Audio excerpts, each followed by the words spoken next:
Chapter 1181 Nighttime. Call.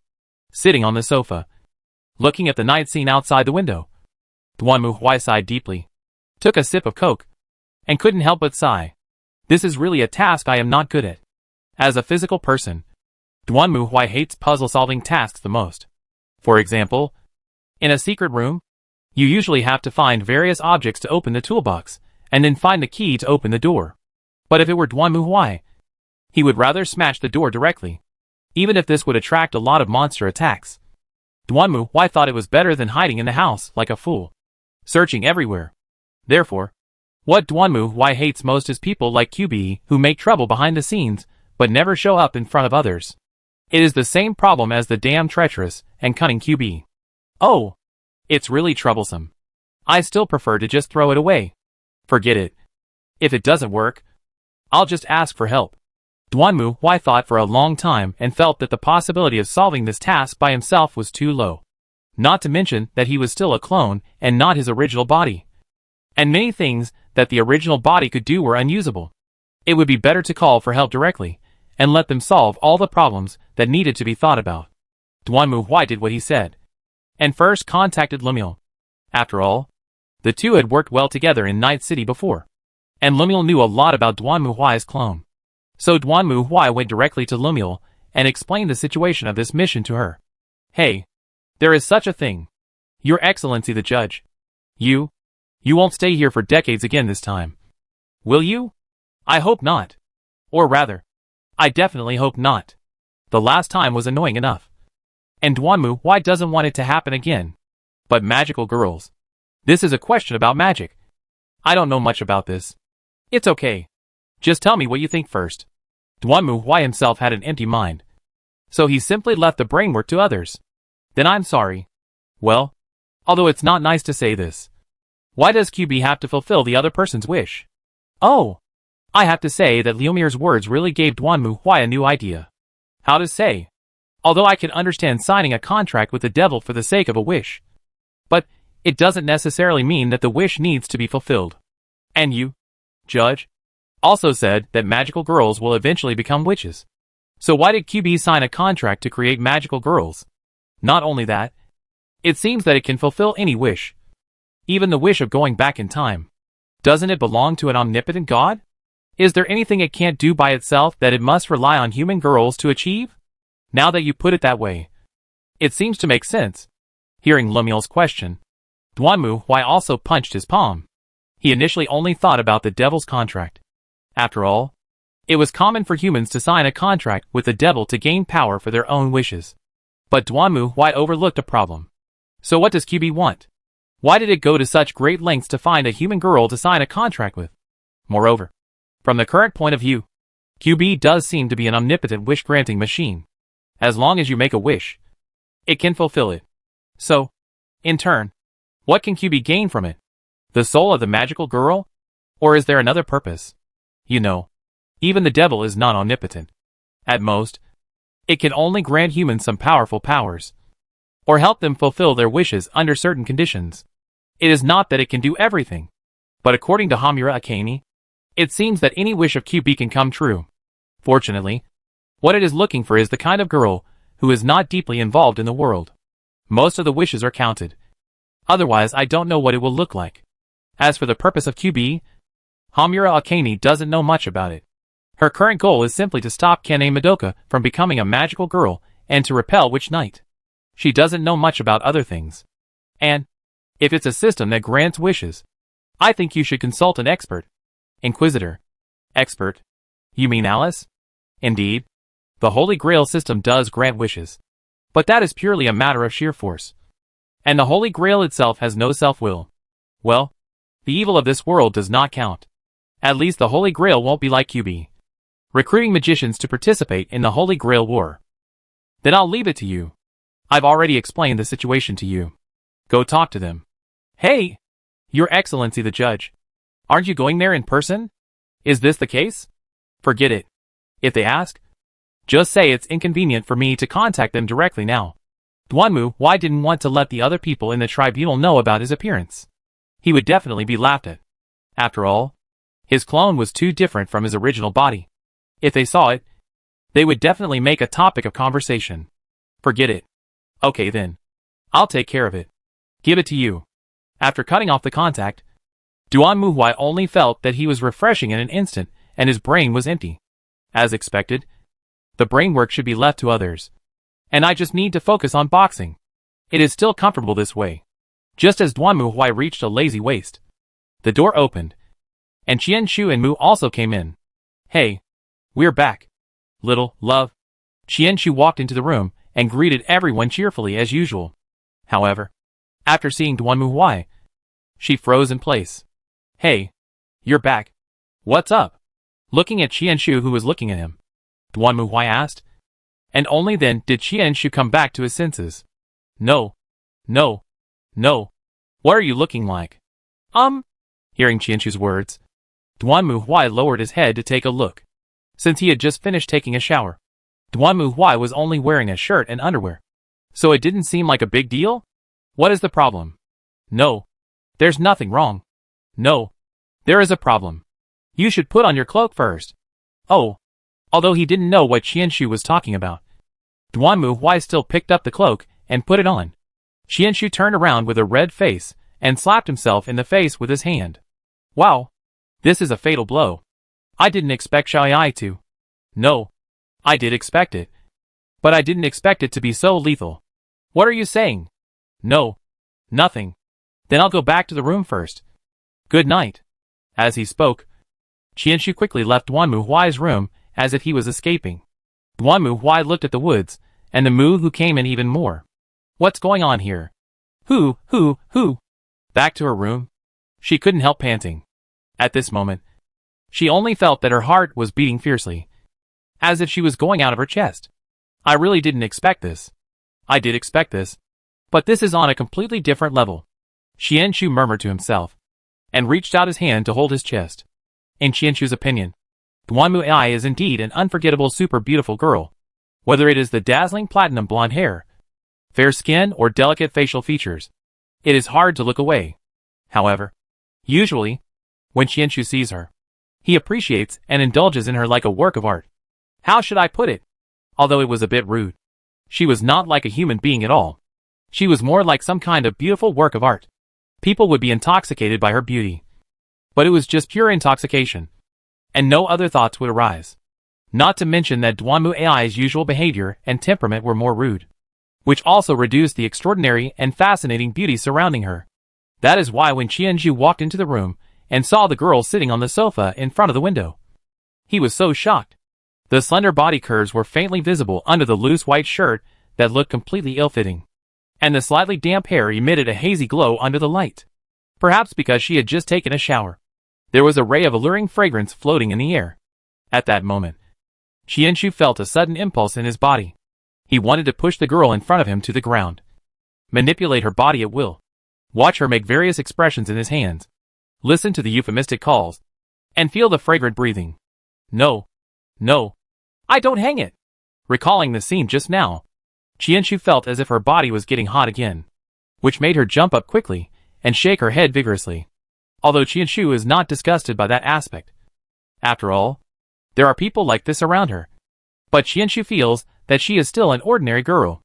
At least she thinks that she should be able to date an ordinary boy, instead of drooling over a girl like herself. Although the other party is indeed very beautiful and very charming. No. Qian Shu shook her head again, forcing herself not to recall what had just happened. Then she took a glass of water and drank it all in one gulp. The cold water flowed down her throat into her body, which made Qian Shu feel that the heat in her body seemed to subside. Oh! That's right. After calming down, Qian Shu discovered that she was still holding a notebook in her hand, which recorded the rumors she and Kizara had collected today while walking around the streets. She had just gone to find Xiai to talk about this. But now, let's sleep. Let's wait tomorrow. Qian Shu made a decisive decision. Chapter 1182, The Tracker of the Rumor. As a result, the next morning, when everyone ate breakfast, before Qian Shu looking for Duan Muhuai explained the situation, some guests joined it. I'm in a bit of trouble. Can you please help me? The Qihai and 8 dynasties who came here were obviously unwilling. But seeing her, it seems that there is really no way. What happened? Duanmu Huai didn't mind. And the others were also very curious. Under the gaze of everyone, Huan Saiyu beside Nanami Yachiyo explained her situation with some uneasiness. It turned out that since yesterday afternoon, every hour, a piece of paper would fall from the sky and land in front of Huan Saiyu.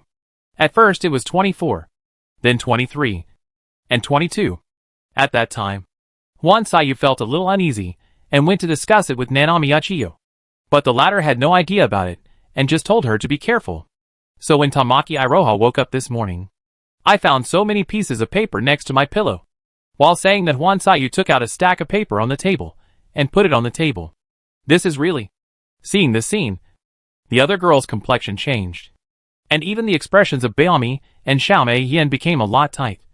And Qianshu looked like a horrible movie, rubbing his arms unable to keep it, as if he had goosebumps all over and down. Is it really that exaggerated? It's just a bunch of pieces of paper with numbers written on them. Duanmu Huai took the piece of paper and looked at it. It was a square piece of paper with Arabic numerals written on it. And it didn't seem to be anything special. Hey! Aren't you scared? Little AI? As soon as you open your eyes, there are a bunch of papers coming out from nowhere. This can't be a curse. Right? You like watching movies when you have nothing to do all day.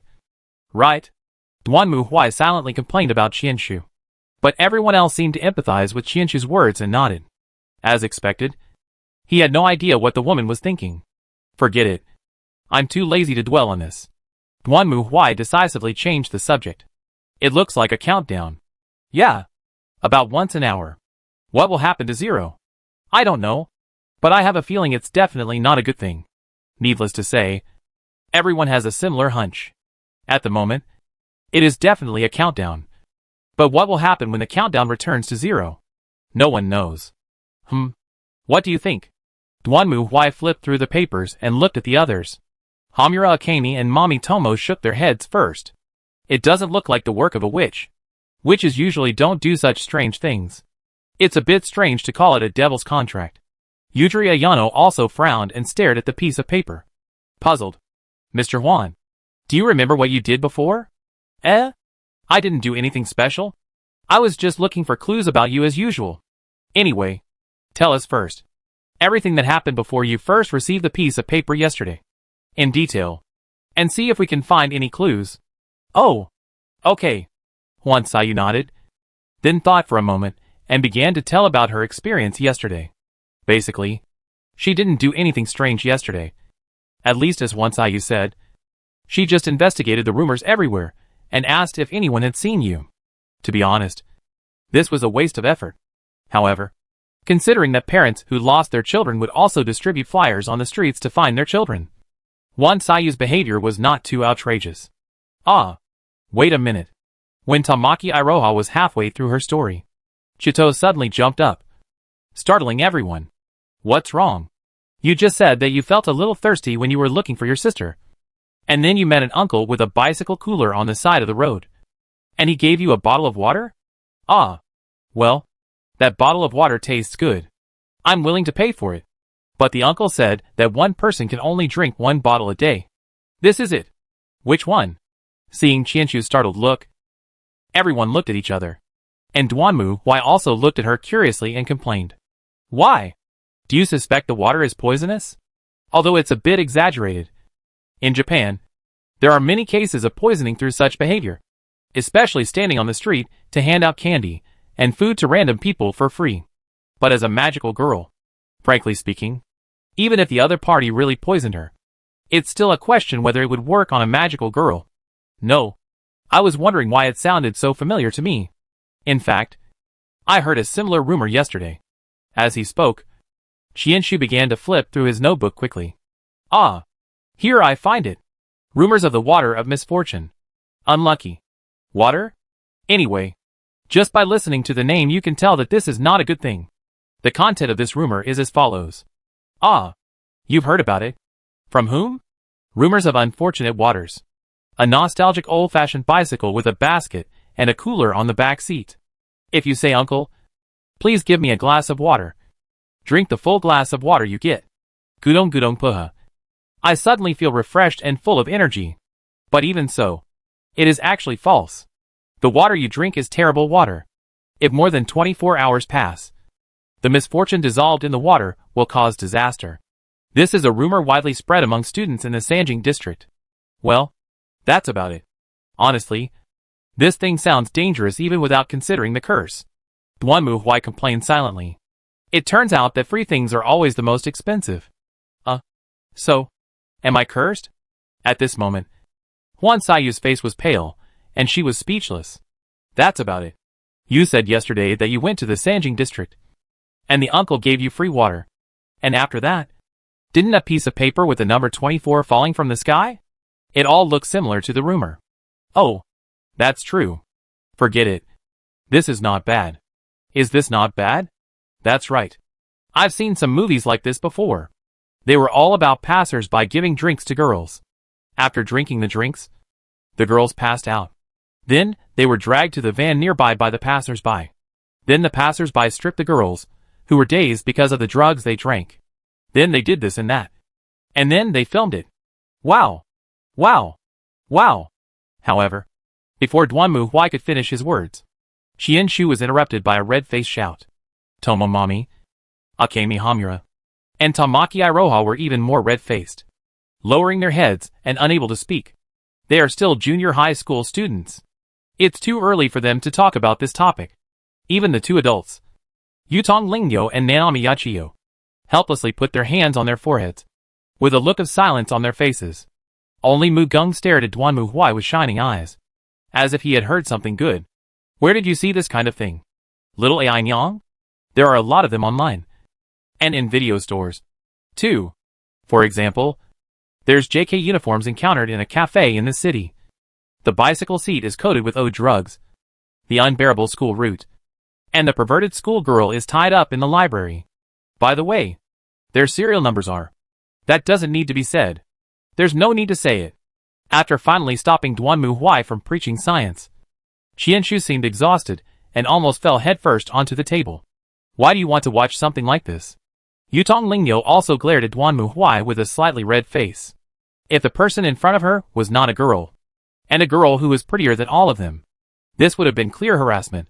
Of course, it's to protect myself. What do you mean? Look, there are many different means of committing crimes nowadays.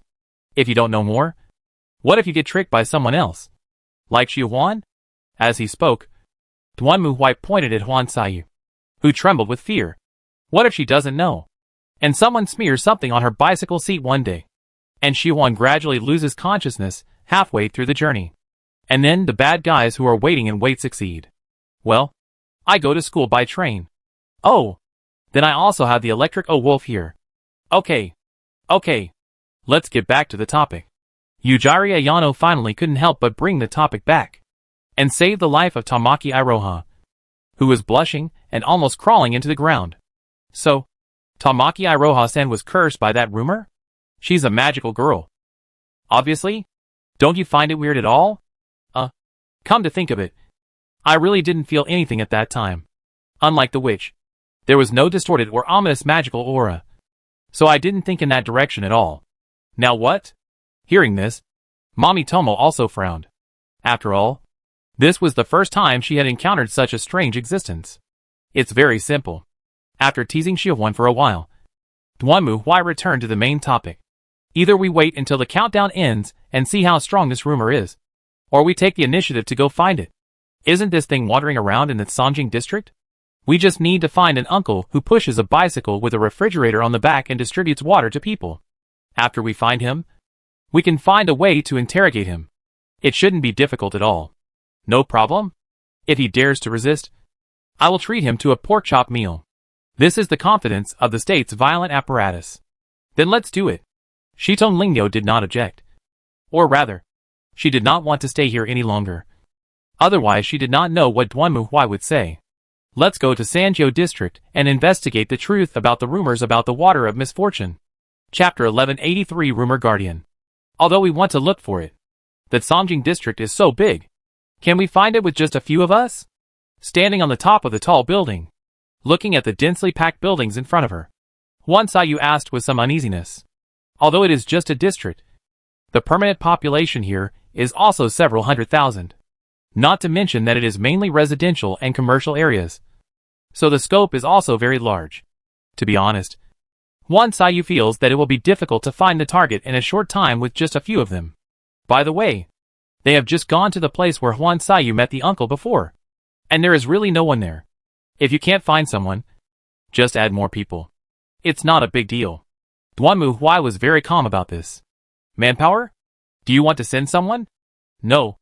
I have a better choice. As he spoke, Duanmu Huai stretched out his hand, and then a flash of light appeared between his fingers. Chant, Silver Wing Prayer. Chant, True Wing Hourglass. Chant, Wings of Divine Iron. Chant, Feast of the Serpent God. Chant, The Flute of the Divine Bird. Chant, Soul Purifying Fox. Then, the magical girls saw a scene that surprised them terribly. The first thing that came out was a cry. And before the girls could react, a huge white falcon fell from the sky and landed on Duanmu Huai's arm. But this was not the end.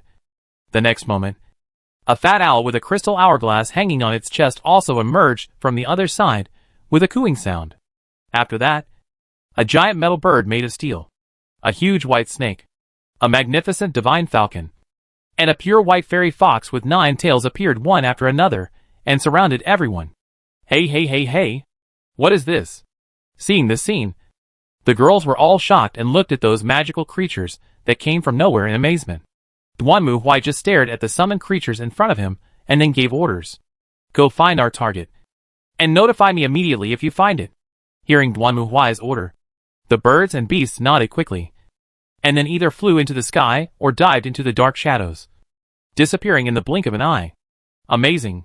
Staring blankly at the magical summons that disappeared, Huan Xiyu couldn't help but sigh, and even Nanami Yachiyo and Akemi Hamura also showed unimaginable expressions. After all, the scene just now was so dreamy that they all felt like they were dreaming. Amazing. It was the sound of Qianshu that broke the dreamlike tranquility. Xiao Ai is amazing. She's just like a Disney princess. Yeah. Yes. Those animals appeared because they heard your call. It's just like the plot of an animated movie. And those animals are so cute. Ah. Can I hug them? Let's talk about it after it's over. Duanmu Huai casually set Qianshu aside and looked at the others. That's it. Then. Oh. By the way, everyone should write down their phone numbers. If you find anything, you can report it to me. Telephone? No. It's not impossible. But, for a magical girl, wouldn't it be better to use telepathy? Facing Duanmu Huai, Huan Xiyu asked her questions curiously, but Duanmu Huai just raised his eyebrows. I'm not a magical girl. I don't have the abilities you have. Why? Hey! Isn't Miss Duanmu a magical girl?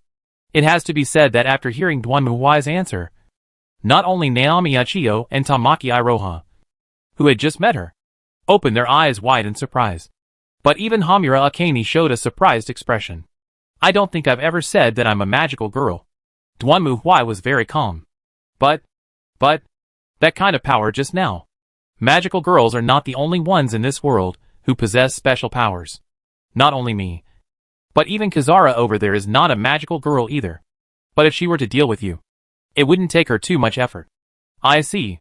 I thought you were all magical girls. Nanami Yachiyo's reaction was a little subtle. She initially thought that Duanmu Huai and the others were also magical girls. But they were just recruited.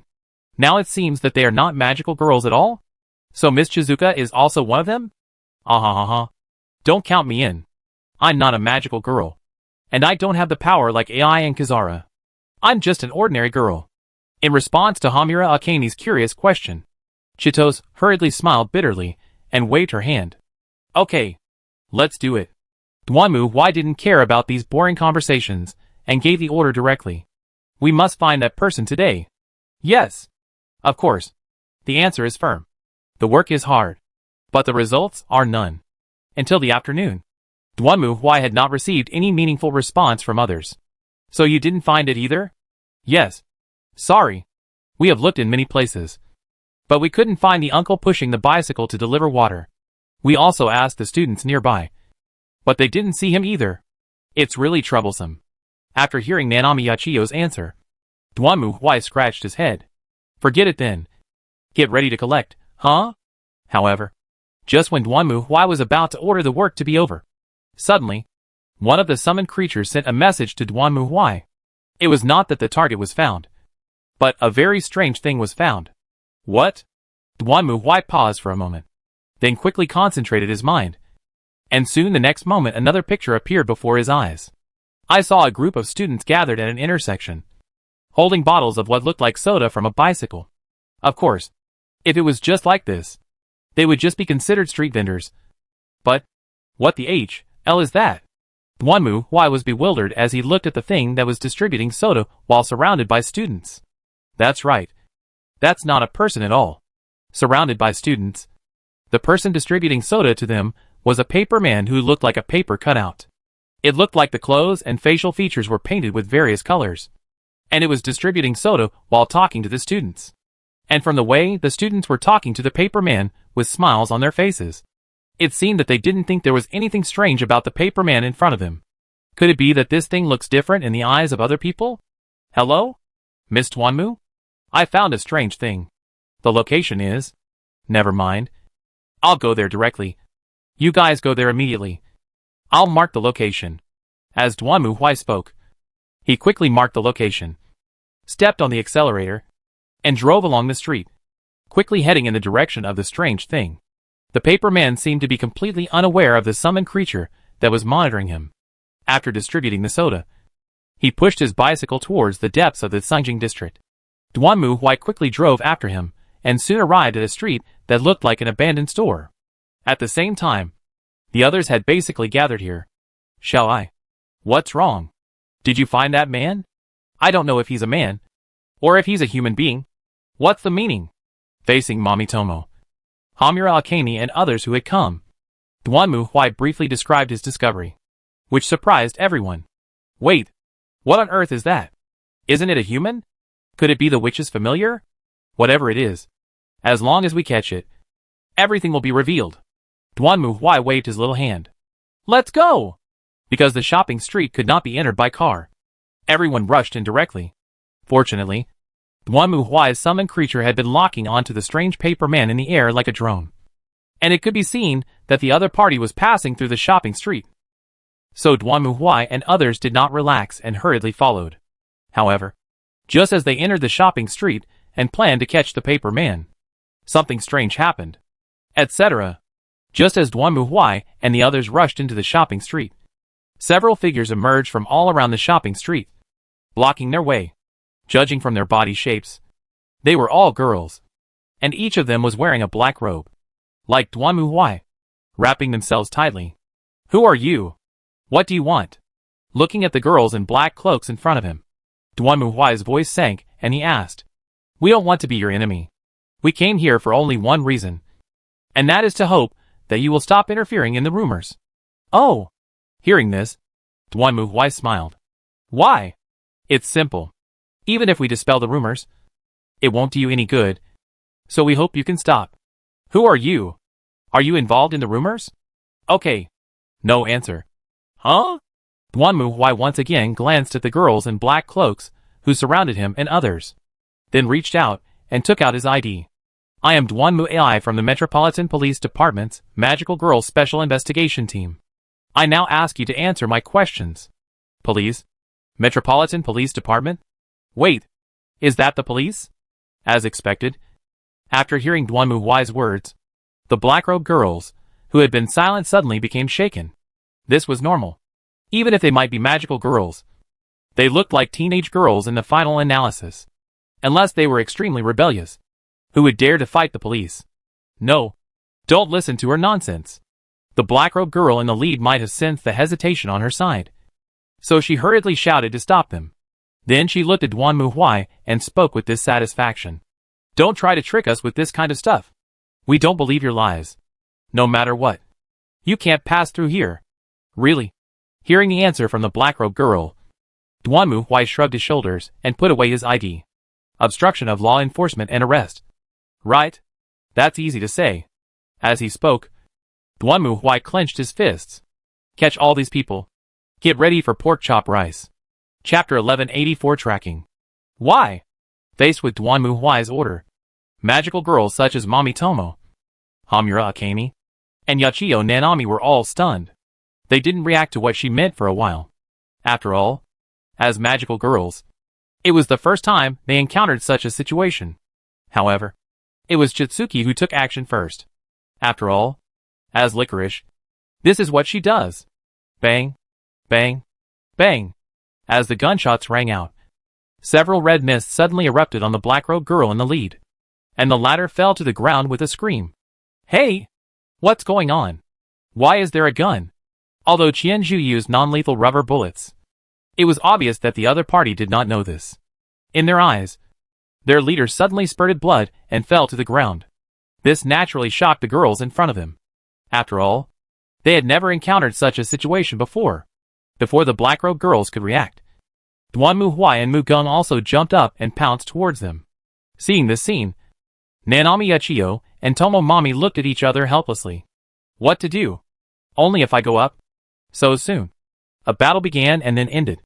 Just a few minutes. Maybe? So weak. Looking at the black-robed girl pinned to the ground by him, Duan Muhuai couldn't help but complain. He still remembered the battle between him and Mommy. Although Mommy couldn't beat Duan Muhuai, she at least managed to get through 2 moves. However, although these magical girls could transform and use some strange weapons, they didn't seem to have as much power as Mommy. Basically, Duan Muhuai and Mu Geng punched each girl, knocking them to the ground. And then, they were tied up by Mommy with ribbons. How dare a weak magical girl like you come to Kamahama City? Even Nanami Uchiyo was speechless. As mentioned before, there are more witches in Kamahama City than in other places. So the witches in Kamahama City are stronger than in other places. People like Tamaki Iroha, who can solo witches in their own territory, are beaten and run around here. Just like throwing the characters from the Outland version directly into the Frozen Throne. Even Iroha Tamaki is much stronger than these magical girls.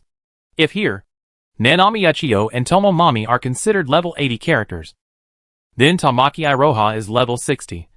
And these magical girls are basically level 40. The kind that can't even get out of the Earth Dungeon. In the opinion of Nanami Uchiyo, these weak magical girls are simply seeking death in Kamahama City. Stop talking so much. The tied-up magical girl clenched her teeth. And when she heard what Nanami Uchiyo said, she also shouted angrily. We also know that we are weak.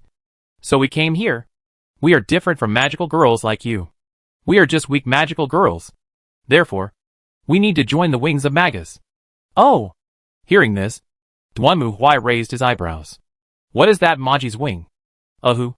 At this moment, the girl seemed to realize that she had said the wrong thing.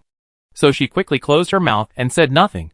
Well, we'll have plenty of time to discuss this with you when we get back. Although it would be a good idea to interrogate him now. Considering the curse on Huan Saiyu, Duan Muhuai still felt that it would not be too late to resolve the weird rumor first, and then come back to interrogate him slowly. Then Asami, I'll leave these people to you. AAA will send someone to take them away soon. You just follow them to prevent these little girls from escaping. Everyone else, follow me. We'll go deal with that rumor monster first. And we'll talk when we come back if anything else comes up. Okay, Miss Duanmu. Hearing Duan Muhuai's order, Tomomomi did not object. And Akemi Hamura also nodded. At the same time, holding the gun in her hand, she glanced at the black-robed girls tied up by Tomomomi's ribbons. To be honest, Akemi Hamura was originally unwilling to fight with magical girls. After all, although her abilities were very strong, she used military weapons in battle, which could easily send people flying if she was not careful. Dealing with witches and familiars is easy, but dealing with humans is a bit. Fortunately, Shizuka helped Hamura Akemi solve this problem. After all, rubber bullets can't kill people, so it's okay to shoot as much as you want. This is also the reason why Duan Muhuai opened fire as soon as he ordered Qianzhu to do so. Anyway, no matter what, you can't kill anyone. Of course, it will hurt. Although he was delayed for a few minutes by the sudden appearance of these black-robed girls, and the weird thing had already run away, it was not a problem at all for Duan Muhuai. Otherwise, why would he summon those creatures? In fact, when Duan Muhuai and others were blocked, the creatures he summoned still followed Duan Muhuai's orders and stared at the strange thing. So even if they had lost the other party's whereabouts, it would not be difficult for Duan Muhuai to find the monster. So everyone just walked and walked. And walked. Is that Miss Duanmu really in here? Looking at the dark and narrow sewer in front of her, One saw you asked with some uneasiness. That should be the case. After all, according to it, the monster got in from here. As he spoke, Duanmu Huai patted the huge white snake next to him, whose body was more than 2 meters thick and dozens of meters long. The latter turned around and spit out its tongue at everyone. Alas! Seeing the white snake, Iroha Tamaki and Hamura Akane screamed in fear. And Shizuki was also sweating. Shall I? This is too scary. Really? I think it's fine. As long as it works. Oh! It's almost there. As they were talking, the group passed through the narrow and dark underground waterway and came to a huge open space. In front of them stood 2 people dressed the same as the black-robed girl. But they were wearing white robes. Oh! This is really an unexpected guest. Seeing Duanmu Huai and others coming, the girl in white robes seemed a little surprised. Who are you? Why are you here? Where are the others? If you mean the guys in black robes, they're already captured. Duanmu Huai stared at the white-robed girl in front of him and spoke. You must be the wings of something organization. Right? The rumor is right here. Hand it over honestly, and I will consider giving you better treatment. What if we say no? Then don't blame me for being rude. As Duanmu Huai spoke, he suddenly took out Thor's hammer from his robe and pointed it at the 2 of them. Tell me, what is your choice? Do you want to die? Or do you want to live? It seems that you are really confident. Of course. There are 5 of us here, and there are only 2 of you. Don't you think we can't beat you? Yes. From what I have seen so far, it seems to be true. But, as she spoke, the girl in white robe suddenly stretched out her hand and swung it forward. Then, a green cube flew out from her hand and quickly spread and grew. The next moment, everyone saw the scene in front of them suddenly change. The originally empty hall disappeared and was replaced by a huge space similar to a coliseum. Around this circular space, all kinds of strange things were placed like exhibits. Those are all witches. What? Seeing the monsters displayed around them like exhibits, everyone was shocked. After all, it was not uncommon to encounter 1 or 2 witches on weekdays. But now there were more than dozens of witches here. Nanami Yachiyo frowned and stared at the girl in white robes. You can actually control the witch? That's right. Now it seems that the situation has reversed. What do you think? And the one who has been hiding here before, if possible, please come out as well. Why? Everyone was stunned when they heard the words of the girl in white robe. And at this moment, a voice sounded. Oh! I didn't expect to be discovered so early. I was thinking I could hide for a while longer. Along with this voice, Duanmu Huai saw a petite girl with a crimson high ponytail jumping down and landing on the ground. She was also wearing a red magical girl's uniform and holding a spear in her hand. When they saw this girl, Akane Hamura and Tamaki Iroha both cried out in surprise. Why? Ah? Why? Do you know each other? Seeing their surprised expressions, Duanmu Huai asked, and they nodded. Yes. This is Sakura Kyoko, also the magical girl of Mitakahara. Oh, by the way, her name was indeed on the list provided by Mommy Tomo before. But because she had disappeared, she had never been found. I didn't expect her to appear here. It's easy to understand that Hamura Akane knows Sakura Kyoko. But how does Iroha Tamaki know her? Ah, she was there yesterday, too, and drank that water with me. I see. Hey, you're here too. Sakura Anko greeted Iroha Tamaki with a smile, then looked at Hamura Akane. You're here too? What about Asami? Is she here too? Ah, yes. Asami-san is currently busy with other things. I see. It seems you have a lot of troubles too. But let's solve the current problem first. As she spoke, Sakura Kyoko gripped the spear tightly and faced forward. Do you really want to fight? Even so, the girl in white robe was not afraid at all. The witches here are not so easy to deal with. And we don't want to be enemies with you magical girls. If you want, we can also help you remove the curse, provided you join us. To join you guys? That's right.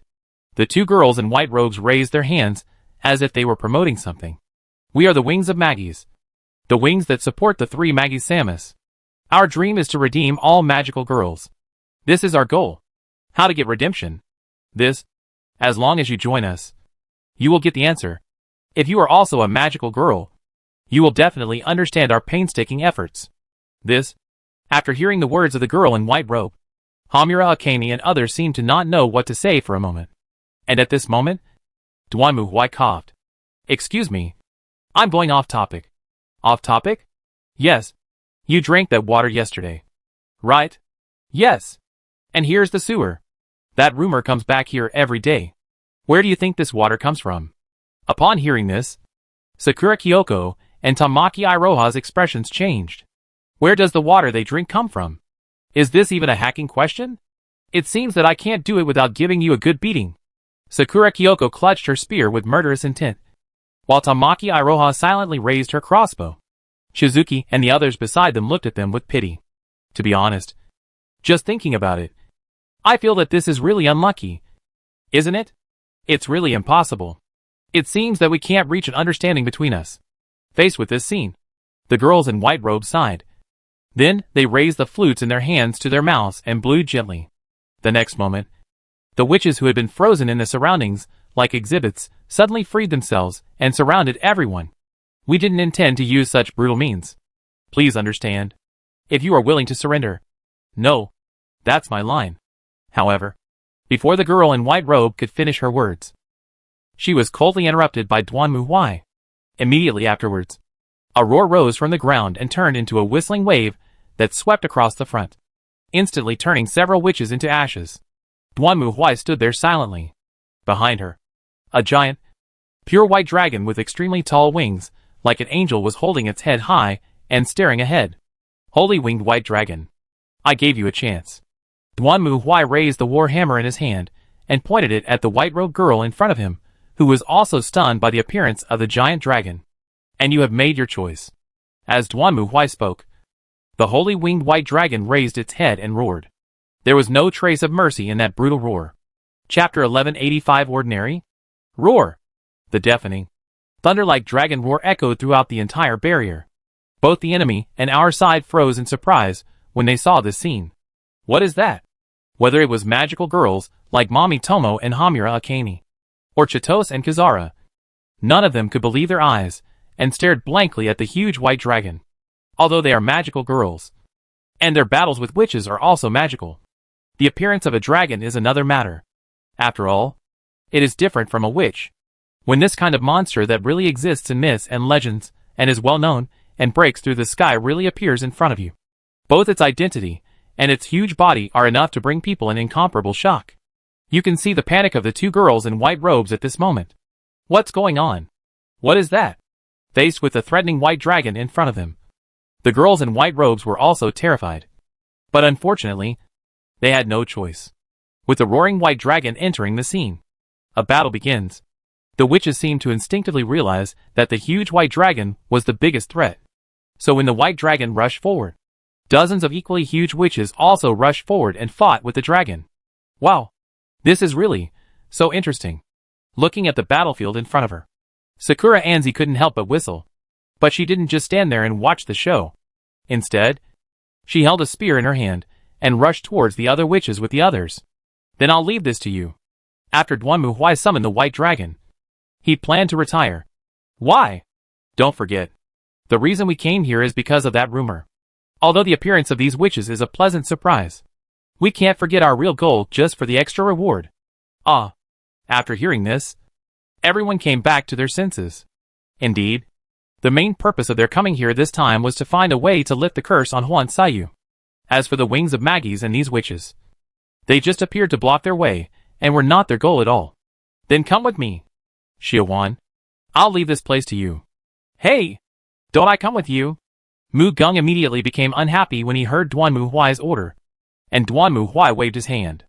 It would be more convenient for you to stay here. After all, who knows if the other party has other tricks up their sleeves? Facing Duanmu Huai's answer, Mu Gung pouted his lips, and then remained silent for a moment. Then I need strength. Didn't I give it to you before? That's not enough. I want more. Alright. Duanmu Huai sighed silently. After all, he didn't lose anything. Right? After hearing Duanmu Huai's answer, Mu Gung raised his hands excitedly. That's great. The other magical girls nearby looked at the two in confusion.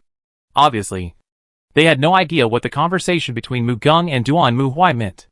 However, soon, Everyone saw a scene that they could not imagine. In front of them, Mugung rushed over and hugged the girl tightly.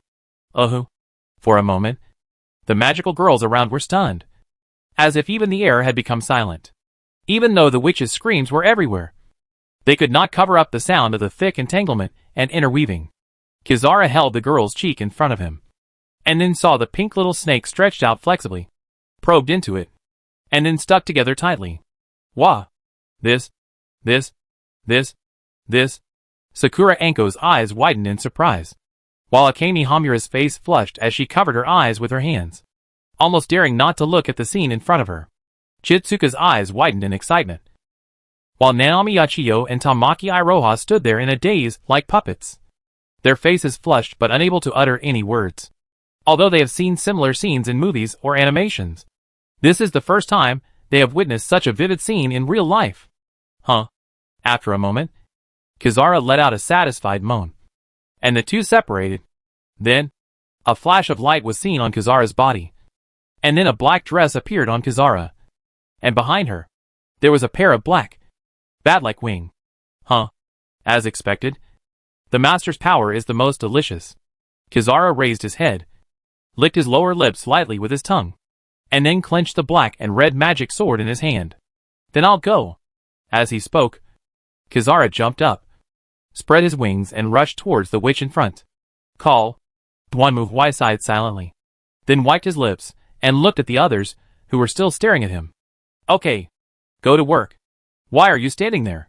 After hearing Duanmu Huai's words, everyone suddenly woke up from their dream and turned around to fight the witch. Although they had an overwhelming advantage in terms of strength, and the huge white dragon could completely wipe out a group of witches with every sudden attack and sweep of its claws, the number of witches was too large, and the awakened witches even began to create familiars, making the situation more complicated. However, for the magical girls, enemies of this level are not completely impossible to deal with. Gah! A headless witch with several arms and legs, like a spider, screamed and rushed over. But the next moment several holes appeared on its body, and then it disappeared. At this moment, Akemi Hamura breathed a sigh of relief and clenched the weapon in her hand again. This gun is really useful, but it's a little too big. As she spoke, Hamura looked at the gun in her hand with a complicated look. It was a pistol that looked very strange to Hamura, and it was quite large. There were even things like scriptures wrapped around the gun. The whole appearance looked like a pistol enlarged to the size of a rifle, and with Hamura's petite body, she could only hold it in her arms. That's right. The weapons that Hamura Akemi had stolen from the base before were taken away by AAA and returned to their original owners. The gun that Hamura Akemi is holding now is a grenade launcher provided by Duanmu Huai. Of course, if it were an ordinary girl, the powerful recoil would probably be enough to break their thin arms just by firing a gun. Fortunately, Hamura Akemi is a magical girl, and her inherent ability is time stop, so she can use this weapon. In Hamura Akemi's opinion, this gun is really too powerful. After all, she has used many weapons to deal with witches, and Hamura Akemi also knows that witches are often very resistant to attacks. So she usually uses firearms to clear out the soldiers first, and then attaches C4 bombs to the witches and detonates them to kill them. Of course, because of the ability to stop time, Hamura's tactics are relatively safe, but not absolutely safe. One problem with Hamura's ability is that once she touches something, it will be out of the range of time stop. So Hamura must stick the explosives on the opponent without touching the witch's body. It has to be said that this is still a technical job. However, with this bolt gun, these problems are no longer a problem. The explosive bullet can easily penetrate the witch's heart SHL, and can also cause huge damage inside the opponent's body comparable to a bomb explosion. With this gun, Hamura Akemi feels that she has nothing to fear anymore, and she has the courage to fight even on the witch's night. Although the rubber bullets that Qianju gave himself are also very useful, it turns out that a grenade launcher is still necessary to deal with witches. Oh, that's right. Thinking of this, Akemi Hamura was suddenly shocked. She then recalled that among her group, only Qianju didn't know magic, and Miss Duanmu didn't say she would take her away. Could she still stay here? In this case, oh no! As if to verify Hamura Akemi's guess, when she shifted her gaze and tried to find Chitos on the battlefield, she happened to see a witch attacking Chitos. It was a witch with wings and a stinger, and looked like a giant wasp. When Hamura Akemi saw it, the wasp which had already screamed and swung her tail, and then countless stingers shot towards Chitose like arrows. Miss Chizuki. Seeing this scene, Hamura Akemi screamed immediately. But it was too late. If it was earlier, she might be able to stop time and save Chitose. However, when Hamura Akemi saw it, the wasp witch's tail stinger had already arrived in front of Chitose. Then, something happened that almost shocked Hamura. Facing the attack of the wasp witch, Chizuki was not stabbed by the countless tail needles as Hamura had expected. On the contrary, she just shook her body slightly and dodged the whistling attack like a rainstorm. Then Chizuki rushed forward and rushed directly into the arms of the wasp witch, while firing the plasma pistol in her hand. The shining plasma beam instantly penetrated the wasp witch's body, completely destroying her. Why? Seeing this, Hamura Akemi widened her eyes, almost unable to believe what she saw. She could probably guess how Chizuki did it. Of course, if she was a magical girl, it wouldn't be so strange to be able to do such a thing. But Hamura Akemi remembers very clearly that Chizuka said she was just an ordinary girl. Can an ordinary girl dodge the witch's attack so easily? Looking at Chitose, who nimbly dodged the attacks from her familiars and launched an attack on the next witch, Hamura Akemi understood. There are no ordinary people in this investigation team. Chapter 1186 Destruction. Duanmu Huai was not too worried about the battle situation in the barrier. After all, he had released the white dragon, and with Mommy and the others, it would be too weak if they couldn't even take down such a small thing. Although Huan Sayu was still a little worried, considering her own curse, she followed Duanmu Huai out of the barrier and continued to run deep into the sewer, because the piece of paper that just floated down reminded her that there was only 1 hour left. But the journey was not all smooth sailing for Huan Sayu. It's not that there are a lot of monsters or anything else blocking the way, but simply bad luck. For example, wow! Accompanied by a scream, a bat flew directly onto Huan Sayu's face, scaring the latter. She instinctively stepped back, then stepped on a smooth stone and fell to the ground. Wow! This is the nth time this curse is so powerful? Duanmu Huai was speechless when he saw Huan Sayu crawling up from the ground with tears in her eyes and her nose covered. Although he had heard the rumor that drinking unlucky water would make one unlucky, he never expected it to be so unlucky. Along the way, nothing happened to any place Duanmu Huai had walked on. But when Huan Sayu walked on it, the water either collapsed or slipped. There was even a time when a water pipe burst and sprayed all over Huan Sayu. At this moment, the poor girl has lost all hope in life. Whoa! If I had known earlier, I would have stayed in the barrier and dealt with the witch. Are you serious? You're in such a bad state right now? Are you sure you're not going to die? Well, after hearing Duanmu Huai's complaints, Huan Sayu was speechless for a moment. Indeed, with her current unlucky condition, where even drinking cold water would cause a toothache, if she met a witch, she would probably throw herself to death. Okay, let's go. We'll be there soon. What else can I do? I have to keep charging forward.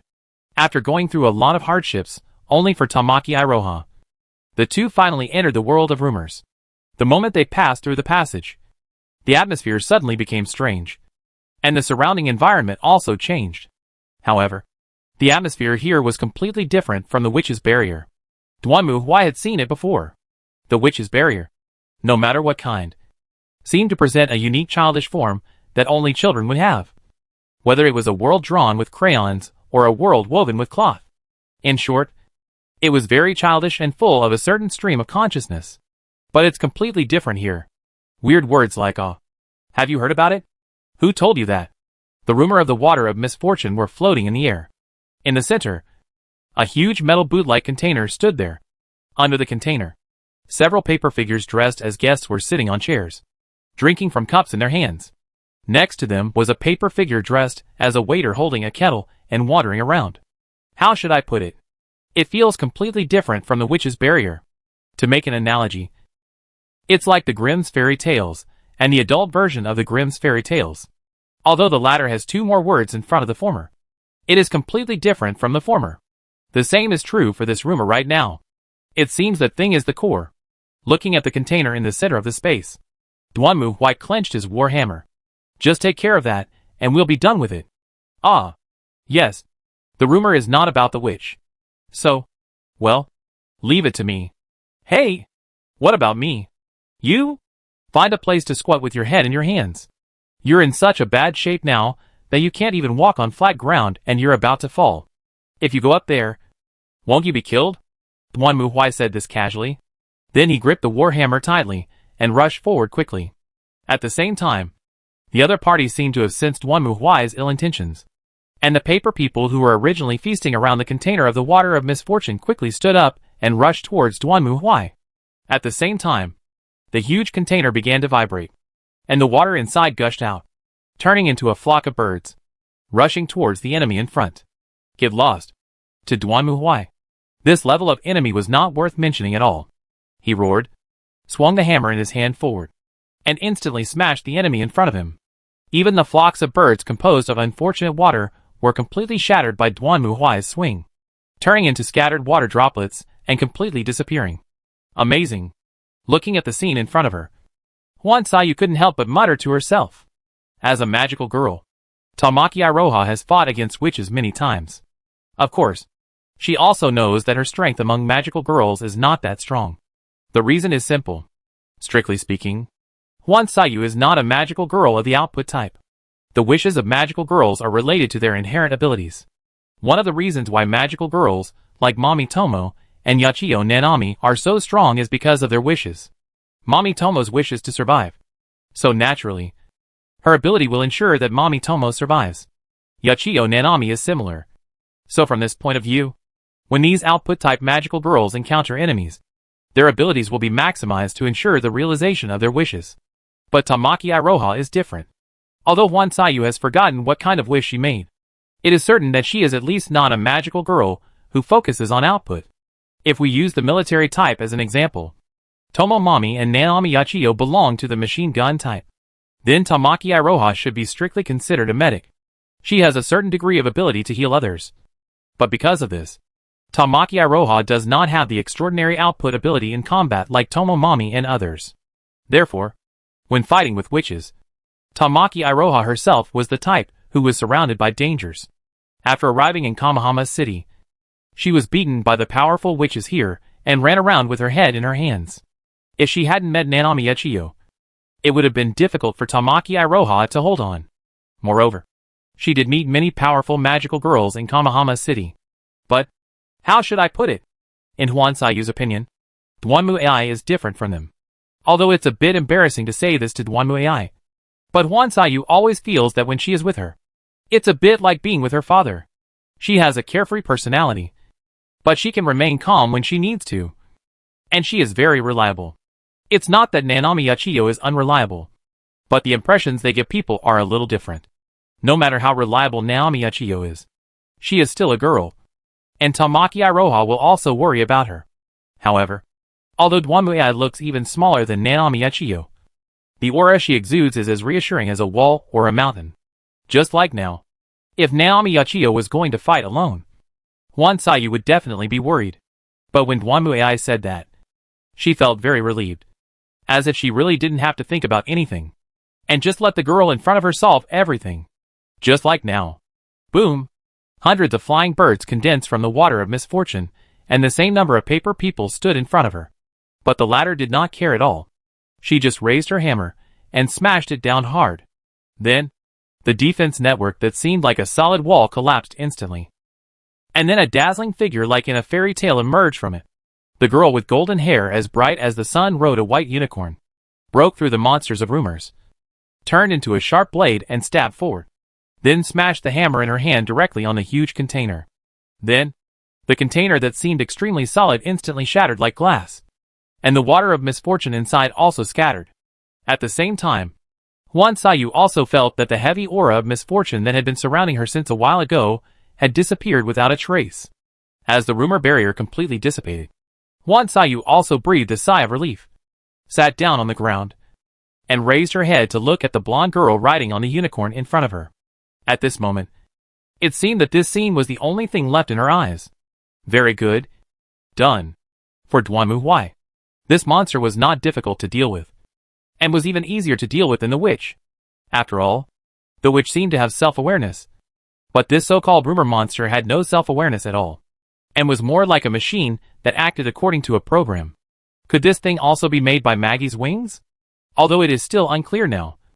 We should be able to get clues as long as we question those guys. Duanmuhui thought so. But unfortunately, I'm not here. Can't you even do a little thing like this? After eliminating the rumors and returning to the barrier battlefield, Duanmuhui folded his arms and looked at everyone in silence.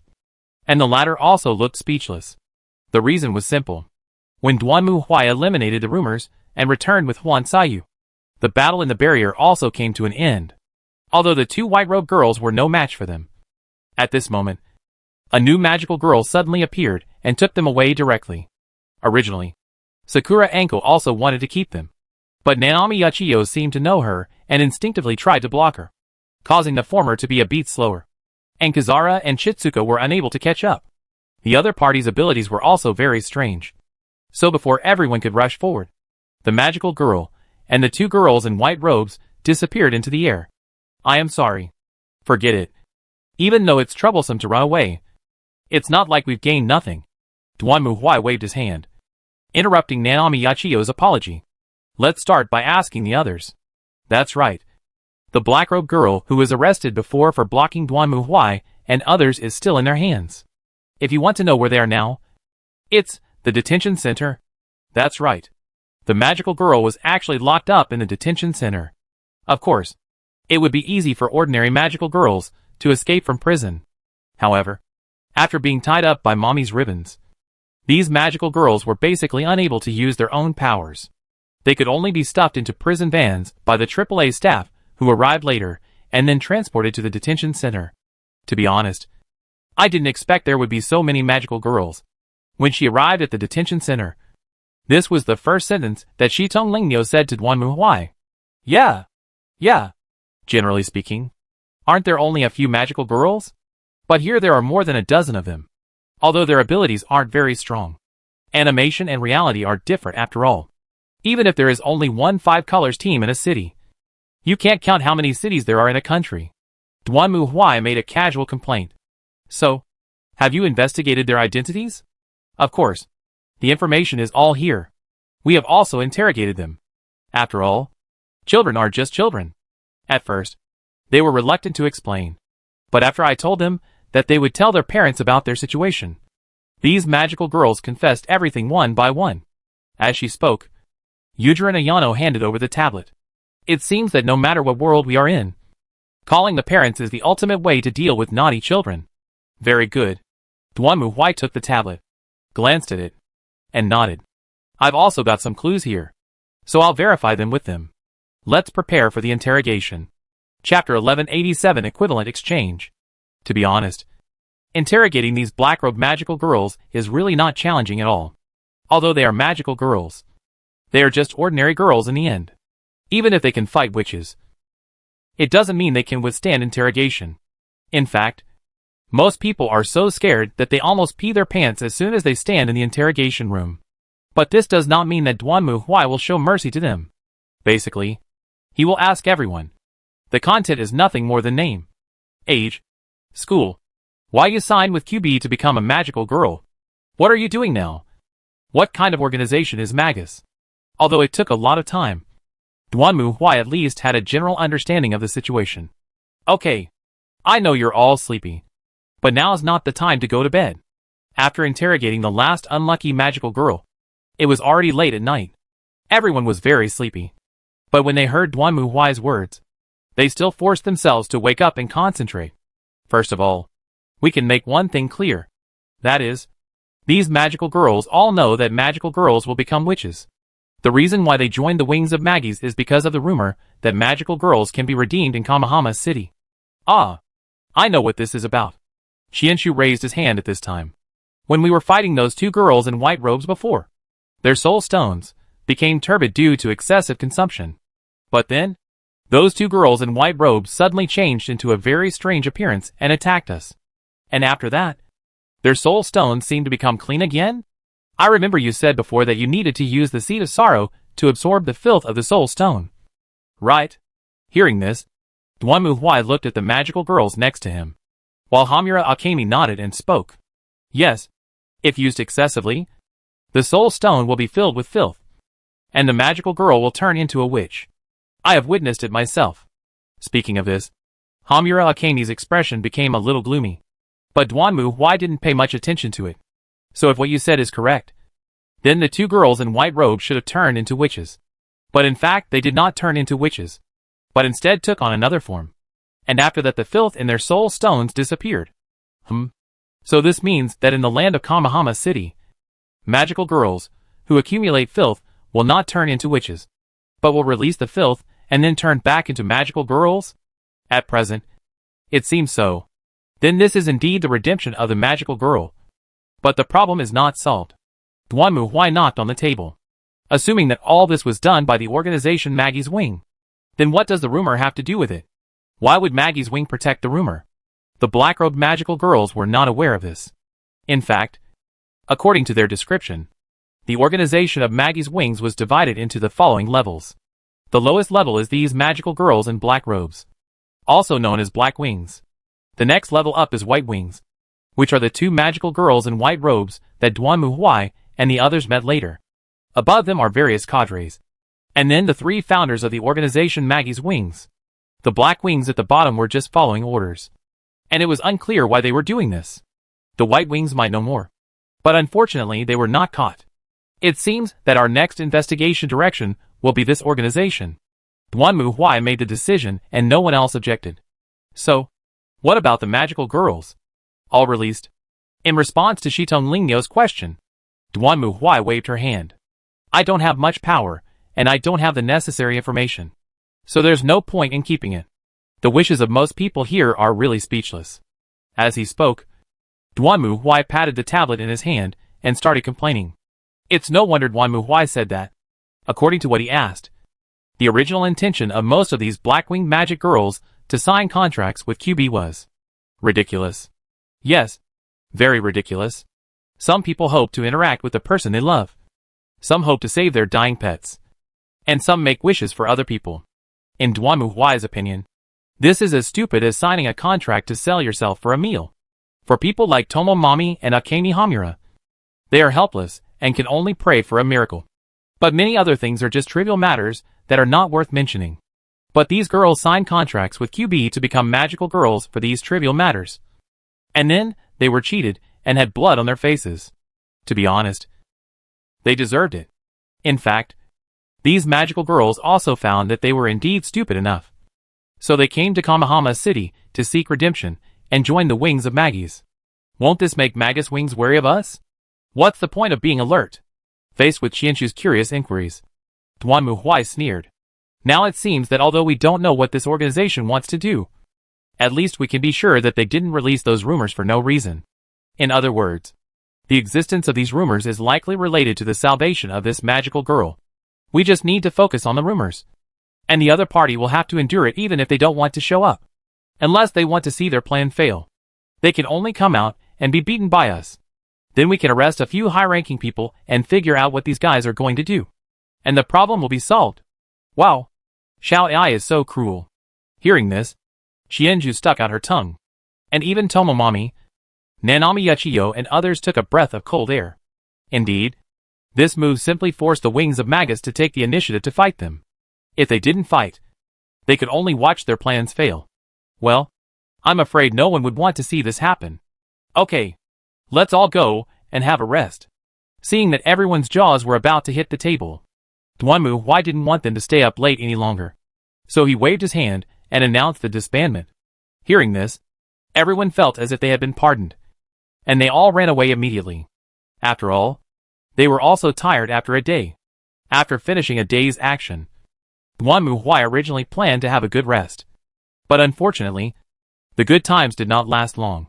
Before he had time to curl up in bed for a while, the reply from Lemire came. Equivalent exchange. Duanmu Huai was somewhat surprised to hear Leomire's reply. Yes, Judge. According to Miss Mary and Miss Ellie, whether it is the limited wishing technique or the system rooted in the Holy Grail, its essence is that it requires huge magic power to subvert cause and effect and realize wishes. The more unreasonable the wish is, the more magic power is required. So? So Miss Ellie is very curious. If QB can really make any wish come true, Then where does his motivation come from?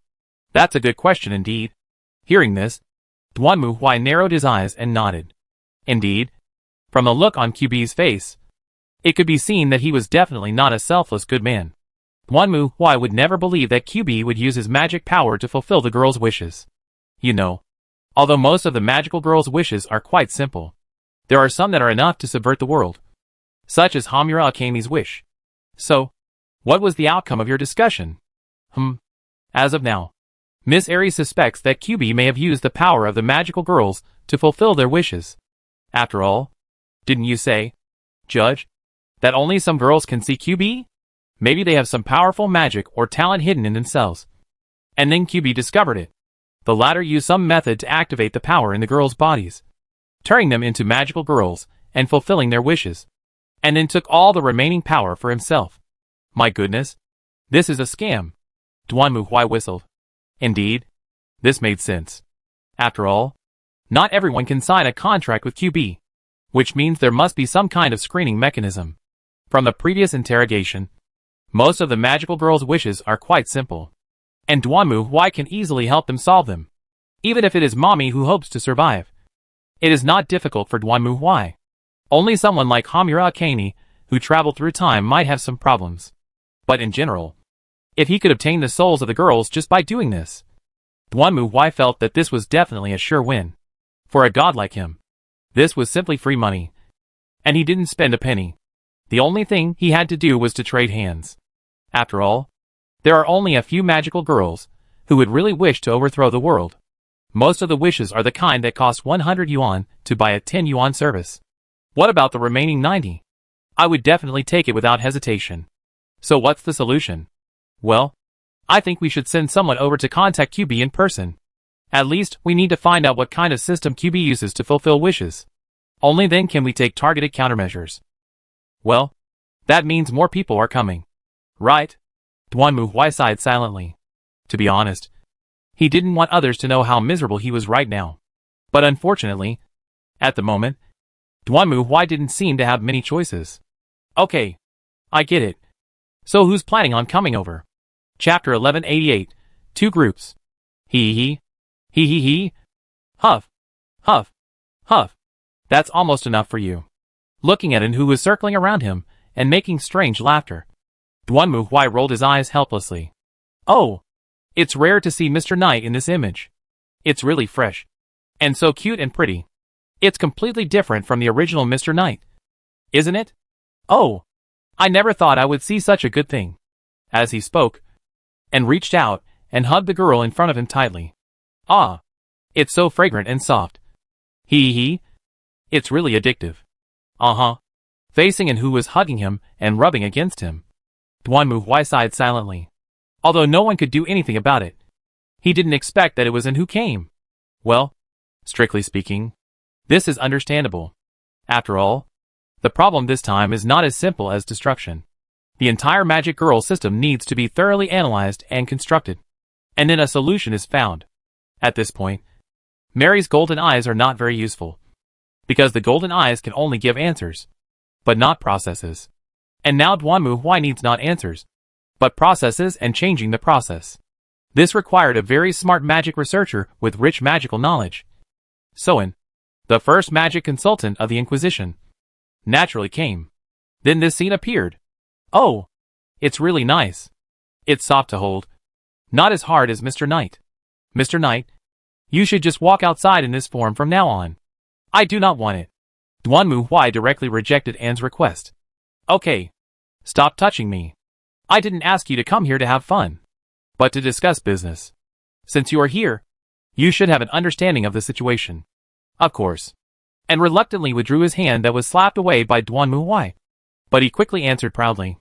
According to the conclusions of my discussion with Miss Fu Lilian, Miss Lonnie, and Miss Ellie, the one called QB must have a unique system for converting energy. However, we have not yet figured out the purpose and rules of this system. So what's the solution? Sure enough, we still need to catch a QB first to analyze it. It seems that this is the only way. Anne's suggestion did not surprise Duanmu Huai. Or rather, it was reasonable. It was just a pity that the guy almost ran away after the first 2 encounters. so that Duanmu Huai did not have any chance at all. Now that An said so, let's do it. So Duanmu Huai also gathered everyone and explained the next plan of action. Go catch QB? That's one way. But the question is where? Sakura Anko asked her question curiously. And Tomomomi shook her head. QB hasn't appeared in front of me for a long time. To be honest, I doubt whether it is still in Mitakahara. Don't worry about that. However, Hamura Akemi seemed very confident. QB must still be in Mitakahara. And I have a way to definitely catch it. Oh! Everyone was stunned when they heard what Hamura Akemi said. But Duanmu Huai quickly reacted. You mean the one called Kane Madoka? That's right. Duanmu Huai still remembers that Hamura Akemi went back to the past to stop Madoka Kaname from becoming a magical girl. That means QB will sign a contract with Madoka Kaname and let her become a magical girl. But wait. We have been in Kamahama City for several days. Right? Aren't you afraid that QB will find an opportunity to sign a contract with Kaname Madoka to make her a magical girl during this time? Don't worry about that. Because I've been monitoring Madoka the entire time. Monitor? Yes. I have placed micro-eavesdropping devices and cameras in places that Madoka often goes to. As well as at home. In the bathroom, toilet, bedroom, and even in Madoka's school bag. If QB wants to contact Madoka, I will be able to rush to her side immediately. Wow. Why? This is too. After hearing Hamura Akemi's answer, magical girls like Mami Tomo, Iroha Tamaki, and Yachio Nanami all kept their distance. Xiaomei, you are committing a crime. For Madoka, I will do anything even if it means my hands are stained with sin. Although what he said seemed very impressive. In the end, he was just a voyeur. Sakura Anzi's sharp comment left everyone else speechless. How rude. Who do you think I am? Pervert. You're a pervert no matter how you look at it. Right? Your ability is to stop time. You wouldn't secretly stop time and run to that girl named Kaname Madoka to stare at her. I wouldn't do that. I would only do it sometimes when Madoka is sleeping or taking a bath. Don't mention such things that are good in any way. Seeing that the scene was becoming more and more weird, Duanmu Huai decisively interrupted the conversation which had gone completely off topic. That's it. Anyway. Then, Hamura Akemi, you come with me. Miss Ayano will stay here and take charge. As for the rest of you, what you need to do now is to combat the rumors as much as possible and put pressure on the Wings of Maggies. You must remember that the key factor to winning a war is to achieve your goals and prevent the enemy from achieving their goals. No matter what the Wings of Maggies wants to do. These rumors have really affected ordinary people and posed a threat to most people. For the Inquisition, this must be stopped. This is the position of our Inquisition. What do you think? It's the same with AAA. DA too. That's what Licorice does. Right? Shitong Lingnyo and Qianshu had no objection to Duanmu Huai's words. After all, this was their job. As for the magical girls, I don't know what to do. Mami Tomo looked a little confused, while Kyoko Sakura seemed very calm. I don't care. As long as you give me the seeds of sorrow, I will help you. After all, the organization called the Wings of Maggie sounds suspicious. Doesn't it? No problem. I can give you half of the seeds of sorrow from the witches I defeated before. Make a deal. Hearing Duanmu Huai's answer, Sakura Anzi nodded, then reached out, took out a box of chocolate bars, and handed it over. Want one? Why do I feel like I'm passing you a cigarette? While complaining, Duanmu Huai reached out to take a chocolate bar, then looked at the other two. What do you think? Faced with Duanmu Huai's question, Huan Saiyu seemed a little uneasy, but still mustered up the courage to speak. I want to continue tracking the Wings of Magus. After all, my sister may be related to the Wings of Magus, so I won't give up. Me too. Magus Wings. To be honest, I don't want to get involved with them. But, are you really okay? However, before Naomi Yachio could finish her words, she was coldly interrupted by Sakura Kyoko. It seems that you are very familiar with someone from the Wings of Magus. And you even helped them escape. Do you think we will trust you? Let me be clear. I don't trust you at all. I don't need your trust. I will do what I should do. What a mess. Seeing Sakura Kyoko and Naomi Yachio staring at each other, Duanmu Huai decisively ignored them and just looked at Mugen, who was staring at him with resentful eyes. Just like a wife saw the mistress holding her husband's arm on the street. Although Duanmu Huai did introduce him to everyone as his partner in the court, To Mugen, it was like a new stranger took his place. In fact, and was indeed hugging Duanmu Huai's arm at this moment, and making a face at Mugung. Kizara, you stay here too. But, you have your mission. Duanmu Huai said this while giving a subtle wink to Tomomomi and Nanami Yachiyo. From the previous conversation, it can be seen that these two are unstable factors in the team. So Duanmu Huai must keep Mugung here. If the two of them dare to turn against each other or do something out of line, then don't blame Mugung for stabbing them in the back. By the way, Duanmu Huai had no psychological burden in issuing such an order. The Inquisition was a professional at doing such dirty work. Any behavior or words that showed disloyalty would be recorded in a small notebook. And then, the Inquisitor would find an opportunity to shoot them. Now in Duanmu Huai's mind, Tomomomi and Nanami Yachiyo are already on the list. If they don't cause trouble and just obey, it's fine. But if they dare to do something to betray him, don't blame Duanmu Huai for being rude. Loyalty that is not absolute is absolute disloyalty. And it is obvious that Tomomomi and Nanami Yachiyo are both typical examples of loyalty that is not absolute. Although Duanmu Huai didn't know what they were worried about, it didn't matter. What mattered was that they couldn't mess up the mission. Otherwise, they couldn't blame the Inquisition for taking action. Yes. It's decided then. Duanmu Huai gave the order decisively. Ms. Ayano, take the others to stay in Kamahama City to fight the rumors, and search for information about the wings of Magus. I will go back to Mitakahara and catch QB first. Chapter 1189 Waiting for Q. After that, Yujari Ayano continued to stay in Kamahama City to investigate the wings of Magis, while Duanmu Huai and others returned to Mitakahara and began the capture operation of QB. Of course, it is impossible to take the initiative. The only thing we can do is to wait and see, as Hamura Akemi said, by closely observing the people who QB may sign with, and then catching them when QB shows up. So this time the gathering place naturally became Hamura Akemi's home. By the way, Hamura Akemi's parents seem to have gone overseas to work, and she lived here alone. Generally speaking, a girl's room should be full of some kind of innocent and childish fun. But, how should I put it? This is a really unique room. Looking at the room in front of him, even Duanmu Huai couldn't say anything decent. This is normal, because the decoration style of this room is not something that a normal person can come up with. There is only one sofa in the pure white room, and on the wall next to it are several monitors floating like picture frames, which feels more like a scene from a science fiction movie. And on the screens of these monitors, of course, it was a certain girl's home. Wow. To be honest, even the DA hasn't done this. Looking at the images displayed on the monitor in front of him, Xianshu was speechless. It's okay to put it in the living room and bedroom. But why do we have to put it in the toilet and bathroom as well? What's the matter? We're all girls. So it doesn't matter? Besides, I'll only look at Madoka. I won't look at anyone else.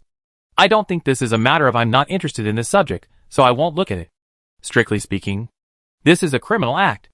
In order to stop Madoka from becoming a magical girl, I am willing to become a criminal, no matter how high-sounding your words are. Isn't this still perverted? Oh, yes. There is this person. Completely ignoring Chitosa's complaints, Hamura Akemi took out another tablet and pushed it over. Sayaka Miki. She is Madoka's friend and someone who will be persuaded by QB to become a magical girl. It feels like there is a lot of discrimination. If we say that in front of Madoka Kaname, Hamura basically completely exposed all her privacy. Then this Miki Sayaka feels like a byproduct. The evidence is that there is not even a secretly taken photo in the tablet. Only a picture connected to the bug. It is unknown where Hamura installed it. But at least from the sound, it should be something that Miki Sayaka carried with her. My relationship with her is not very good. According to Hamura Akemi's very reluctant explanation, the reason why Sayaka Miki signed with QB was that her childhood sweetheart, whom she had a crush on, was hospitalized due to an injury and could no longer play the violin. So Sayaka Miki made a wish to QB to heal his injury, and then turned into a magical girl. The reason why Hamura and Sayaka have a bad relationship is very simple. Sayaka Miki is the kind of person who is not very smart.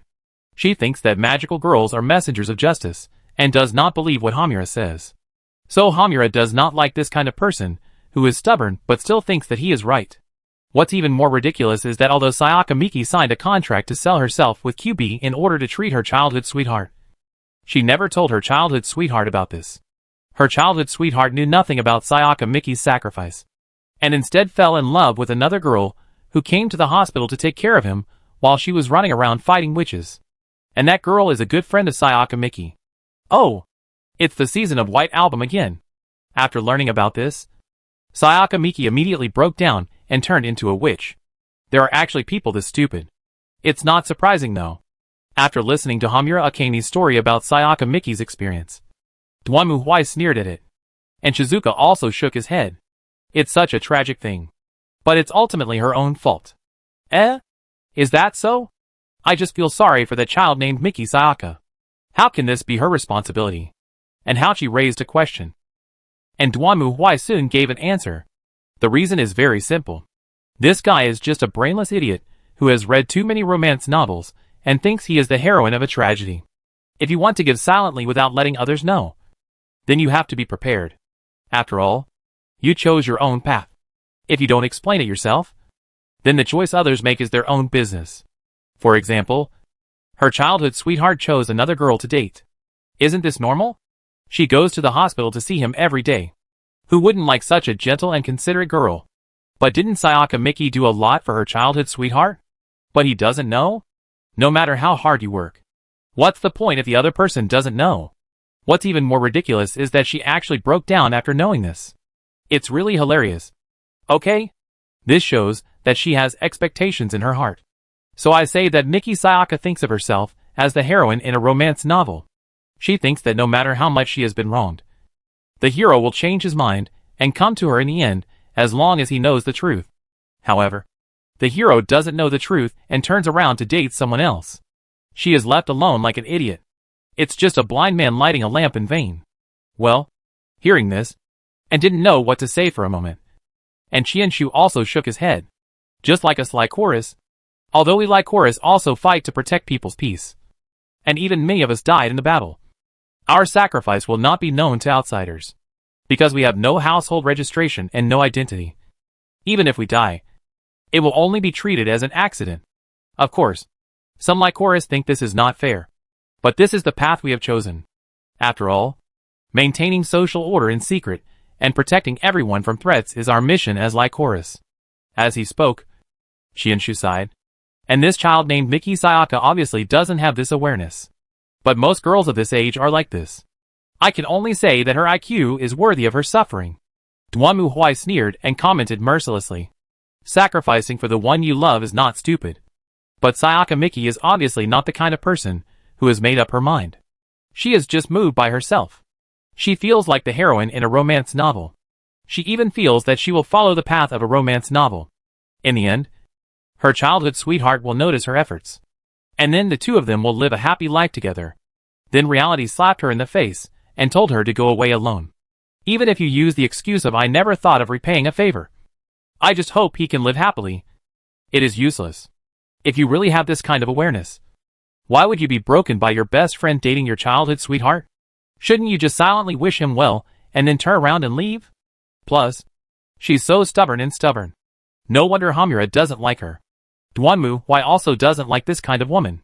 He has seen similar ones in real life. It's not himself, but the girlfriend of a friend in college.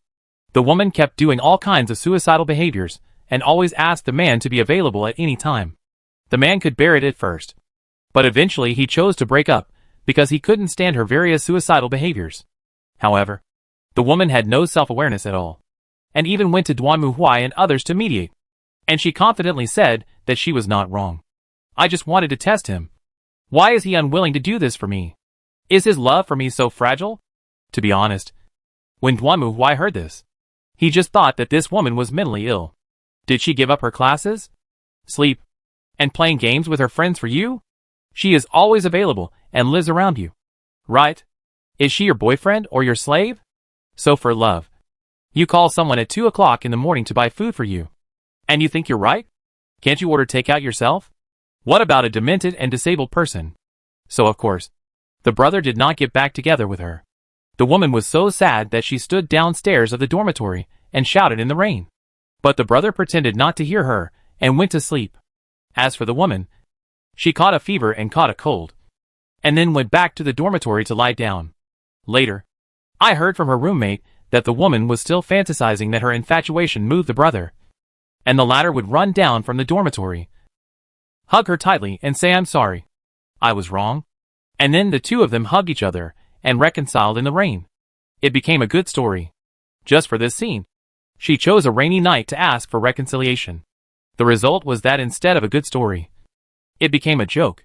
Then the woman complained that the man didn't really love her, and consoled herself by saying that it was okay to break up, because she had seen through the true face of this scumbag. She would definitely find a man who truly loved her in the future. To put it bluntly, even until the end, she didn't think she was wrong. It was just that her brother didn't love her enough.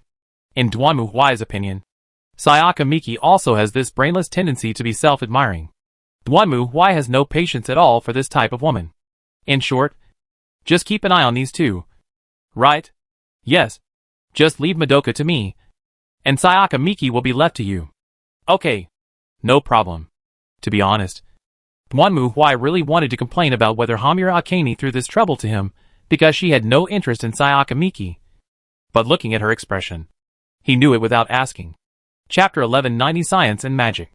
Dwanmu Hwai did not set up 24-hour surveillance like Hamura Akane. He had a simpler way. He just summoned a creature and let it stare at Sayaka Miki. If the other party made any special moves, he would be notified immediately. Isn't this much more convenient than Hamura Akane's perverted peeping? As for Dwanmu Hwai himself, most of his time was spent dealing with N's boring question about why did it become like this. Well, it's really boring. But N just enjoys it. I shouldn't have let her come. But apart from that, N is quite serious about his job. Well, that's almost all right. Standing on the top of a building, N looked at the magic circle he had drawn and nodded with satisfaction. Are you sure it's okay? Of course. As long as that guy called QB dares to take action, I can analyze the power he uses through these magic arrays. In theory, I should be able to analyze what method the other party used to achieve this process. In theory. To be honest, every time I hear this kind of statement, I feel that it will definitely fail. Dwanmu Hwai sighed silently and couldn't help complaining. Then he looked at the skyline in front of him. It was already dusk, and the bright red sunset dyed the sky red like a touch of blood.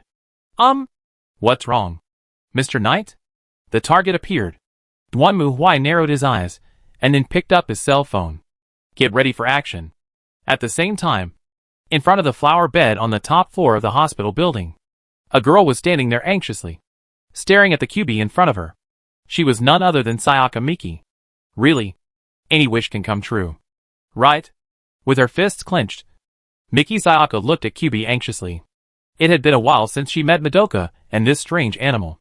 In fact, Miki Sayaka had been thinking about whether to sign a contract with QB to become a magical girl. She was still hesitant. But today, Miki Sayaka encountered something. In the hospital's ward, she witnessed the boy she had secretly loved. And she was also the painful appearance of her picnic. It was not just because of injuries, and more of the pain that could not continue to pull the violin because of injuries. Seeing her beloved in such pain, Sayaka Miki finally made up her mind and made a decision. It doesn't matter even if I have to fight with a witch. Even if I encounter danger. As long as Kamijukusa can recover and play the violin again like before, then everything I have done will be worth it. After making the decision, Sayaka Miki came to the rooftop of the hospital. When she pushed open the door to the rooftop, QB seemed to have known that she would appear and was waiting here. No problem. Your wish will definitely come true. Then, it's all right. Right? Well, come on. Hearing QB's question, Saya Miki took a deep breath and then clasped her hands in front of her chest. So, Miki Sayaka, what is your wish? My wish is, I hope that Kamijukusa's injury can be completely healed. And I hope he can still play the violin like before. I received your wish. As Miki Sayaka answered. QB's ears hanging on both sides of the body suddenly stretched out and then directly reached into Miki Sayaka's chest. The next moment, Miki Sayaka showed a painful expression. And at the same time, a gem-like existence shining with blue light slowly emerged from her chest. Accept it. This is your fate. However, before QB could finish his words, something strange happened. With a dazzling flash of light, a huge magic circle appeared above the two of them, spinning and enveloping them. That's... Seeing the magic circle suddenly appear, Kyubi was stunned for a moment. And Sayaka Miki also subconsciously shifted her gaze.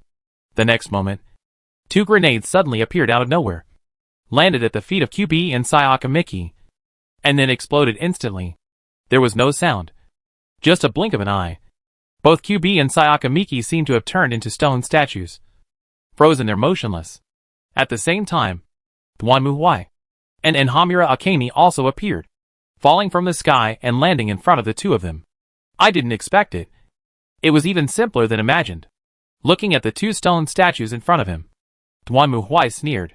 It was not difficult to catch Kyubi, and it could even be said to be very simple. The reason why he was able to catch these 2 in one fell swoop was because of the special weapon that Dwanmu Hwai had as a judge. The stasis grenade.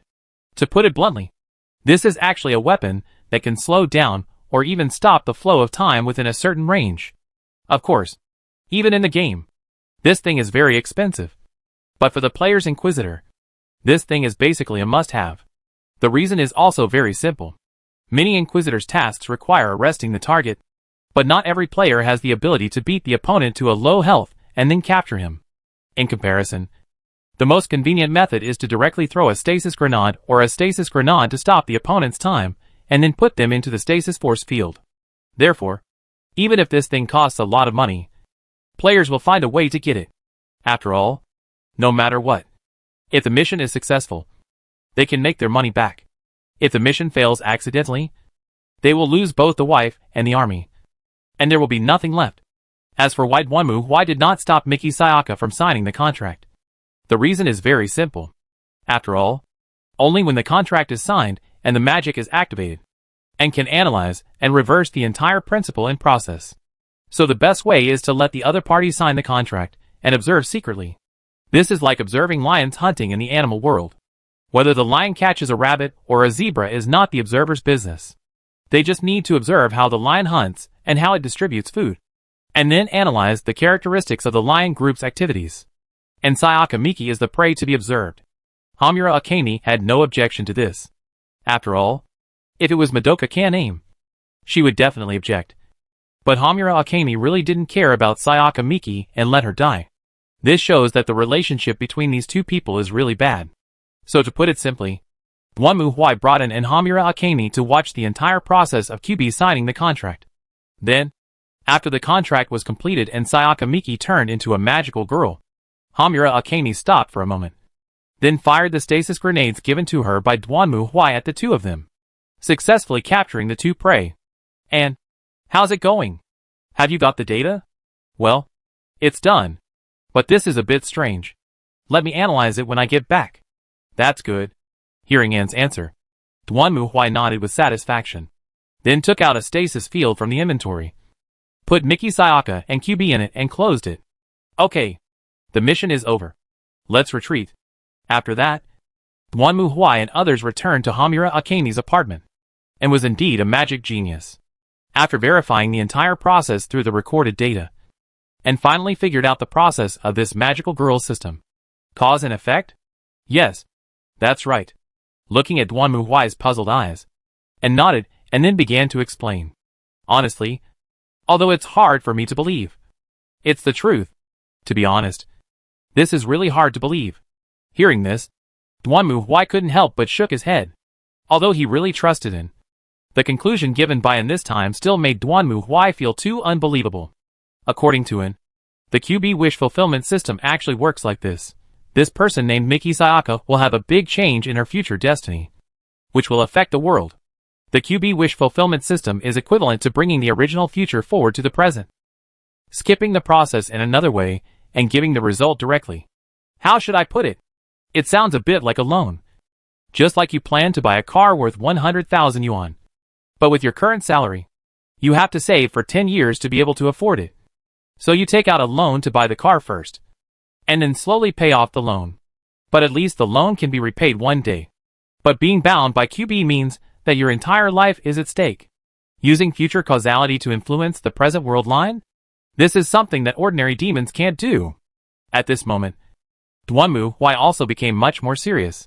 This kind of thing could not be done by demons. Even indigenous gods could not do it. At the very least, It had to be an intergalactic level, and it had to be specialized in this area. Duanmu Huai did not have this ability. With his divine position, it would certainly be no problem to destroy a fixed future. But Duanmu Huai did not have the ability to do this. Only a magic all-rounder like him, who is a master of almost all magic fields, can figure out what QB did. If Lonnie or Ellie came here, they would probably be confused too, from this point of view, and was right to come. Well, however, facing Duanmu Huai's question, and showed a complicated expression. Demon, to be honest, I feel like this QB is not of the same type as us. What's the meaning? I just did a thorough investigation on QB and found that it is not a creature, but a projection from a higher plane. In scientific terms, it is called information projection from a higher dimensional space. I think that's what it's called. Anyway, I think this should fall within the scope of Miss Lumiere. So what you're saying is that this thing isn't a demon, and it's not even magic? That's right. Good fellow. Hearing Anne's answer, Duanmu Huai silently rolled his eyes. This thing has something to do with magical girls. And you tell me this is from the science department? Is there such a science? There's no other way. It seems I have to let Lumiere come and take a look. Chapter 1191 Alien Invasion? After going around in circles, he ended up back at Lumiere. So Duanmu Huai had to contact Lumiere again using his personal terminal and ask her to do a comprehensive inspection of QB. The result is, well, as Misson said, this is not a living thing, but a projection of a data set. It should be an existence of a higher dimension. Could you please explain it more clearly? Duanmu Huai said that he was illiterate in this regard and needed popular science education. How should I put it? In response to Duanmu Huai's question, Lumiere on the other side of the screen thought for a moment, then took out a piece of paper and an apple, and then placed the ball on the paper. Let's put it this way. If we were two-dimensional creatures living on paper, we would never know what the apple really looks like. We could only judge its appearance by the part of the apple that touches the paper. But this is obviously inaccurate. Just like now, we all see an apple pressed on the paper. But for the two-dimensional life on the paper, what they can perceive is the part of the sphere that touches the paper, not the entire apple.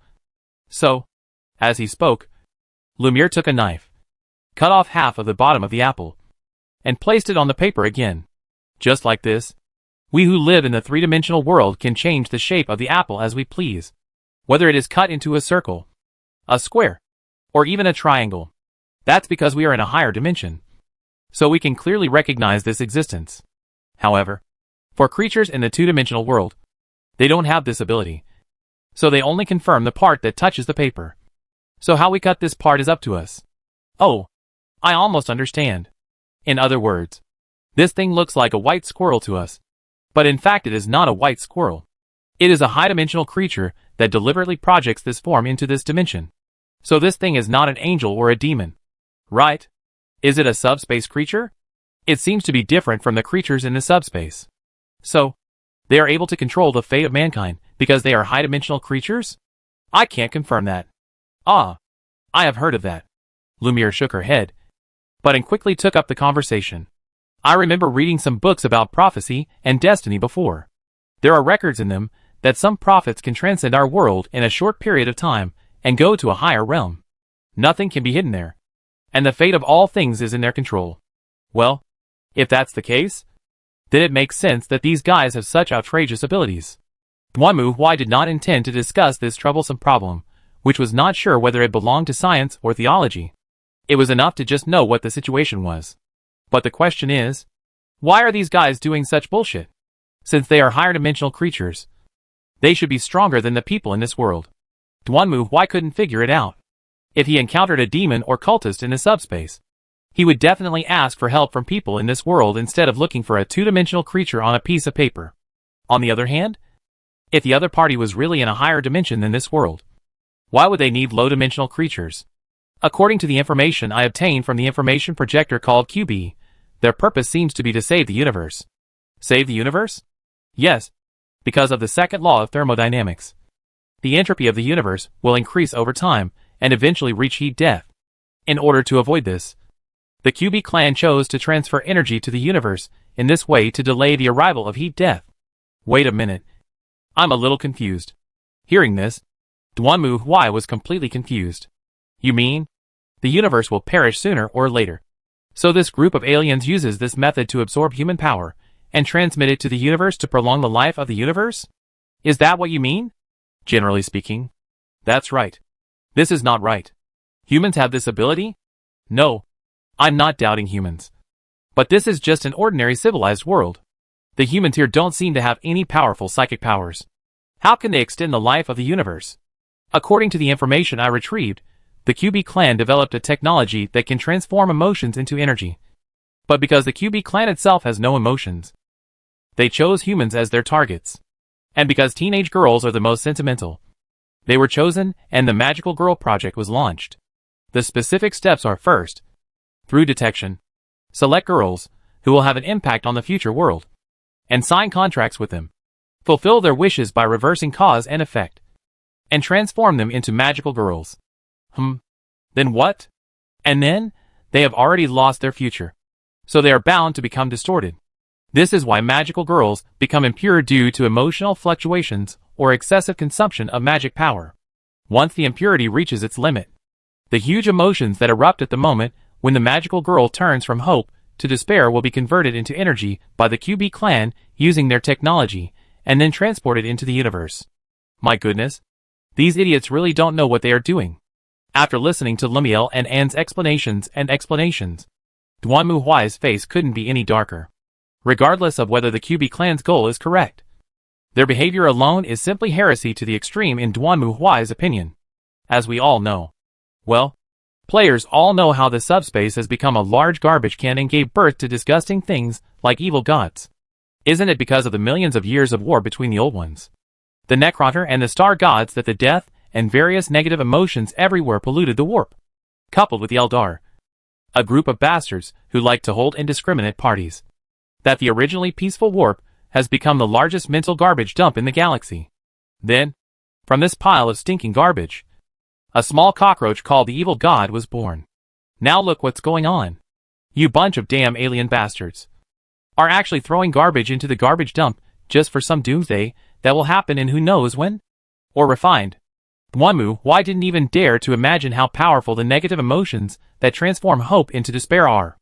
You have to know that the warp had purified more than half of the Milky Way because of the last desperate struggle of the original human empire, starving those evil gods and warp demons half to death.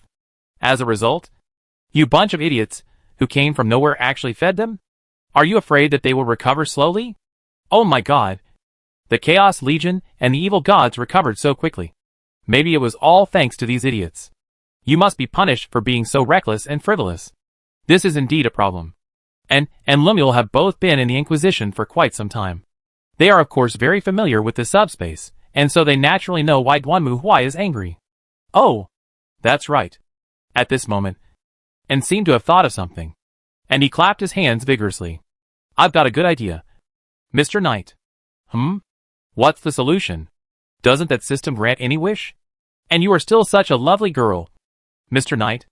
As long as you sign a contract with QB to become a magical girl, and then make a wish to destroy the Chaos God in the warp, wouldn't the problem be completely solved? Hearing Anne's smug proposal, Duanmu Huai glanced at her. Your idea is very heretical. Will it? Will it? It can make any wish come true. I think it's very useful. The Holy Grail can also fulfill all wishes. Which one do you think has been found? Not to mention this system designed by emotionless high-dimensional alien creatures. Who knows if there is any logic in it that we humans cannot understand?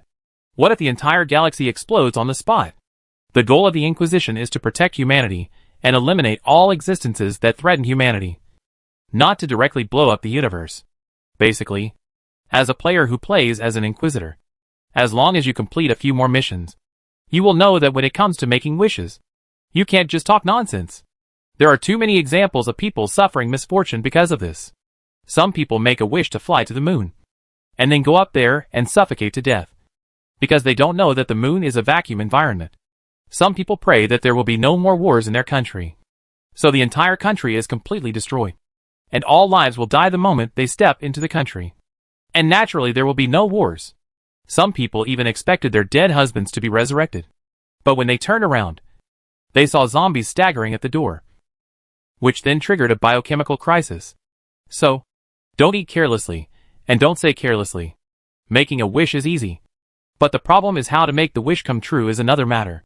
Putting aside the question of whether the wish to destroy the warp and the chaos god is reliable or not, just based on their status. Is it possible for QB, an alien race with no emotions, to deal with them? Duanmu Huai just doesn't believe this. So what are you going to do, Mr. Knight? Didn't you say that you can't use your previous strength anymore in your current state? As he spoke, and looked at Duanmu Huai in front of him curiously, and the latter raised his eyebrows. I'll let you know in advance that even if I can't use my previous strength, I can still deal with you. Stop giving me those unnecessary thoughts.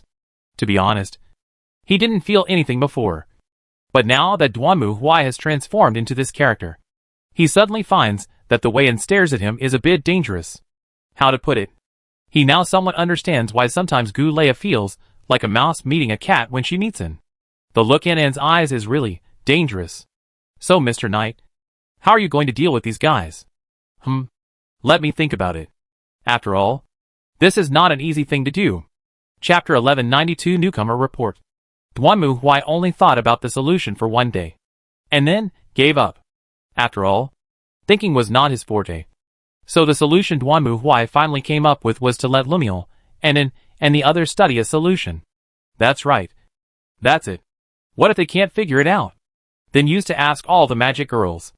According to the information Lumiere got from QB, the QB network has a channel that connects with all magical girls.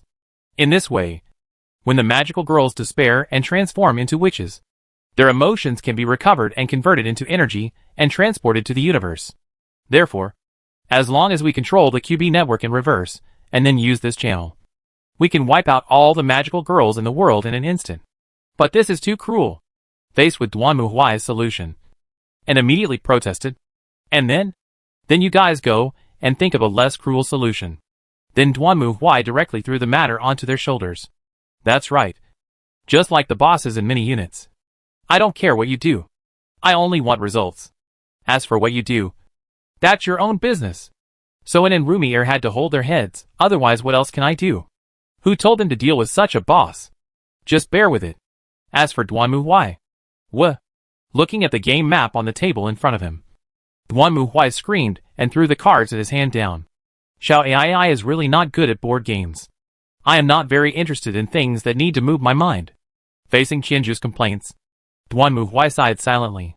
After returning to Mitakahara, capturing QB, and throwing the task of solving it to An and Lumiere, Duanmu Huai spent most of his time in the cafe. After all, for now, as long as he didn't find a way to save the magical girl, there was nothing Duanmu Huai could do. The problem is that, as of now, the magic girl system created by the QB clan involves a series of major problems such as high dimensions, fate, causality, and even quantum mechanics, and is now holding video conferences with others almost every day. The participants include not only magicians like Lonnie, Ellie, and Fulillian, but also researchers like Shueli and Angelica.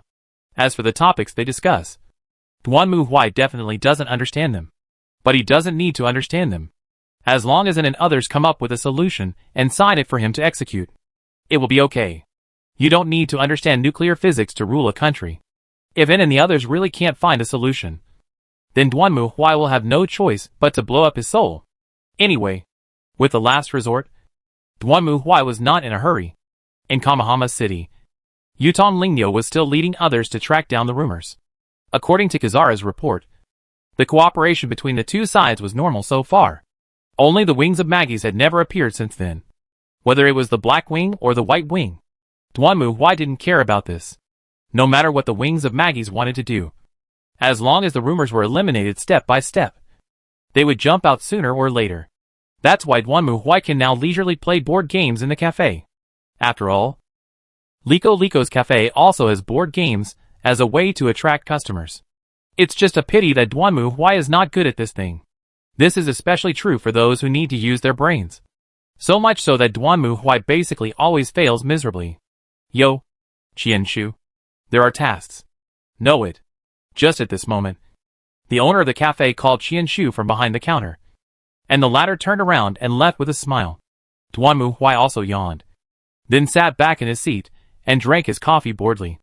Xiao Ai, please bring it along sometimes. I want to chat with her more. When there's a chance, she'll have something serious to do. Facing Qianshu, who leaned over the counter to complain, Duanmu Huai replied casually. In fact, just as Duanmu Huai thought, and Qianshu had very similar personalities. So much so that their relationship became extremely good almost immediately after they met. Over this period of time, the two sides became as familiar with each other as if they were good friends who had been together for several years. What is this? Birds of a feather flock together? For the sake of insurance, Duanmu Huai felt that he still had to separate them. Otherwise, who would teach who would be bad? I see. I wanted to recommend the coffee that the store manager brewed to her. Oh, by the way, I can bring some coffee back today, and we can drink it together. I do not mind. That's good. I have something else to do, and need to leave for a while. We'll talk later. After saying this, Qianshu's outlet was really a woman like a wind. With Qianshu's departure, the entire cafe becomes quiet again. Duanmu sat on the bar and silently tasted coffee. The other glasses woman next to him lay on the table and couldn't help crying. Wow! Why are there no good men? Give me a good man. Isn't a good man falling from the sky? Wouldn't you find it yourself? Duanmu Huai rolled his eyes when he heard the glasses girl complain. The glasses girl was called Ruishi, and she was also a clerk in this coffee shop. Qianshu said that she was originally a licorice, but later retired because of her age. So she was doing a similar auxiliary job here. This person's biggest flaw is that he likes to complain that he is single and no one wants him. Although according to Duanmu Huai, Ruishi is not ugly and her figure is acceptable. If there is any flaw, well, I just have this mouth. Where is it so easy to find? Huh? Don't talk about the wind and coolness here. You will understand my pain when you get to my age. No, I don't think I know. Because I already have a marriage contract. What? Hearing this, Ruishi's eyes widened and stared at Duanmu Huai. Really? What kind of person is he? She is very beautiful, of noble status, and very rich. She is a princess after all. But these are all external. Our marriage should focus on the inner qualities. You're always around me. And to be honest, I'm a little annoyed. But other than that, you're pretty good. You're cheerful and outgoing. And you're very popular. Why? How can it? Hearing Duanmu Huai's answer, Ruishi took a few steps back with a grim face. Then stretched out his hand and pointed at Duanmu Huai. Traitor. You traitor? It's not my business. Looking at Ruishi running away crying hysterically, Duanmu Huai rolled his eyes and started drinking coffee again. If this woman didn't have this mouth, she would have been married off long ago. And at this moment, a voice suddenly sounded beside Duanmu Huai. Excuse me. Hearing this voice, Duanmu Huai turned his head and saw a girl with beautiful black hair and a delicate and cute face standing there expressionlessly. She was wearing a dark blue uniform, carrying a backpack and a large suitcase in her hands. This outfit doesn't look like a customer of the cafe. Who are you? I am Inoue Takaina, who is assigned here from today. The commander ordered me to learn from you, Shizuka-senpai. Although it is not my own intention to be assigned here, I have a chance to learn from Locoelis, who has the opportunity to learn from DA. I want to improve myself in this workplace in order to return to the headquarters. Well, watching the other party say so many words at once, Duanmu Huai was silent for a moment. Even though you say that, I'm not Chitsuka. Why? She is a guest here. But she is not licorice. At this time, Mika also came out of the kitchen and reached out to the dark-haired girl in front of her. My name is Mika, and I'm the manager here. I'm Inoue Takaina. The black-haired girl shook hands with Mika, then looked at Duanmu Huai again. Should we take any measures against her? The identities of our DA members are kept secret. Although it was my mistake before, it also exposed this place and my identity.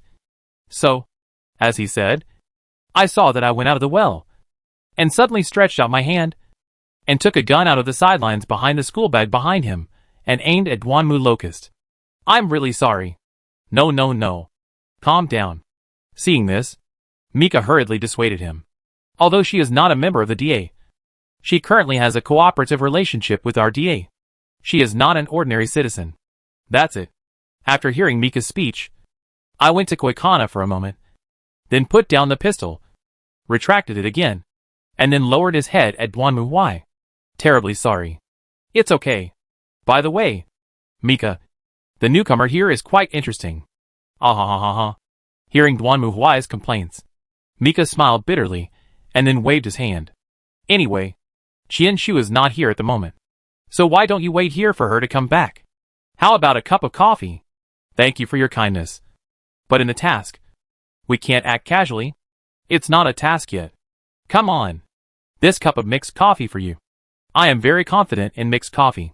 I'm not polite. Seeing that Mika had brought the coffee, Inoue Takaina paused for a moment, and finally sat at the bar next to her, taking small sips of the coffee. Duanmu Huai just looked at her, then turned his head and looked at the news on the TV hanging on the wall next to him. While sipping coffee, Inoue Takaina secretly looked at the girl sitting next to her. To be honest, the reason why she mistook this girl for the DA's trump card was not simply because of stupidity, but more because of the pressure and threat she felt when she saw this girl for the first time.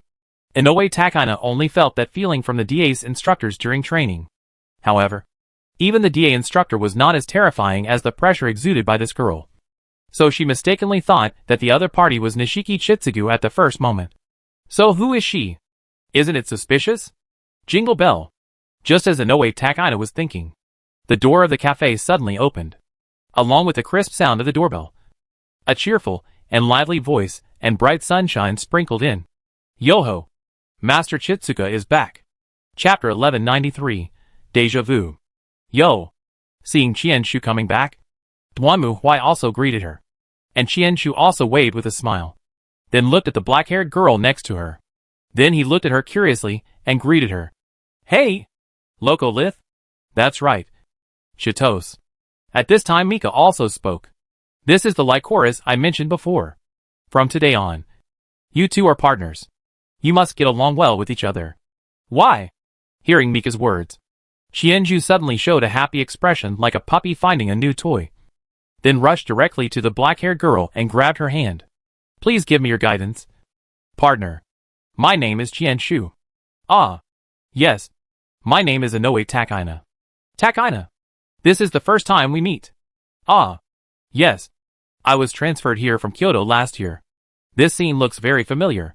Looking at Inoue Takaina, who was retreating continuously under Qianshu's relentless pressure, Duanmu Huai curled his lips. He always felt like he had seen a similar scene somewhere. Oh! That's right. And Yulia. And Isphia and Euphilia. They all have the same tune. One is lively and outgoing. The other is silent and introverted. So now this is another pair of mindless and unhappy? Why do I always run into people like this around me? Even my clones can't escape? Is this some kind of curse? By the way, what's wrong with your face? At this moment, Chizuka also noticed that there was tape on Inoue Takina's face. Is it some kind of honor injury? No. Although Inoue Takina's expression was a little embarrassing, she still answered Chizuko's question obediently. To put it simply, before, when the Lycoris were carrying out a raid on an arms deal, one of the Lycoris was captured, and the other party took her hostage and demanded that the others surrender.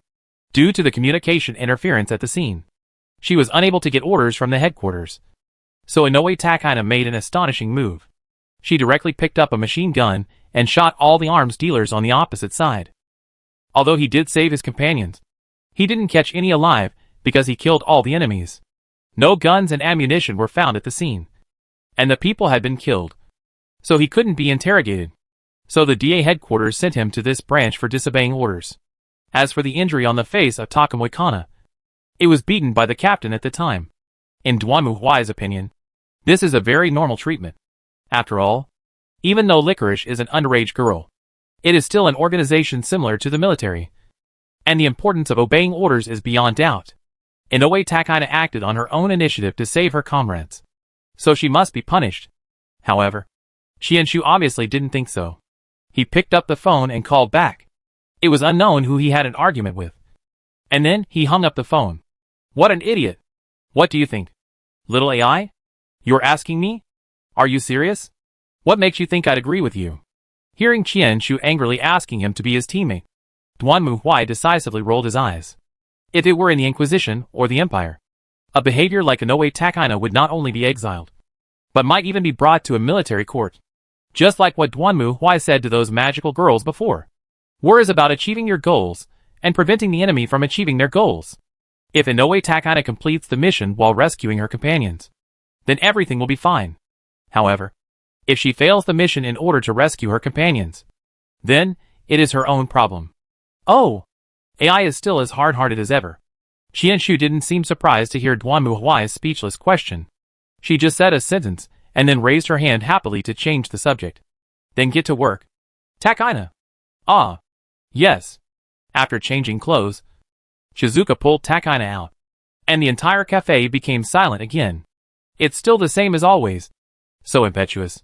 Looking at Qianshu's leaving back, Mika smiled bitterly, then looked at Duanmu Huai, who was still sitting at the bar drinking coffee and eating snacks.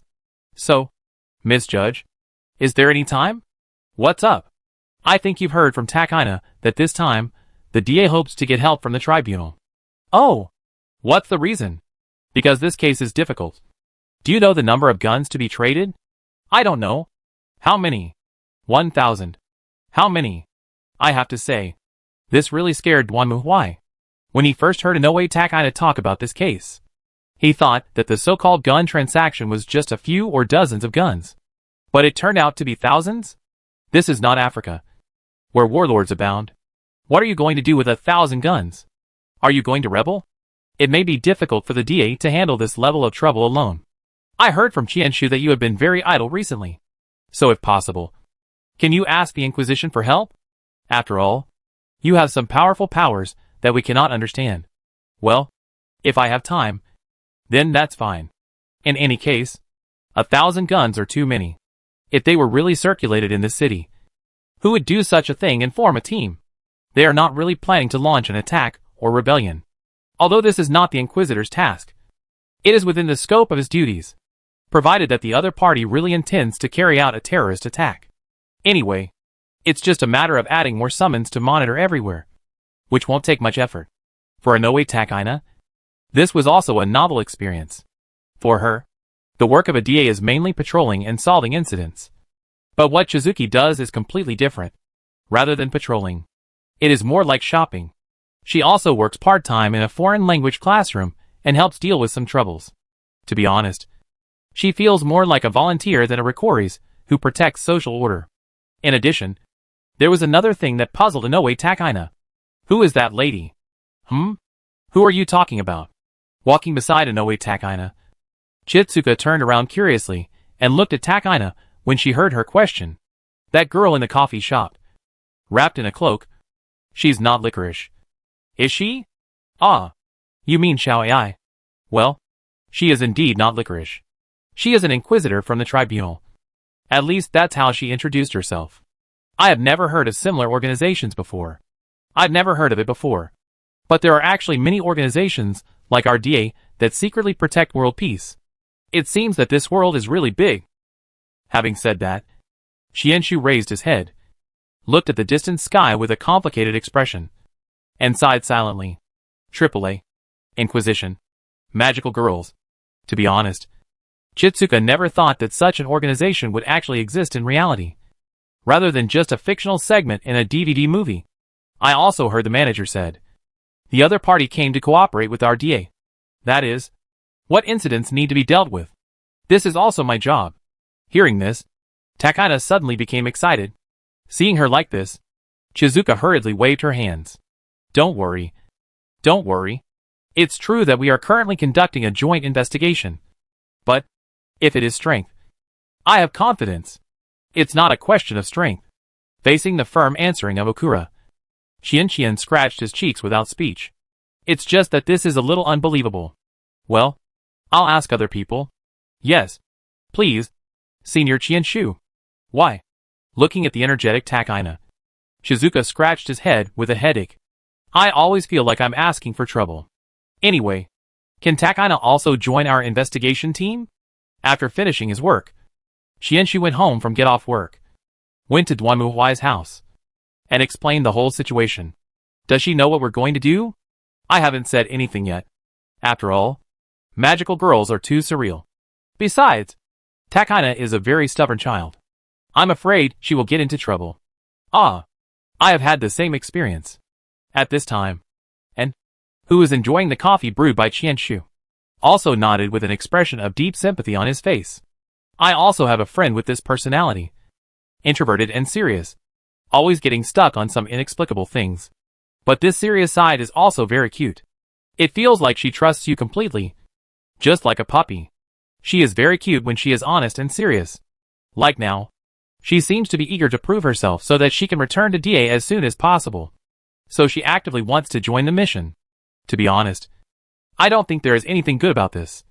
But she seems to be very persistent. Ah. I know. It's that feeling. And when the mood changes, the tail will swing back and forth. Even if the person can't show it, you can tell the mood from the tail. Even though it has been exposed, the person still feels that it has not been exposed. That side is also very cute. Hey! Tail? Uh-huh. While drinking coffee and looking at an Enshienshu, Duanmu Huai sighed silently. These two people are really the typical example of birds of a feather flock together. And even their hobbies are very similar. I also want to meet the girl named Takaina. No problem. She has already started working in the coffee shop. How about you come to the coffee shop with Xiao Ai tomorrow? Xiaoan? I'm going. Looking at An, who raised his hand happily. Duanmu Huai shook his head speechlessly. Have you forgotten your real job? Chapter 1194, Birds of a Feather. And Qianshu have similar personalities. Both are the type of people who do what they say. So the next day, under her pestering, Duanmu Huai had no choice but to bring her to the coffee shop. This kid is Takaina. I see. He. This is quite interesting. Looking at the black long straight hair in front of him. And opened his eyes wide and circled around her with a curious look. Facing Anne's undisguised stare and scrutiny. Takaina seemed a little uneasy. Well? Who is this person? My name is An. And you must be Inoue Takaina. Right? It's our first meeting. So please give me your guidance. Yes. How is he? He is a very honest, cute and obedient child. Right? Chitsuka next to him was smug, saying, This is my wife. She's very pretty. Isn't she? Who are you showing off to? Oh, she is indeed very honest and cute. I really want to tease her. In this respect, she is similar to Yuria. It's a pity that Yuria is not here. Does she look like Takaina? Their personalities are very similar. They are both well-behaved, but strong children. I understand. On the surface, you may seem to be obedient, but in fact, you are very opinionated and persistent. Right? That's right. That's it. Looking at the two people who were talking happily with a confused look on her face, Takaina blinked, and then looked at Duanmu Huai next to her. Please tell me. This is. Just pretend you didn't see anything and go do what you need to do. I'm used to these two going crazy when they get together. Duanmu Huai silently drank his coffee and read the news on his phone, acting as if it had nothing to do with him. Perhaps Takaina also decided that this was not a situation that she could intervene in. So she just sighed, and then obediently went back to the counter to continue her work. After a while, a customer came in, and Qianshu was busy greeting him. At this time, Ansai, who had just finished chatting, reluctantly returned to Duanmu Huai's side. Oh, Qianshu is such a lovely child. Mr. Knight, have you ever thought about letting her join the Inquisition? I think she would be a good match for me. No way. Forget it. Why? Because she doesn't kill anyone. Facing Anne's question, Duanmu Huai gave a decisive answer. In fact, he had considered similar questions before. But after talking with Qianshu, Duanmu Huai gave up the idea. The reason is very simple. That is, Qianshu is unwilling to kill anyone no matter who the other person is. She said that she doesn't like to take away the other person's time. So this is why Qianshu has been using non-lethal bullets. Hearing this, Duanmu Huai decisively gave up the idea. If you have different values, there is no point in talking. It's fine if you don't kill ordinary people. But the court of justice has to deal with heretics who believe in evil gods and have blood on their hands. Keeping such people is a disaster. Since Qianshu is so determined not to kill people, recruiting her into the court of justice is simply asking for trouble. What's the point of going to the tribunal if you don't even dare to kill people? Oh, what a pity. After hearing Duanmu Huai's explanation, and sighed with some disappointment, I was thinking that if Qianshu could enter the Inquisition, we would become good friends. Won't Gu Lia be jealous? I don't think so. Ha ha ha ha. After all, I won't tease her. That's right. If you two get together, you will bring harm to others. So? What's the progress of your plan? Duanmu Huai glanced around the cafe. It was not yet lunchtime, and there was no one else in the cafe except them. So there was nothing to be taboo about. Wow. It's difficult. To be honest, it's very difficult. Everyone still thinks the best way is to use QB's wishing system. Impossible. Forget it. Duanmu Huai directly rejected the proposal. I guess so. Then the only thing left is the plan proposed by Ms. Ellie. Ellie? Yes. She said that she could mimic the Holy Grail system and reset the entire Magical Girl network, turning it into a situation similar to heroic spirit possession. This should be able to reverse the process to a certain extent. The heroic spirit of the Holy Grail system.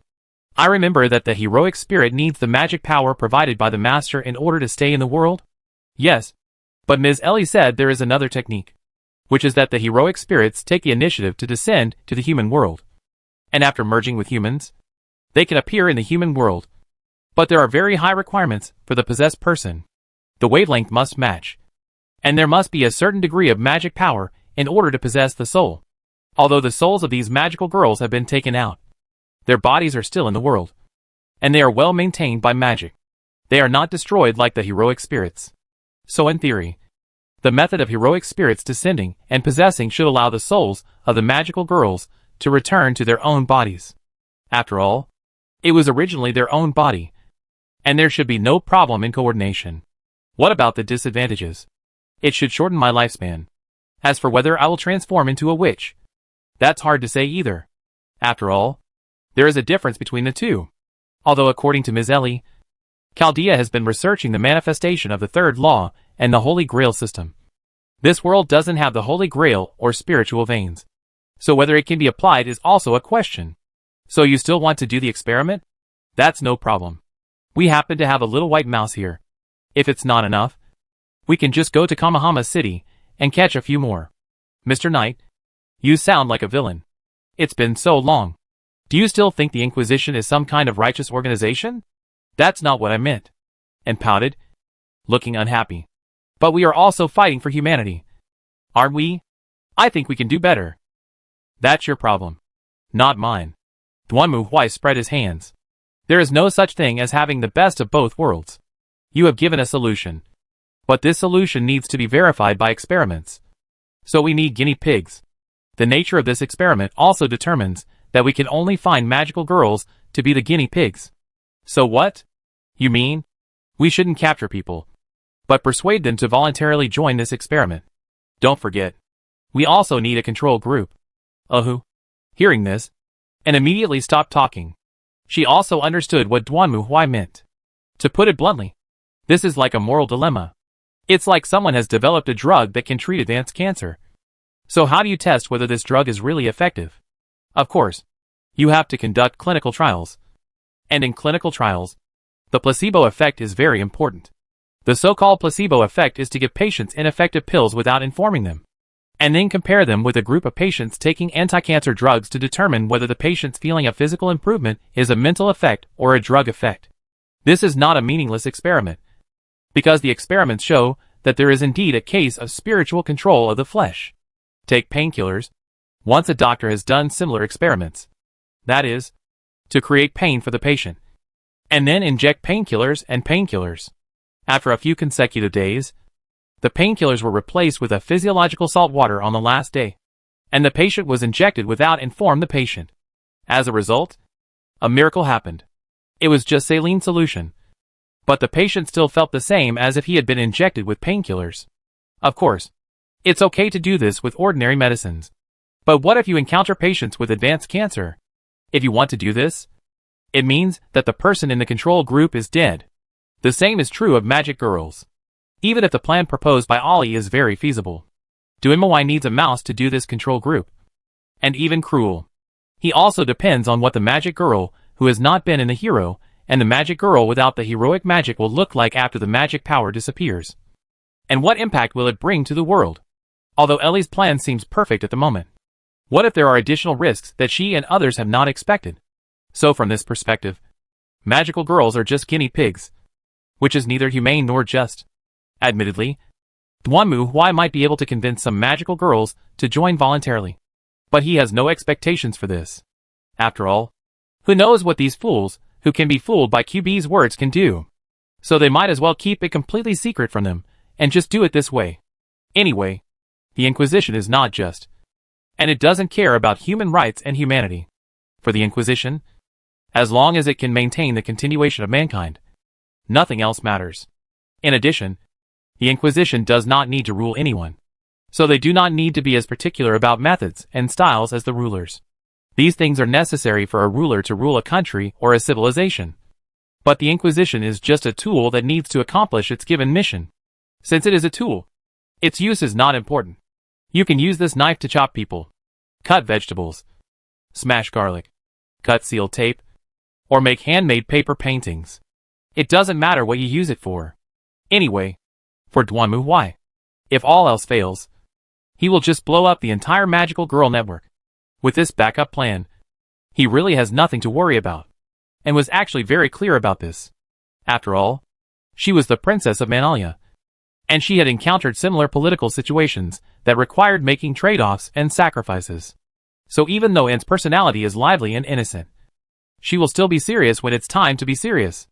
Just like the original fate of the fragments of the Manalia world. Even in that future, Anne and Gu Lia still have a deep relationship. But for the sake of Manalia and her people, she resolutely chose to confront her friend and fight to the death. From this point of view, although Anne likes to play, she is still very clear-headed when it comes to taking action. This is also the difference between Anne and Qianshu. The latter, well, Duanmu Huai felt that if she encountered such a situation, she would definitely not make up her mind so easily. Then, should we choose Mitakahara as the location for the experiment? We'll take it one step at a time. First, we'll see how the little white mouse performs. If there's no problem, we'll expand the scale. It just so happens that we can compare it with Kamahama City. You mean the system in Kamahama City that can release witches like that? To be honest, I'm quite interested in that system. But it's not without risks. Oh, is it so? Of course. According to what you said, Mr. Knight, the system of Kamahama City is that magical girls transform themselves into witches for a short period of time to eliminate filth. Maybe this is indeed no problem at the beginning. But if the filth is eliminated frequently, will there be some unknown effects? I have read about similar situations in books. There was a brave man who had the blood of a dragon and could use the power of a dragon to fight.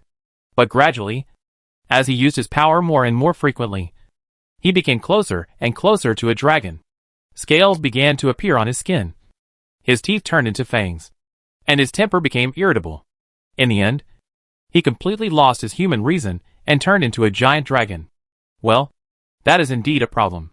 Hearing Anne's answer, Duanmu Huai touched his chin and nodded. Maybe I should find an opportunity to experiment. Chapter 1195 Dark Night Murder. The night in Kamahama City is as peaceful as ever. At least it seems that most people are. But for some others, this is not the case. Another rumor has been debunked. Hiding in the alley, a girl clenched her teeth and looked solemn.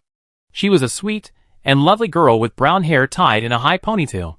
At this moment, she clenched her fists and stared at the darkness in the distance with an unwilling look on her face. Sister, can't we really do something? For now, the three masters of Maggie's ask us to wait and see what happens. Tsukasaki, another girl who looked almost exactly like her, also spoke at this moment. Her appearance was no different from the former, except that she had a more calm and quiet temperament. They were none other than the two white-robed girls that Duanmu Huai and his party had met when they were tracking the rumors about the Water of Misfortune. The white-winged sisters Tianin Yueya and Tianin Yusaki from the Wings of Maggie's. Although the two eventually escaped from the battle, they still felt frustrated that the rumors they were protecting were destroyed. I never thought they would be with the police. This is simply cheating. As the younger sister, Amain Tsukasaki stomped her feet in anger. They didn't need to investigate the other party's identity at all. Because after Duanmu Huai released all the captured Black Wings, the Wings of Magus also got the news very quickly. It must be said that when many magical girls learned that a government department was investigating their organization, they were scared to death. Especially those Black Wings who were previously captured by Duanmu Huai. Some of them directly chose to withdraw from the organization. After all, they really can't afford to call their parents. After learning about the situation, the 3 adults of Magus also issued an order to stop action below and do not conflict with each other. The result turned out to be like this. Now the people opposite are cleaning those rumors every night, which makes Tianyuya and Tianyuya quite focused. After all, the rumors are related to the redemption of the magic girl. What would happen if these people cleaned up all the rumors?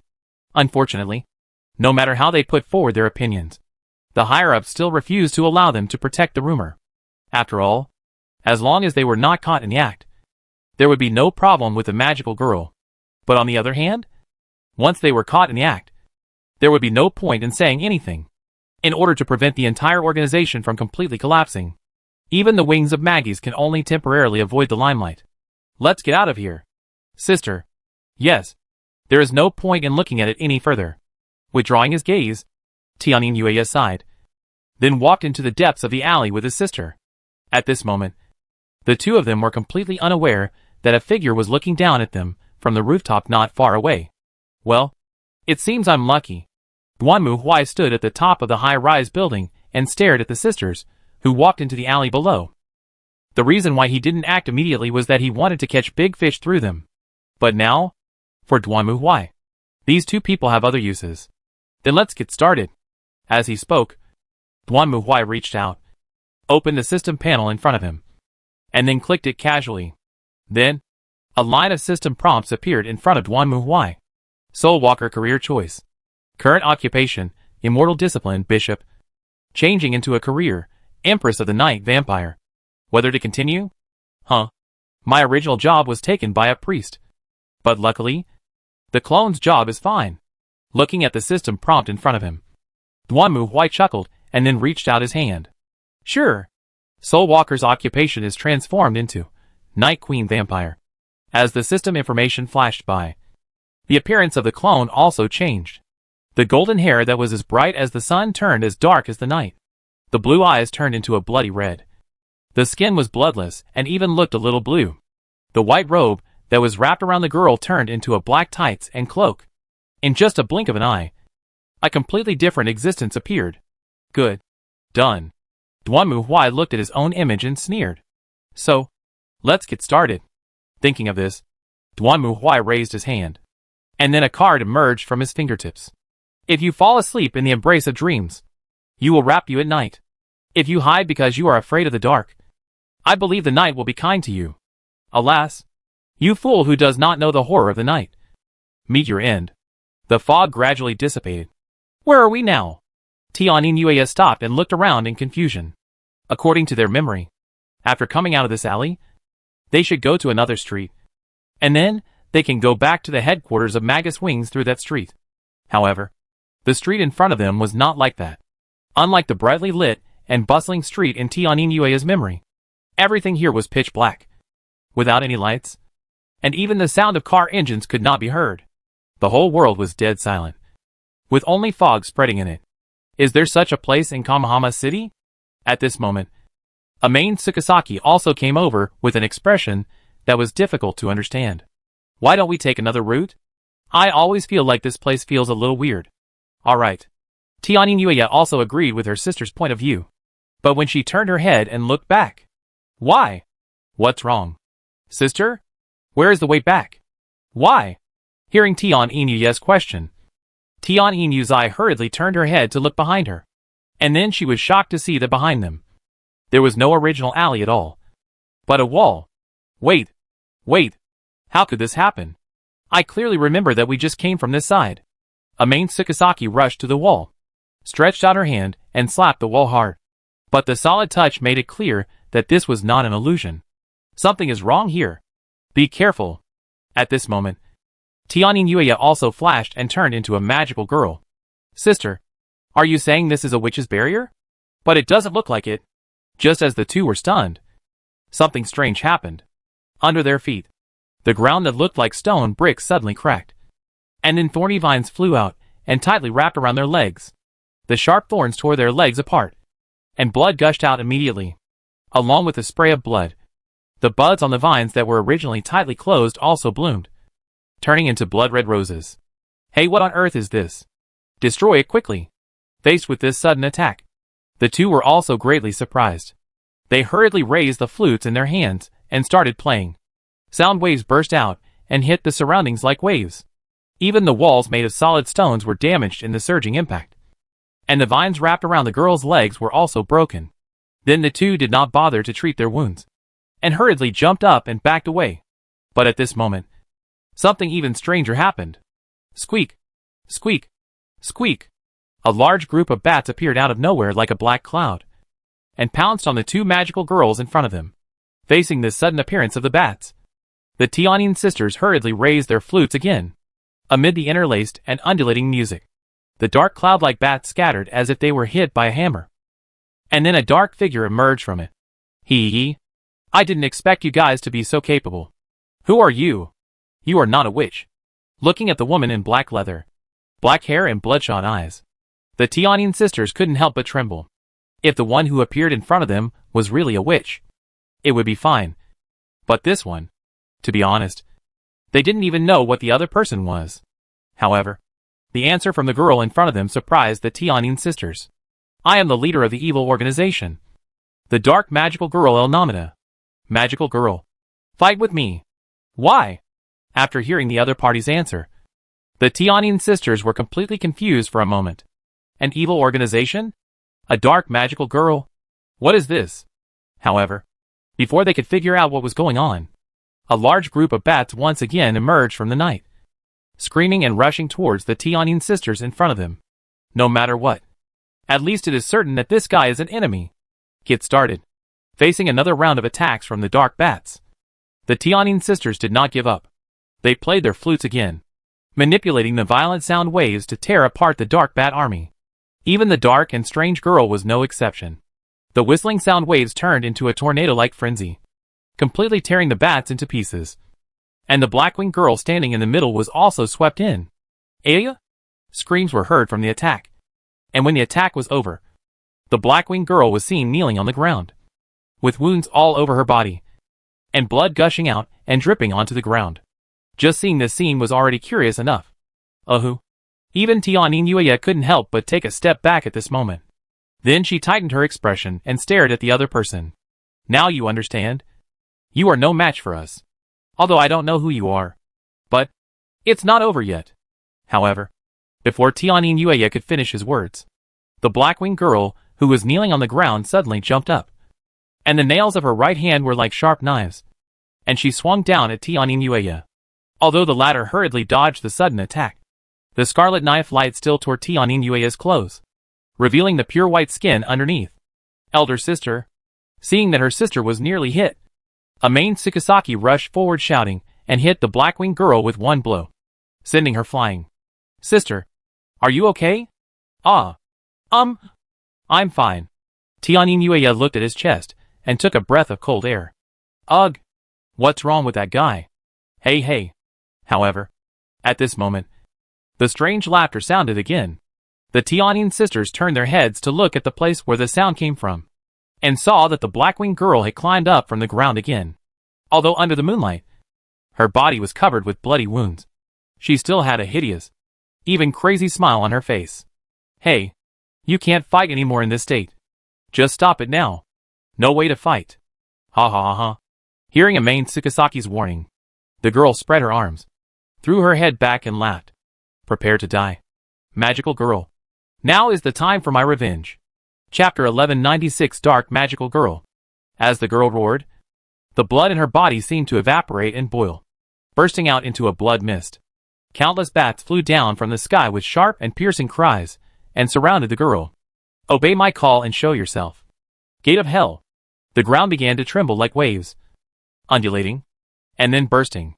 A huge stone gate that looked like an ugly human face emerged from under the girl's feet, rising up from it like an elevator, facing the twins in front of them. Immediately following, the most miserable and painful screams in the world spread in all directions like sharp arrows, and the Tianyin sisters were hit head-on without any preparation. They flew backwards and hit the wall behind them, then collapsed to the ground. Wow! What on earth is this? Amain Tsukusaki stretched out her hands to cover her ears. She had never heard such a sound before. It was as if the sound waves turned into invisible spikes, extending from her ears all the way into her brain. Even her brain seemed to be pricked by needles. She felt dizzy and had no strength in her body.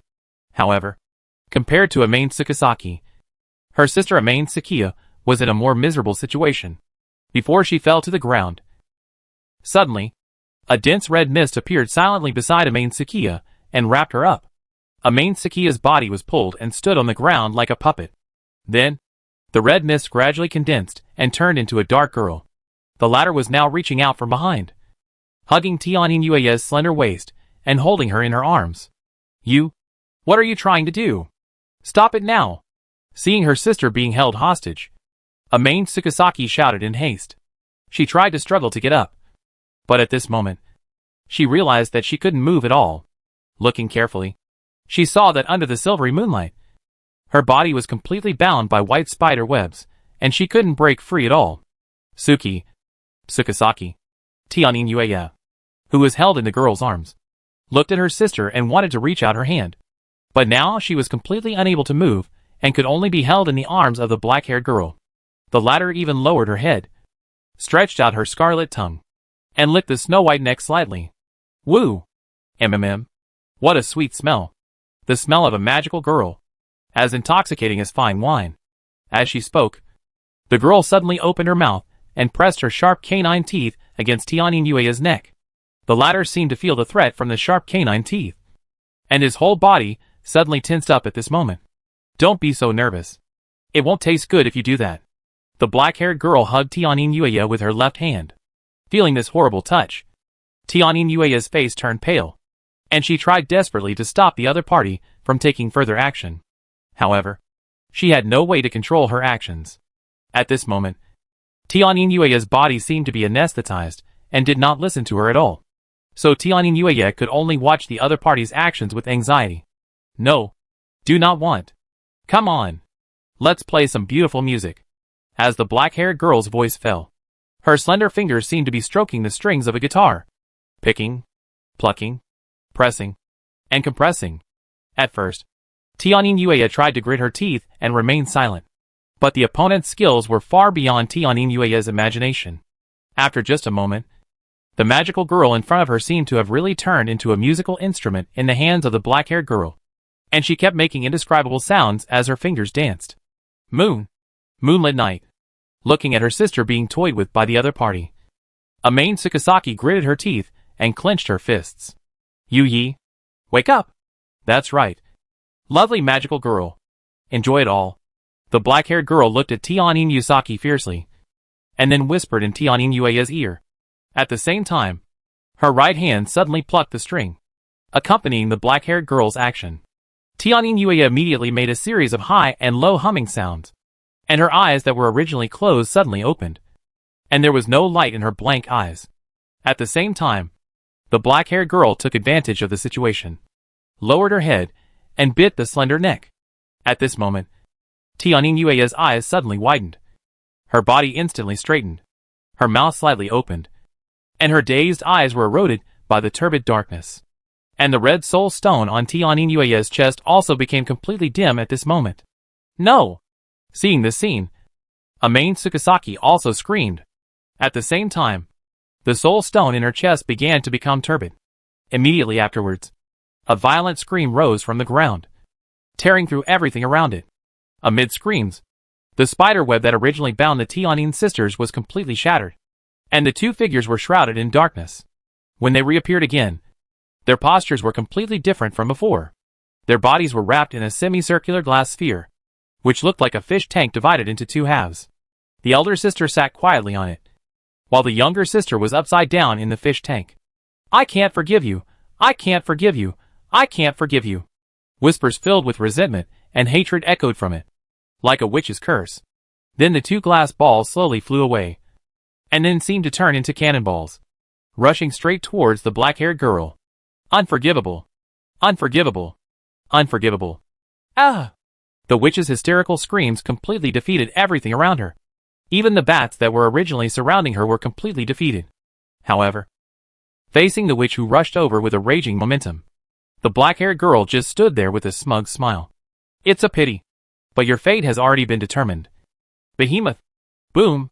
As the black-haired girl called out, the huge stone gate that had risen from the ground exploded instantly, and a biting cold air gushed out of it, transforming into a huge monster, which pounced on the witch who was rushing down in front of it.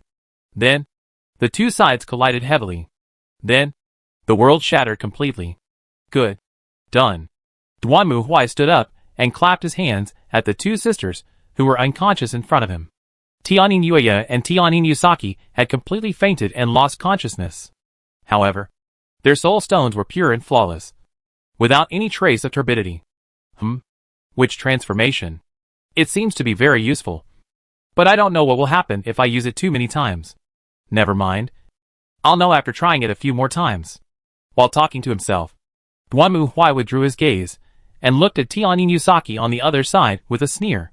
Next time, it will be my sister's turn. After saying this, Duan Muhui turned around and walked into the depths of the dark alley. After being completely engulfed by the pitch-black shadow, the alley in front of him once again returned to its original silence, as if nothing had happened. Woo! It was unknown how much time had passed before Amain Tsukusaki slowly woke up. She rubbed her eyes and looked around blankly. Where is this? Oh right. Moonlit night. After a moment, Amain Tsukusaki seemed to come to her senses and turned hurriedly to Amain Tsukiya beside her. Yu Yi, are you okay? Cheer up. At Amain Tsukusaki's call, Amain Tsukiya slowly opened her eyes and stared at her sister blankly. Tsukusaki? What's wrong? What happened? I don't know either. We must have been attacked. As Amain Tsukusaki spoke, she looked around. This was not a strange street, but an alley that they were familiar with. Outside the alley, they could even hear the roar of cars and music on the street. This was the city they were familiar with, the streets they were familiar with, and the world they were familiar with. Moonlight, are you okay? I don't seem to be in any trouble. As he stood up, Tianyin Yueya began to speak, but before he could finish his words, his expression suddenly changed. What's wrong? No. Nothing. Nothing. As she spoke, Amain Yueya desperately stretched out her hand to try to hold down her skirt. And at this moment Amain Yusaki also saw that under the streetlight, Amain Yueya's skirt seemed to be soaked in water and stuck tightly to her legs. Woo-woo. What should I do? Tsukusaki? Anyway, go change your skirt first. Fortunately, it was already nighttime. Under the cover of Amain Tsukusaki, Amain Tsukiya went to the toilet in a nearby park to change into spare sportswear. And then he breathed a sigh of relief. So, we weren't dreaming just now. We were really attacked. Looking at the skirt in her hands, with a complicated expression, Tianyin Yueya didn't know what to say for a moment. She actually did that to her sister. It's absolutely unforgivable. But who is that girl? What is the evil organization? And what is the dark magical girl? No matter what, we must avenge this. At this moment, Tianyin Yuzai was so angry that she was about to jump up. She reached out and held Tianyin Yueya's hand. We were careless this time, but we must not lose next time. But the three masters of Magis asked us not to act rashly. They don't look like they're in league with the police. They're probably some mysterious magical girl who came to Kamahama City to cause trouble. Is that so? Yes, that must be it. Amain Tsukusaki stared at her sister and nodded vigorously. In short, we must not let her go. Chapter 1197 Night Devil. However, the Tianyin sisters' lofty words did not come true, because they soon discovered that things were not as simple as they had imagined. In other words, things were far more complicated than they had imagined. In the days that followed, this girl who called herself the Dark Magical Girl of the evil organization would attack lone magical girls everywhere in Kamahama City every night. Not only the magical girls from the Wings of Magus, but even other local magical girls in Kamahama City were attacked.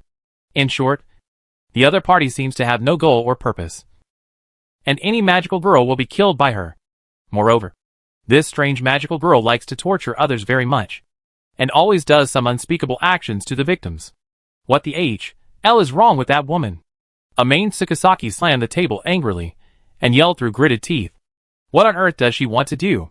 Doesn't she know that by doing this, all the magical girls in Kamahama City will gather together to deal with her? Now it seems that the situation has really become bad. The other magical girl sitting opposite also had a serious expression. She was a cadre of the Wings of Magus and a respected senior of the Amain sisters. Azusa Midori. Nowadays, many magical girls don't even dare to go out at night. And some choose to hide at home. Magical girls are only young girls after all. And the continuous attacks on magical girls naturally make them very frightened. Especially the Wings of Magus. In fact, the activities of the Wings of Magus have almost completely stopped during this period. Because many magical girls no longer dare to appear on the streets of Kamahama City at night. Otherwise, they might be regarded as prey by the weird magical girl. But we can't keep going like this. Can't we take the initiative? Magical girls are students after all. And they have to go to class during the day. So their free time is naturally only in the afternoon and evening. Of course, in the past, they could sneak out when their parents weren't paying attention. Or wait until late at night, using their power as magical girls. But now there is such a Jack the Ripper wandering around Kamahama City at night. So magical girls naturally don't dare to run around. As a result, the actions of the Wings of Magus could not be carried out. Especially the protection of rumors, which had almost completely stopped. They could only watch those traitors clearing rumors in the streets. Although their search for rumors was not very smooth. Once they found the rumors, they would immediately eliminate them. For the Wings of Magus, this was indeed a very troublesome matter. I have asked for instructions. But the three adults said that now is not the time for us to go out. Of course, Azusa Midori understood what Amain Tsukusaki meant. The Wings of Magus was an organization of magical girls. So as long as all of them went out, it would be no problem to deal with a mere out-of-control magical girl. In fact, Azusa Midori also thought so. But unfortunately, the three top leaders of Magus had other ideas. Isn't this great? When everyone else is troubled by that magical girl, we will take action to defeat them. In this way, those magical girls will also recognize us. Why? Recalling the speeches of the three adults, Azusa Mafuyu sighed silently. She certainly understood what they meant. Although Magus Wings was a magical girl organization established in Kamahama City, it was not welcomed by the magical girls in Kamahama City. Many magical girls regarded it as a weird and dangerous organization and kept their distance from it. Not to mention that many magical girls from other places have flocked to Kamahama City and joined Magus Wings during this period of time. This made the local magical girls very dissatisfied and vigilant. And even thought, are you Magus Wings trying to rule the entire Kamahama City? Due to the rules of the magical girls, the magical girls are not allowed to enter other people's territories at will. And the local magical girls are the most hostile to the organization of Magus Wings, which also leads to the limited scope of Magus Wings activities. And because the witches in Kamahama City are very strong, the magical girls here are also the strongest. Even though the magical girls who joined the Wings of Magus had an absolute advantage in numbers. When it came to combat effectiveness, the magical girls of Kamahama City could easily defeat 10 outsiders at once. So at the moment, the entire Kamahama City is a bit like the Warring States period, with various warlords occupying the territory of Kamahama City, staring at the new force that suddenly emerged out of nowhere. The Wings of Magus. They are wary of each other, fearing that the other party will do something weird. In this case, if the Wings of Magus can solve the problem of the magical girl that is giving the local boss a headache, then they will naturally receive a lot of gratitude, and maybe even get the local magical girl to join the Wings of Magus. However, the prerequisite is that the other party has indeed caused great trouble to the local bosses. Otherwise, if the Wings of Magus acts rashly, it will probably end up in a thankless situation. If you are not careful and suffer heavy losses, you might even be driven out by the magical girls of Kamahama City. Therefore, Magus Wings has chosen to remain on the sidelines for now. But is this really the best solution? Azusa Mafuyu couldn't make up her mind about this. At the same time, the same topic was being discussed in another place. Is there really no way to deal with that crazy woman? A girl with a high blonde ponytail paced back and forth in the room, complaining to the woman sitting on the sofa in front. Even if you say so. But the adjustment house is neutral. No matter what.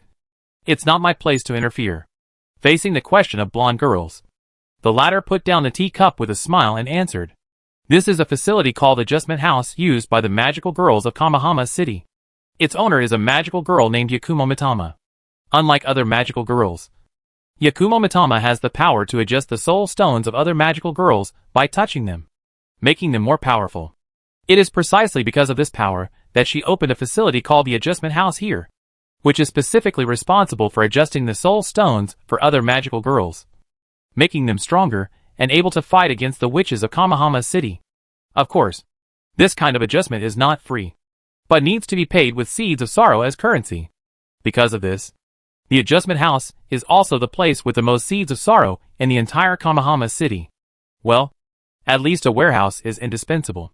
This is not just a problem between us and the Wings of Magus. It concerns every magical girl in Kamahama City.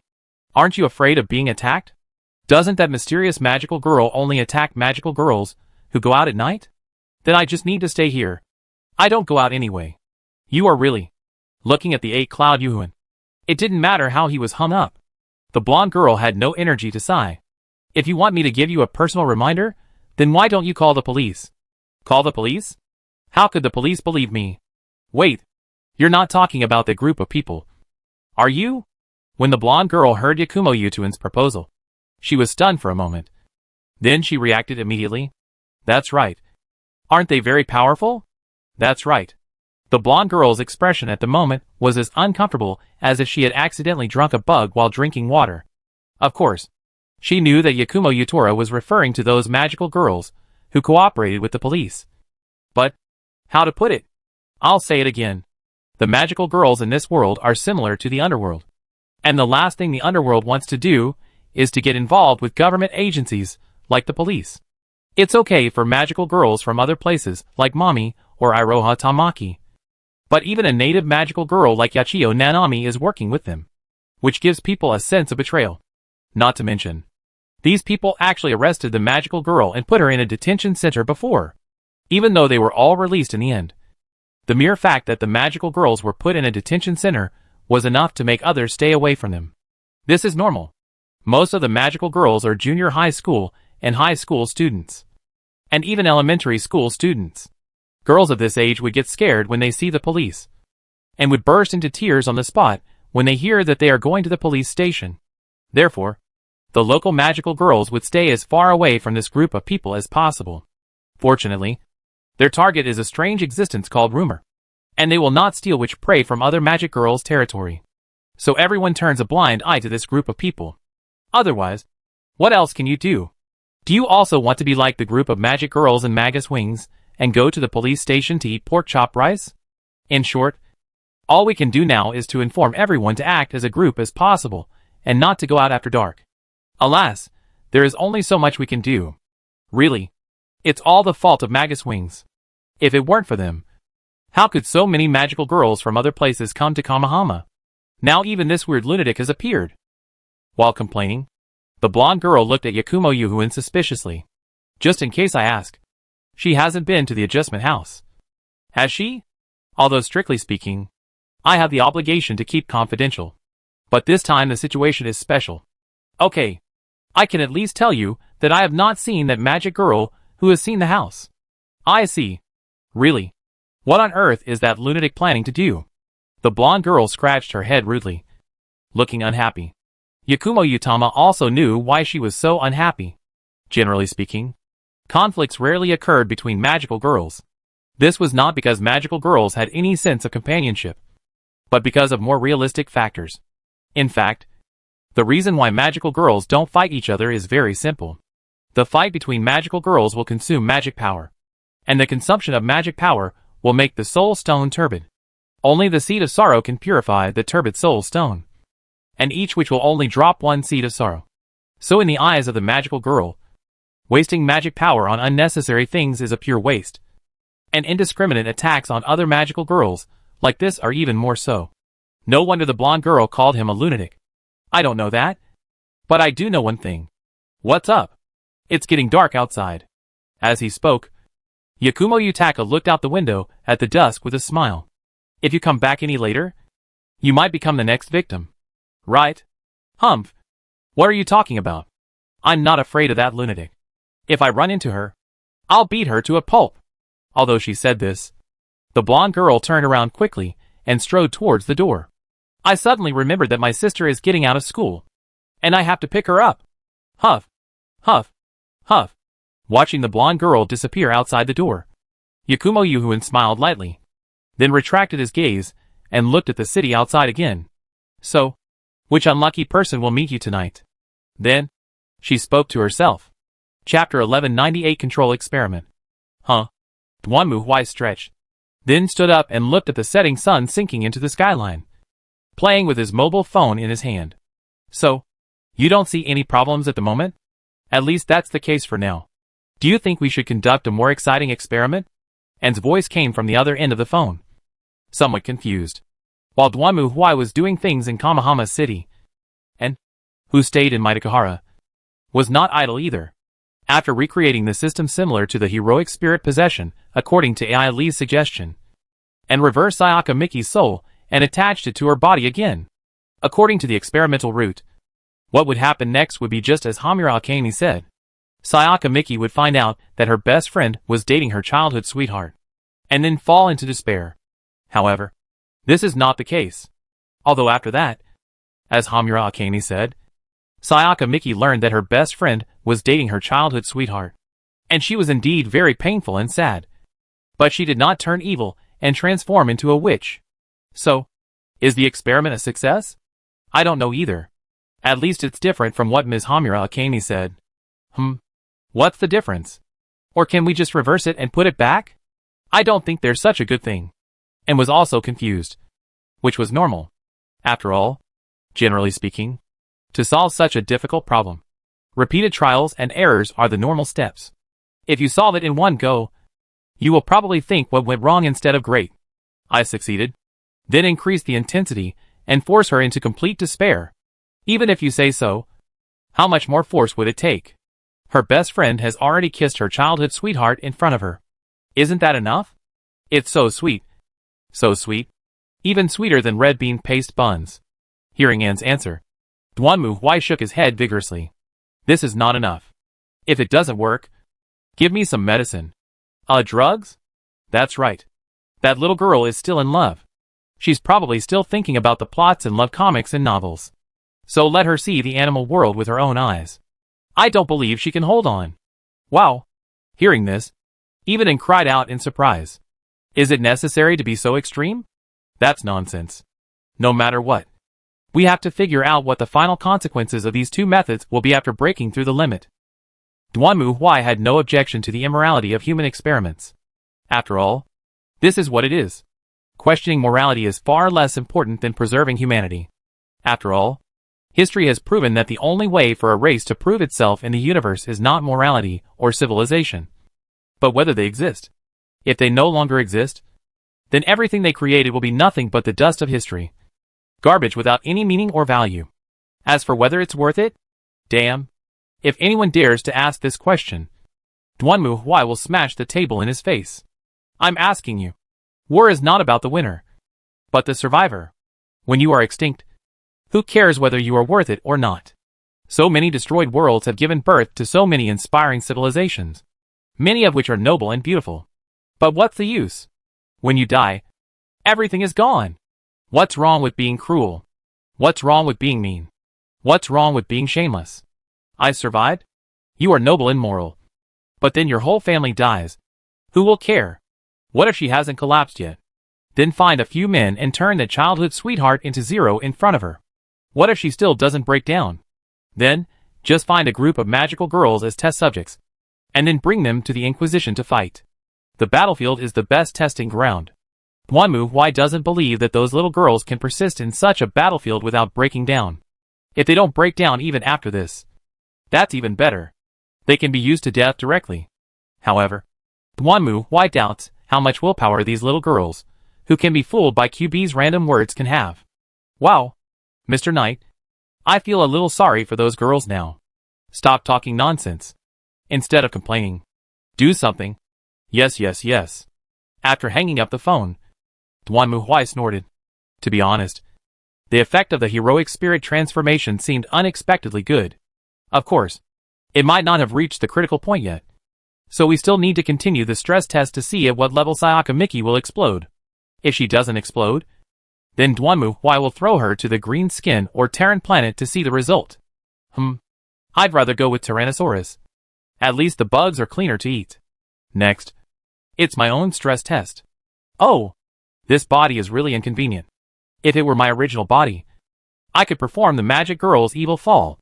This is a classic scene. Unfortunately, that is not possible now. Thinking of this, Duan Muhui lowered his head and looked down. Below him, the street was dark at night, with only the cold street lights illuminating the cold and lonely street. Under the light of the street lights, a girl was walking slowly towards him, as if she was hypnotized. It was none other than Tianyin Yueya. At this moment, Tianyin Yueya was wearing casual clothes, looking like a young lady from a good family, and her eyes were dull and looked like turbid glass beads. Under the light of the street lamp, a bright red magic circle was emitting a faint glow on the girl's snow-white neck. That was the place where Duan Muhui had bidden her before. Tianyin Yueya walked to the overpass at the intersection not far away, and then stood there blankly. Under the bridge, there were trains and rails speeding by. But this time, Duan Muhui's target was not her, but someone else. Moonlit night. Sure enough, after a while, accompanied by a call, another girl dressed almost exactly like Tianyin Yueya came flying over. When she saw Tianyin Yueya standing on the overpass, her face suddenly changed. However, before Tianyin Yusaki could rush over to pull her sister back, she saw a black shadow flash, and the next moment Duan Muhui appeared in front of her. "It's you." Looking at the black-haired, red-eyed girl in front of her, Amain Tsukisaki clenched her hands. "What do you want?" "No. I just want to play a game with you." Looking at Tianyin Yuzai, who was making a fuss in front of him, Duan Muhui chuckled. "Game? That's right. Can't you transform into that witch? Let me see how far you can go. If you can defeat me with the witch transformation, then I will return your sister to you. What if I refuse? Then I'll have to change my research topic. For example, can a magical girl who is crushed into a pulp by a train be resurrected? That would be very interesting." "You?"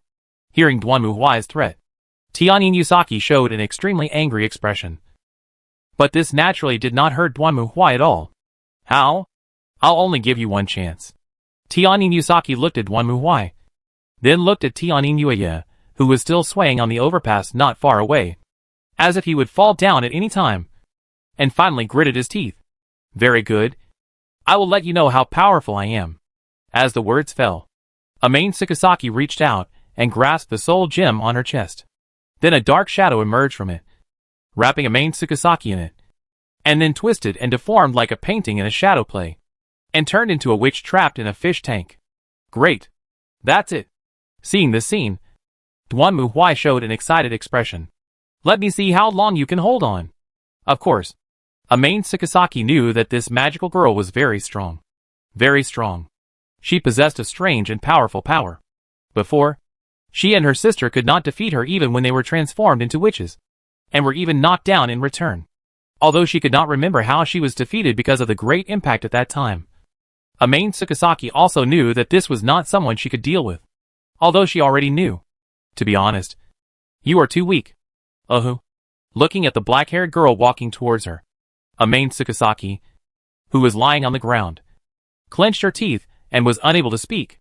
Very strong.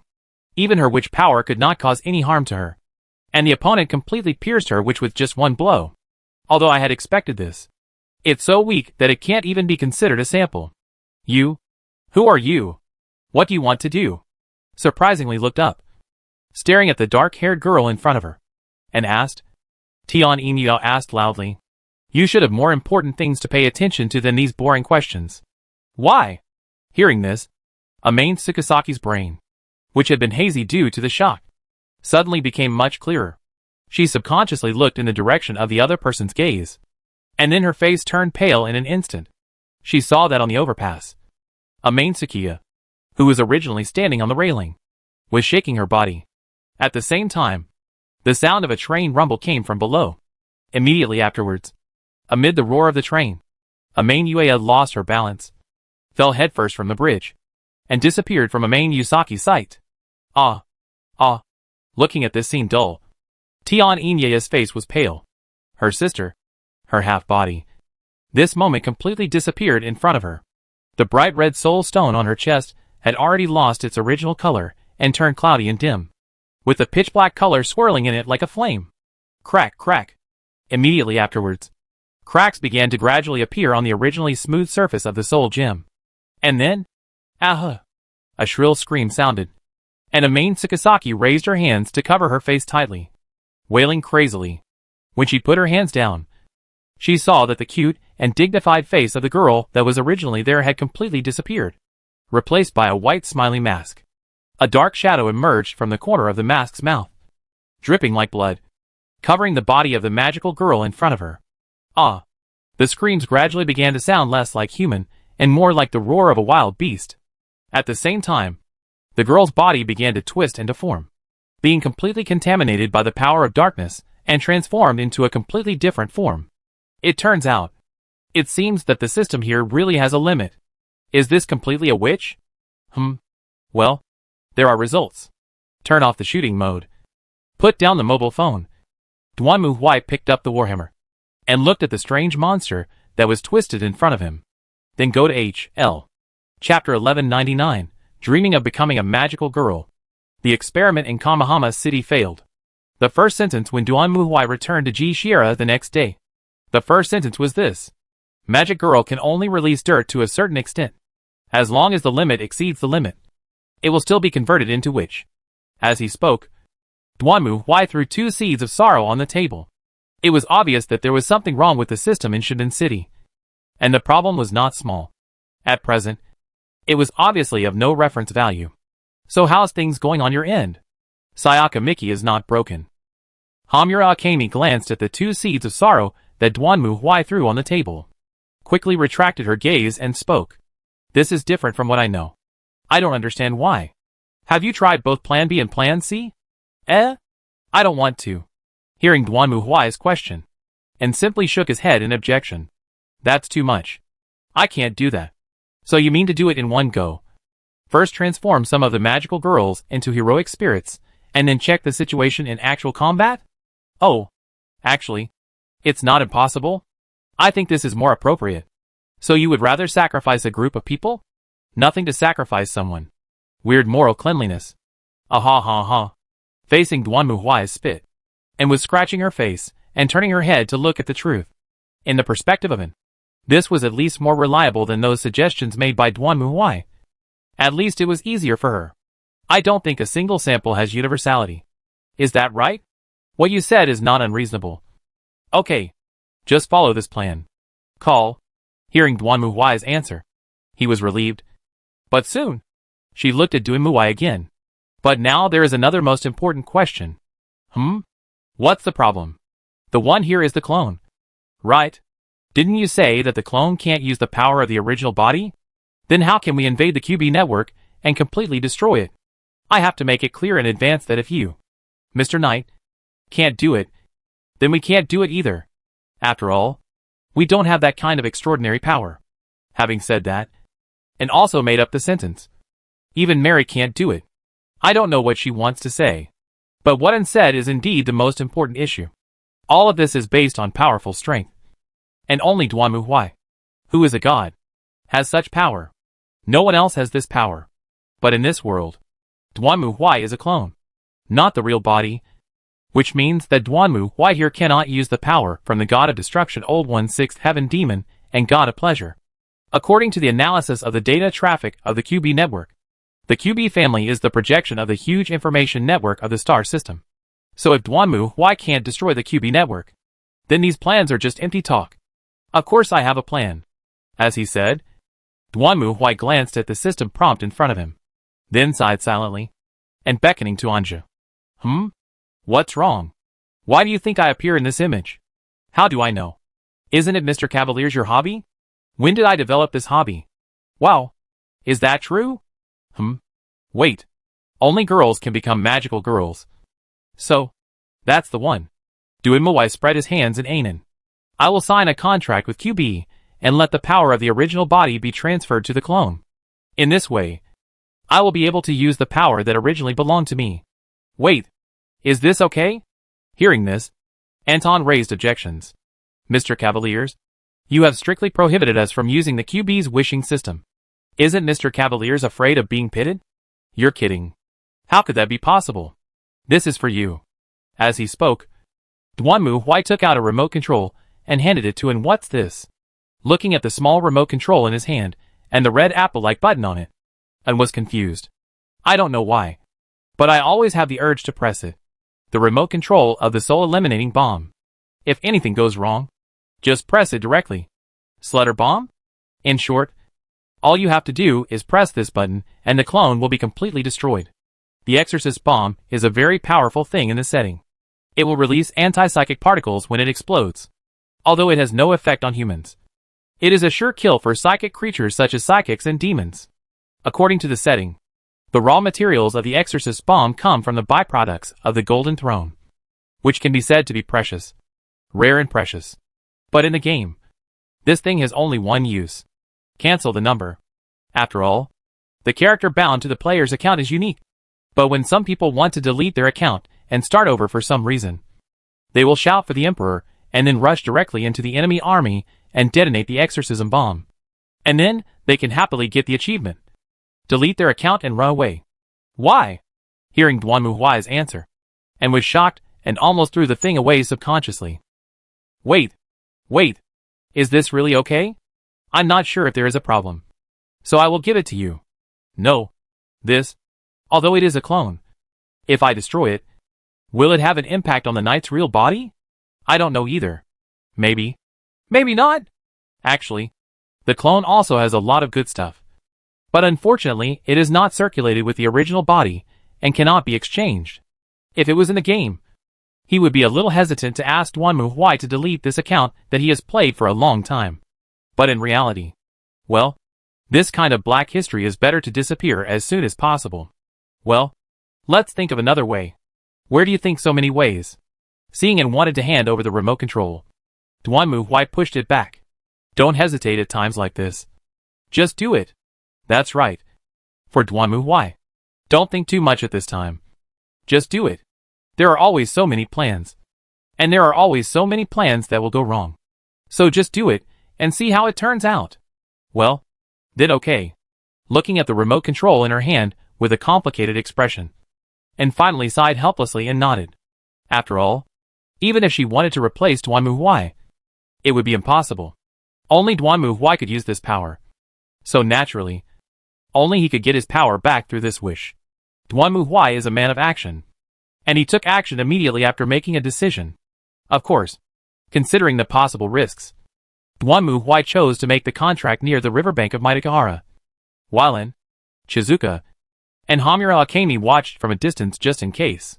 Well, it's reassuring to have someone with the ability to stop time at this time. Call. Looking at QB who was wrapped in the stasis field in front of him, Duanmu Huai took a deep breath. Then he snapped his fingers, and soon the stasis field disappeared. QB also jumped and landed steadily on the ground, then looked around. Oh! I didn't expect it to be you. It's beyond my expectation that you could freeze my information projection. Without further ado, Duanmu Huai was too lazy to argue with QB. I want to sign a contract with you and become a magical girl. Is that okay? In response to Duanmu Huai's question, QB wagged his tail. Of course. No problem. So, what is your wish? My wish is simple. Duanmu Huai stared at QB and spoke. I want to take back my own original power. Why? QB was stunned when he heard Duanmu Huai's answer. But it was too late. At this time, the entire wishing system had started to operate automatically. A dazzling white beam of light burst out from the blonde girl's chest and shot straight into the sky. And a radiance as bright as a nuclear explosion emerged from it. Even QB, when he witnessed all this, showed an extremely surprised expression. What exactly is this power? And in this roaring beam of light? Duanmu Huai's voice sounded again. Moon Prism. Power Transformation. The shining beams of light danced, and the clothes on the blonde girl disappeared. Just like the classic transformation scenes in countless magical girl animations. The shining golden light wrapped around the slender body and limbs, and then transformed. Yes, exactly the same as the animation. The gorgeous transformation is indispensable. The signature of the magical girl. After all, no matter what, the transformation is invincible. Everyone was extremely nervous at this moment, and was holding the remote control in his hand, staring at the beam of light rising from the ground in front of him, while praying silently in his heart. Under the gaze of everyone, the light began to dissipate. A pure white dress that looked like a wedding dress. White gloves and boots that went over the elbows. and a headdress that glowed like stars behind the long golden hair emerged one by one. Then, the light dissipated, and a figure fell heavily to the ground. Boom! A heavy crash was heard, and when the light completely disappeared, what appeared before everyone's eyes was a being wearing a magical girl's battle suit, 2 meters and 5 meters tall, with an extremely strong body. Puff! Seeing this scene, everyone vomited blood. Chapter 1200 Next Steps. What the hell is this? Xianchu's screams that broke through the sky represented everyone's mood, except for An, who knew the inside story, and was almost laughing so hard that his stomach hurt. Everyone else was stunned and looked at the tall figure in front of them in disbelief. Their feelings were so complicated that they were hard to describe. Why does Xiaoyai look like this after becoming a magical girl? She's not a girl at all. She's a man. And a super strong muscular man. And she was wearing a white wedding dress. I was dizzy. Hamura Akemi squatted on the ground with her head in her hands, looking as if she was doubting her life. Ha ha ha ha ha ha ha ha. And on the other side was holding her stomach with one hand, laughing so hard that she could hardly straighten her back. She stumbled in front of Duanmu Huai and looked at the familiar yet unfamiliar figure in front of her. Mr. Knight, you have a really good image. Yeah, I think it's great too. Duanmu Huai nodded in satisfaction at An's praise. To be honest, he didn't mind being like this at all. The reason was simple. This was an avatar after all. To put it bluntly, it was no different from the game character created by Duanmu Huai when he entered the game with VR. Aren't characters meant to be used to make players happy? Muscle Man, Big Meat Mountain, Small Head Father and Big Head Son, etc.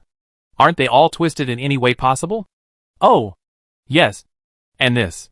Duanmu Huai opened the inventory and searched, then found a pair of pink rabbit ear headdresses and put them on his head. Isn't this cuter? Ha ha ha ha. At this moment, Anne was lying on the ground, laughing so hard that she couldn't move. She had completely lost the reserve of a princess. Although she usually didn't have much, she had thrown it all away now. Great. Mr. Knight. That's great. You don't even have to fight the enemies now. They will be scared to death when they see you. Do you want to change into high heels again? Ha ha ha. Forget it. I'm not used to it. If it is really a game character, then Duanmu Huai must change into a full set of clothes, the kind that will disgust you to death. But unfortunately, this is what he is wearing after all. Just imagine putting high heels on such big and thick mammoth legs. Apart from anything else, he can't even stand steadily.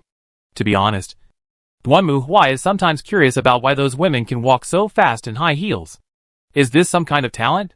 By the way, after the transformation, QB wanted to run again, but was caught again by Duanmu Huai with a familiar stasis bomb. Want to run? Impossible. Stay here obediently. HA, then is there any change? And finally got up from the ground. Rubbing his stomach, he started to ask while panting. But the moment he saw Duanmu Huai, he burst into laughter again and turned away. It's okay. Nothing unexpected. Nothing special. Duanmu Huai was in no mood to care about other people's thoughts at the moment.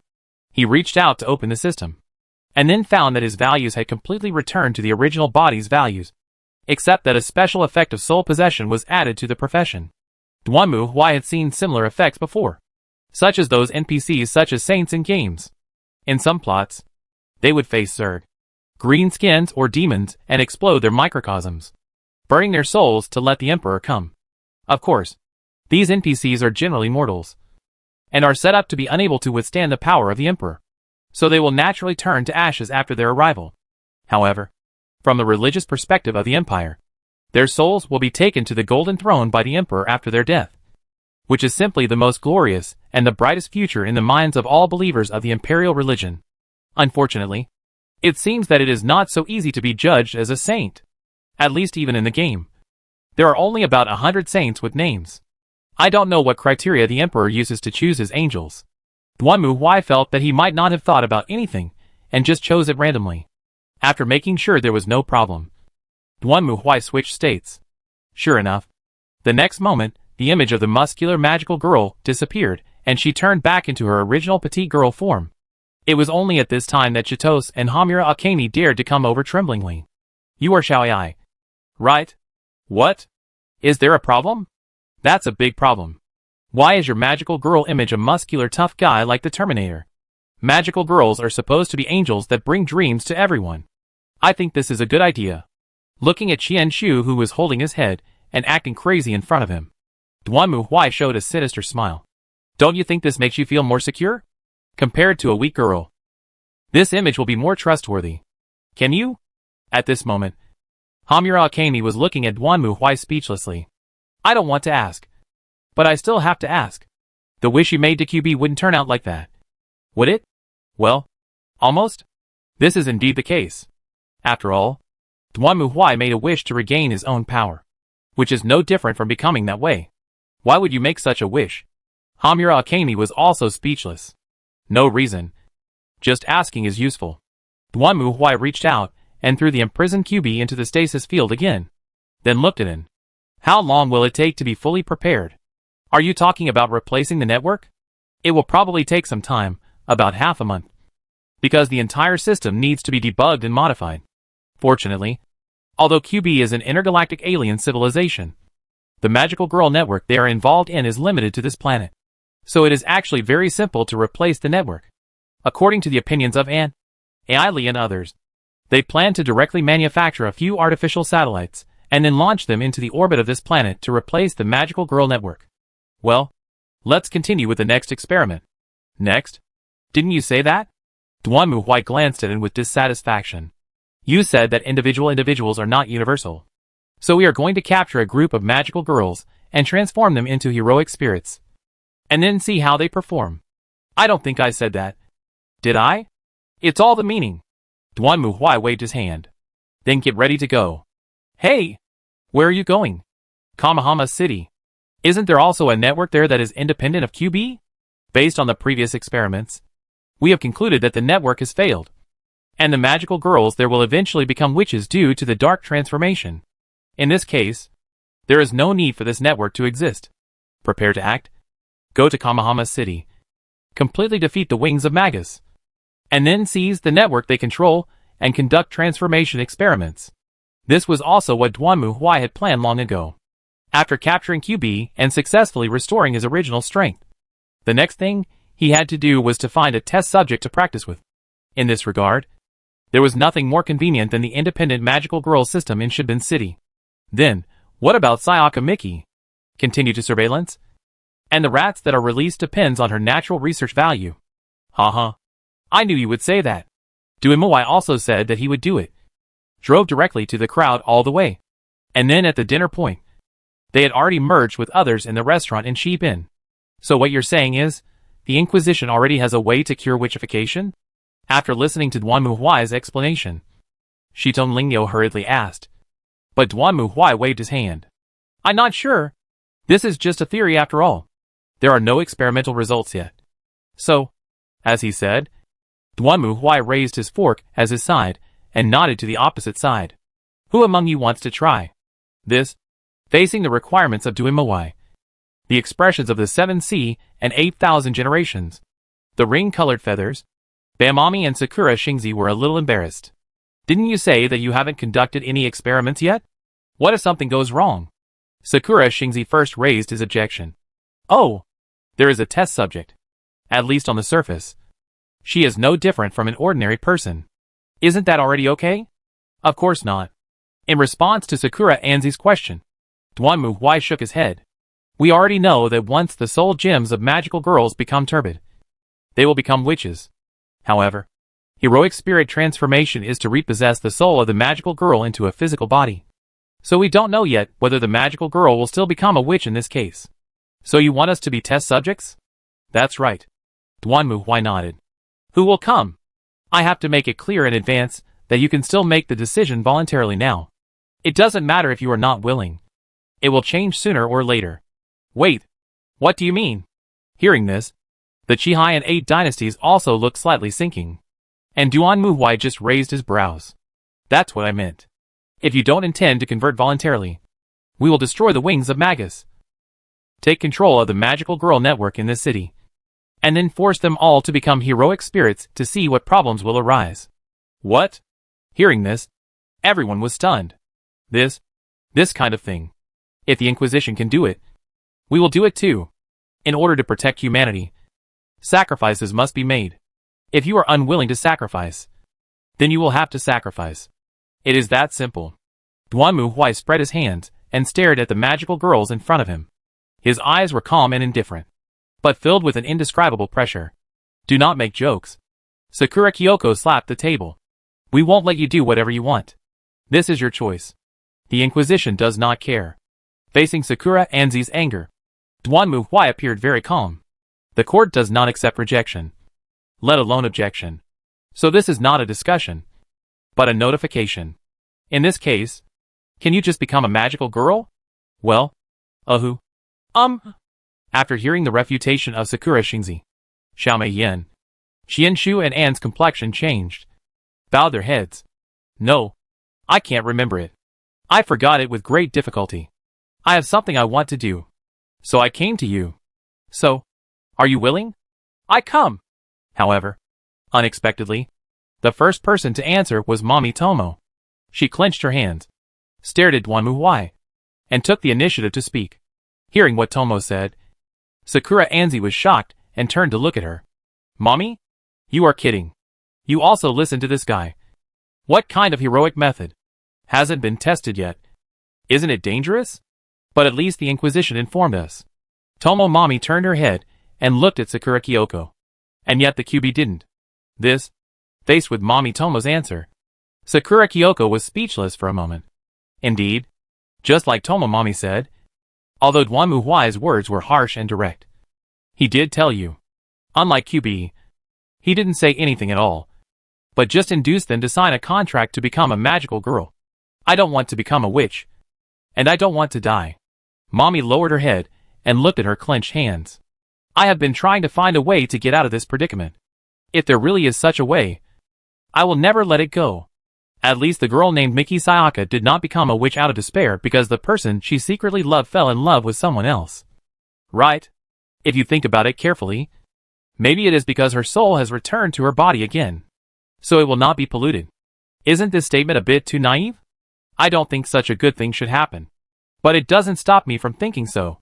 Mommy Tomo shook her head again and then looked at Duanmu Huai. Can I ask you guys for help? Certainly. Looking at Mommy Tomo, Duanmu Huai nodded. If I had known you were so easy to fool, I wouldn't have ridden a bicycle. Chapter 1201 Transformation. Although it was a bit surprising that Mommy would take the initiative to stand up. But if you think about it carefully, it's actually not surprising. Judging from Duanmu Huai's understanding of Mommy Tomo, the only core characteristic of this person is that he is afraid of death. Originally, Mommy signed a contract with QB to become a magical girl because she didn't want to die. Then it goes without saying that she definitely hopes to survive. So she certainly won't be willing to accept the ending where the magical girl eventually becomes a witch. This is the same as a cancer patient. If you continue with the current chemotherapy, you will die sooner or later. But with the new treatment, the chances of recovery and worsening are 50-50, which is at least better than now. After all, if you continue now, the outcome is certain. If I use the new method, then at least the chance of not becoming a witch will be half. In other words, from 0 to 50, the chance has increased by half. For others, they might consider it. But for Mommy, who is eager to survive, this is her only choice. Or rather, she had no other choice. So after dinner, everyone went to the rooftop of the hotel, a secluded place, to prepare to begin the ceremony. I still don't understand. How do you do this? Sakura Kyoko looked at An, who was drawing a magic circle on the rooftop floor, frowned, and asked with a suspicious look.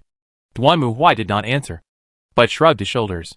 In fact, he did not understand it either. It was better to let the experts explain the process. Soon, under the gaze of everyone, and drew the magic circle while beginning to explain in detail. According to our research, the QB system compresses everyone's fate and future together and condenses them into something like a soul gem, which is separated from the body and placed separately. To be honest, we think this is most likely the QB family's insurance against the rebellion of magical girls. Insurance? Yes. After all, the soul is the core of life. So the body is like a suit of armor to the soul, protecting it from being destroyed. But when the soul is taken out, the body loses its function as armor. And you have all experienced many battles. So you should also understand that there is a great risk of the soul gem being damaged if it is placed outside. Ah, that's right. Hearing this, Huan Sayu spoke timidly. Actually, I have thought about hiding the soul stone. But to be honest, I have no idea where to hide it. I have thought about hiding it in a more inconspicuous place before. But, after each transformation, the soul gem would return to its original place. So I gave up. That's true. If the soul gem returns to its original position after each transformation, there's no point in hiding it. In short, the existence of the soul stone increases your risk of death. You can imagine that the soul stone is your heart. If a heart is not in the chest but beating outside the body, you will definitely feel very uneasy. Oh, that's natural. Just thinking about it makes me feel uncomfortable all over, as if I'm going to die in the next moment. So what we do is to decompose the soul gem that was originally solidified, restore it to its original form, and then integrate it with the body again, just like a necromancy. Ah, you mean the medium, right? Qianshu clapped his hands. I've seen it in many horror movies, where a psychic will hold a ritual to summon the souls of the dead. And then the souls of the dead will possess the body of the psychic and start talking. That's about it. However, if the soul attaches itself to someone else's body, the risk is very high, and it won't last long. But the body here is originally your own. So even if the soul goes back, there shouldn't be any problems in theory. In theory? As the only college student here, Nanami Yachiyo was keenly aware of the meaning of An's words. Well, it seems that my college studies were not in vain. Yes, you were just ordinary girls before you signed the contract with QB. You gained the ability of a magical girl only after you signed the contract with QB. Although according to our research, this is a hidden power that the QB family has activated by distorting your future through some means, fusing your cause and effect, fate and soul. However, in our experience, this kind of practice of forcibly stimulating power usually has some hidden dangers. Is there such a thing? QB never told us that. After all, you are just consumables. QB doesn't care whether you live or die. Duanmu Huai sneered. What the QB clan needs is the huge emotional energy that erupts when you transform from a magical girl to a witch. In other words, in their plan, they don't need to consider taking care of the magical girl in her old age. You will die sooner or later anyway. In this case, it's okay to have some flaws. Right? Anyway, you won't live long enough to give it a bad review. Damn it! Hearing this, Sakura Anzi punched the wall angrily. If I see that damn thing, I will stab it to death. Compared to Sakura Kyoko and Tamaki Iroha, Tomomomi herself seemed quite calm. So, the problem is with the soul itself? Yes, that's right. No one knows what consequences will come from the incomplete soul returning to the body. Originally, according to Miss Yueli's opinion, this requires long-term observation and follow-up visits. It's not like we're treating the T-virus. So why make it so professional? Although strictly speaking this is indeed related to Sydney's major, to cure diseases and save lives. AAA will be responsible for investigating this aspect. Yujiri Ayano, who had been standing nearby in silence, also spoke at this time. We have one of the best treatment centers in the country. If Tomo-san is willing, we can schedule an appointment for a comprehensive full-body checkup for you later. Then I'll leave it to you. Looking at Mommy Tomo bowing and thanking Yutong Ayano, Duanmu Huai could only sigh. This person is really afraid of death. Okay, it's done. At this time, and also finished drawing the magic circle and clapped his hands. Please come in. Miss Tomo saw me. Good. Staring at the magic circle in front of her, Tomo hesitated for a moment, and finally nodded resolutely, and then walked to the middle of the magic circle. At this moment, the others also stood curiously by the side, watching the scene in front of them anxiously. After all, although they were all magical girls, it was still quite rare for them to see a scene of real magic being performed. Then let's begin. Seeing Mommy standing in the magic circle, and took the magic book in his hand. Then magic circles emerged from Anne's side, completely wrapping Mommy in them. They were so densely packed that it seemed like a cage made up of countless circular magic circles. Wow! Seeing this scene, Qianshu stared at it with his eyes wide open. You know, this is magic. Real magic. Of course, this is not to say that other people's magic is not powerful. But in Qianshu's opinion, the magic used by the magical girl is not quite the same as the magic she imagined. On the contrary, And's magic, well, has a very fantasy feel to it. In the magic circle, Mommy frowned slightly, revealing a slightly painful expression. At the same time, the soul gem in her hand began to emit a hazy golden glow. At first, the light was as faint as a firefly, but gradually became more and more dazzling. And then the light in the soul gem seemed to turn into liquid, pouring out from it, flowing down Mommy's fingers, and disappearing into her body. Seeing this scene, the other magical girls also cried out in surprise. And Qianju was taking pictures with her mobile phone. Well, I don't know if I should post it on WeChat moments. After a moment, the magic circle that wrapped around Mommy disappeared, and Mommy's legs went limp, and she collapsed to the ground. Hey, Asami, are you okay? Seeing this, Sakura Anko hurriedly ran to Mommy Tomo, grabbed her and asked. And when she heard Sakura Anko's question, Mommy Tomo opened her eyes, then closed them again, and then shook her head. It seems, there's nothing particularly strange. You'll know the details after you try it. If Sayaka Miki is a free-range guinea pig that cannot be intervened by humans, then for someone like Mommy who comes to him on her own initiative, Duanmu why would not have so many concerns. Others also wanted to know what the consequences of doing this would be. So under the watchful eyes of everyone, Mommy began to try them one by one. The ability of each magical girl is related to their wishes, and Mommy is no exception. In fact, Mommy's ability is not to summon weapons.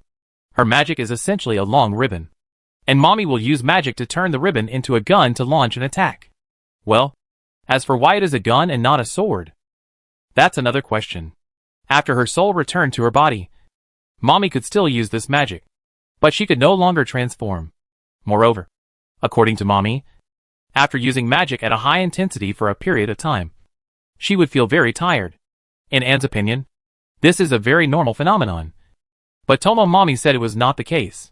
After signing the contract to become a magical girl, she almost never felt tired. Unless the soul gem became more turbid, it would make the magical girl feel pain and discomfort. Otherwise, you would not feel tired even if you ran a 100,000-meter marathon. But now, Mommy only fought at 1/3 of her usual frequency for a period of time, and she already felt extremely tired. I think this is normal, and was not surprised at all. After all, I have seen Ms. Mommy's magic. Under normal circumstances, such a large-scale firepower attack is completely the most advanced magic, even from a magical perspective. Even a kingdom wizard will use up his magic power to cast a similar spell. It is strange for Ms. Mommy to use such large-scale magic continuously without any backlash. Maybe this is why magical girls' soul gems tend to become cloudy? Duanmu Huai also nodded. After all, he also knew that magical girls were strictly speaking psychics. And this level of psychic pollution, well, it was not impossible. Maybe? I see. Hearing the conversation between An and Duanmu Huai, Nanami Yachio next to them also spoke with a serious expression. But, at this level, there is no way to fight against the witch. That's not something that one person can fight. At least for most people. If it were Maalia, threats like the witch would have to be dealt with by sending out the magic guard. To be honest, it's hard to understand how the magical girls here could face such a dangerous target alone, because each witch only drops one seed of sorrow. Huan Sayu also whispered that a weak magical girl like her could best understand the difficulties. Why did the magical girls fight alone instead of forming a team? The reason was very simple. There was only one witch, and there was only one seed of sorrow that exploded. So if a magical girl fought against the witch, as long as she won, then at least the income and expenditure would be balanced. But if several magical girls team up to fight a witch, and they encounter a powerful one, then by then more than half of the soul gems of the three of them will be blackened. And facing a witch who only exploded one seed of sorrow, they might start fighting among themselves. Therefore, the most common thing between magical girls is to exchange information with each other. And it is rare for them to team up to fight witches. But I don't have to worry about that now. Why? Since the soul gem is gone, it shouldn't be contaminated. After hearing Duanmu Huai's reminder, everyone suddenly realized.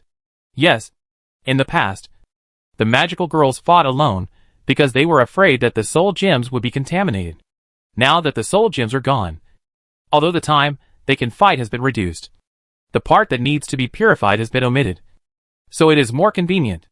Anyway, Let's take her for a full body checkup first. Duanmu Huai turned to Shiton Lingniu and spoke to her. No matter what, we still have to believe in science. To be honest, I think magical girls are pretty unscientific. Everyone was speechless in response to Qianchu's complaint. Chapter 1202 Combination of Chinese and Western Cultures?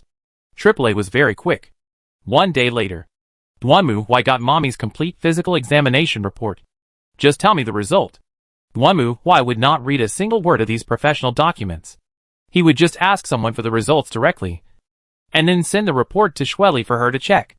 According to the examination results, Ms. Tomo Mommy's health condition is not good. Is there any illness or injury? That's not the case. It's just that according to the results of the blood test, Ms. Tomo Asami's body values are all relatively low. In simple terms, she is easily fatigued and has difficulty recovering. The doctor's advice is to strengthen exercise, improve physical fitness, and then cooperate with drug treatment to enhance immunity and resistance. Oh, this is the scientific version. But what about the unscientific version?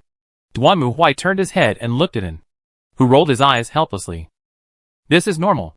For example, some people are cursed. Even if the curse is lifted, their body and soul will be damaged. It is not so easy to cure. From this point of view, Ms. Mommy's symptoms are still within the acceptable range. So becoming a magical girl is a curse. And becoming a heroic spirit is considered to be the removal of the curse? That's fine if you want to. Hearing Duanmu Huai and Anne's questions and answers, the girls next to them all showed complicated and strange expressions. Magical girls are actually a curse. What's so strange about this?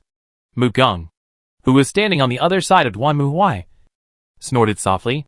Isn't this what happens when humans sign a contract with the devil and gain power? When you gain something, you will naturally lose something.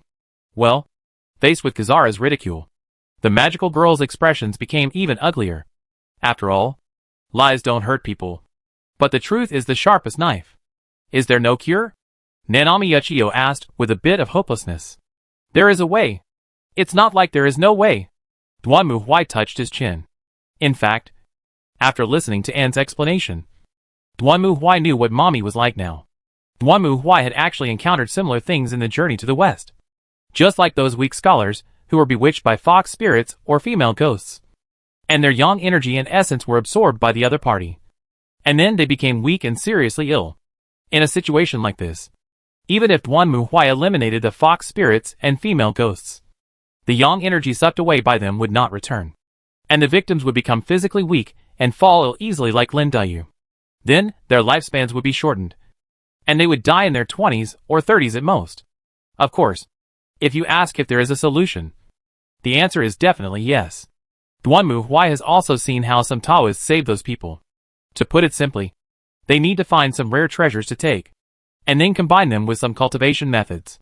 In theory, they can recover to a certain extent. There was only one problem. However, Duanmu Huai can't do that. He had only seen others do this in the journey to the West World. But he had never done it himself. In order to save these magical girls, do I have to find a place for them to practice Taoism? Is it so troublesome? He himself is too lazy to practice. What's more terrible is that none of Duanmu Huai's subordinates are good at cultivating immortals. There are a lot of people who know magic, but not a single one who cultivates immortals. Hey! Is there any way? Yes, there are. As he spoke, Duanmu Huai explained to Njin what he had seen in Journey to the West. And was bewildered after listening. Practicing magic? Practicing magic can make your body better?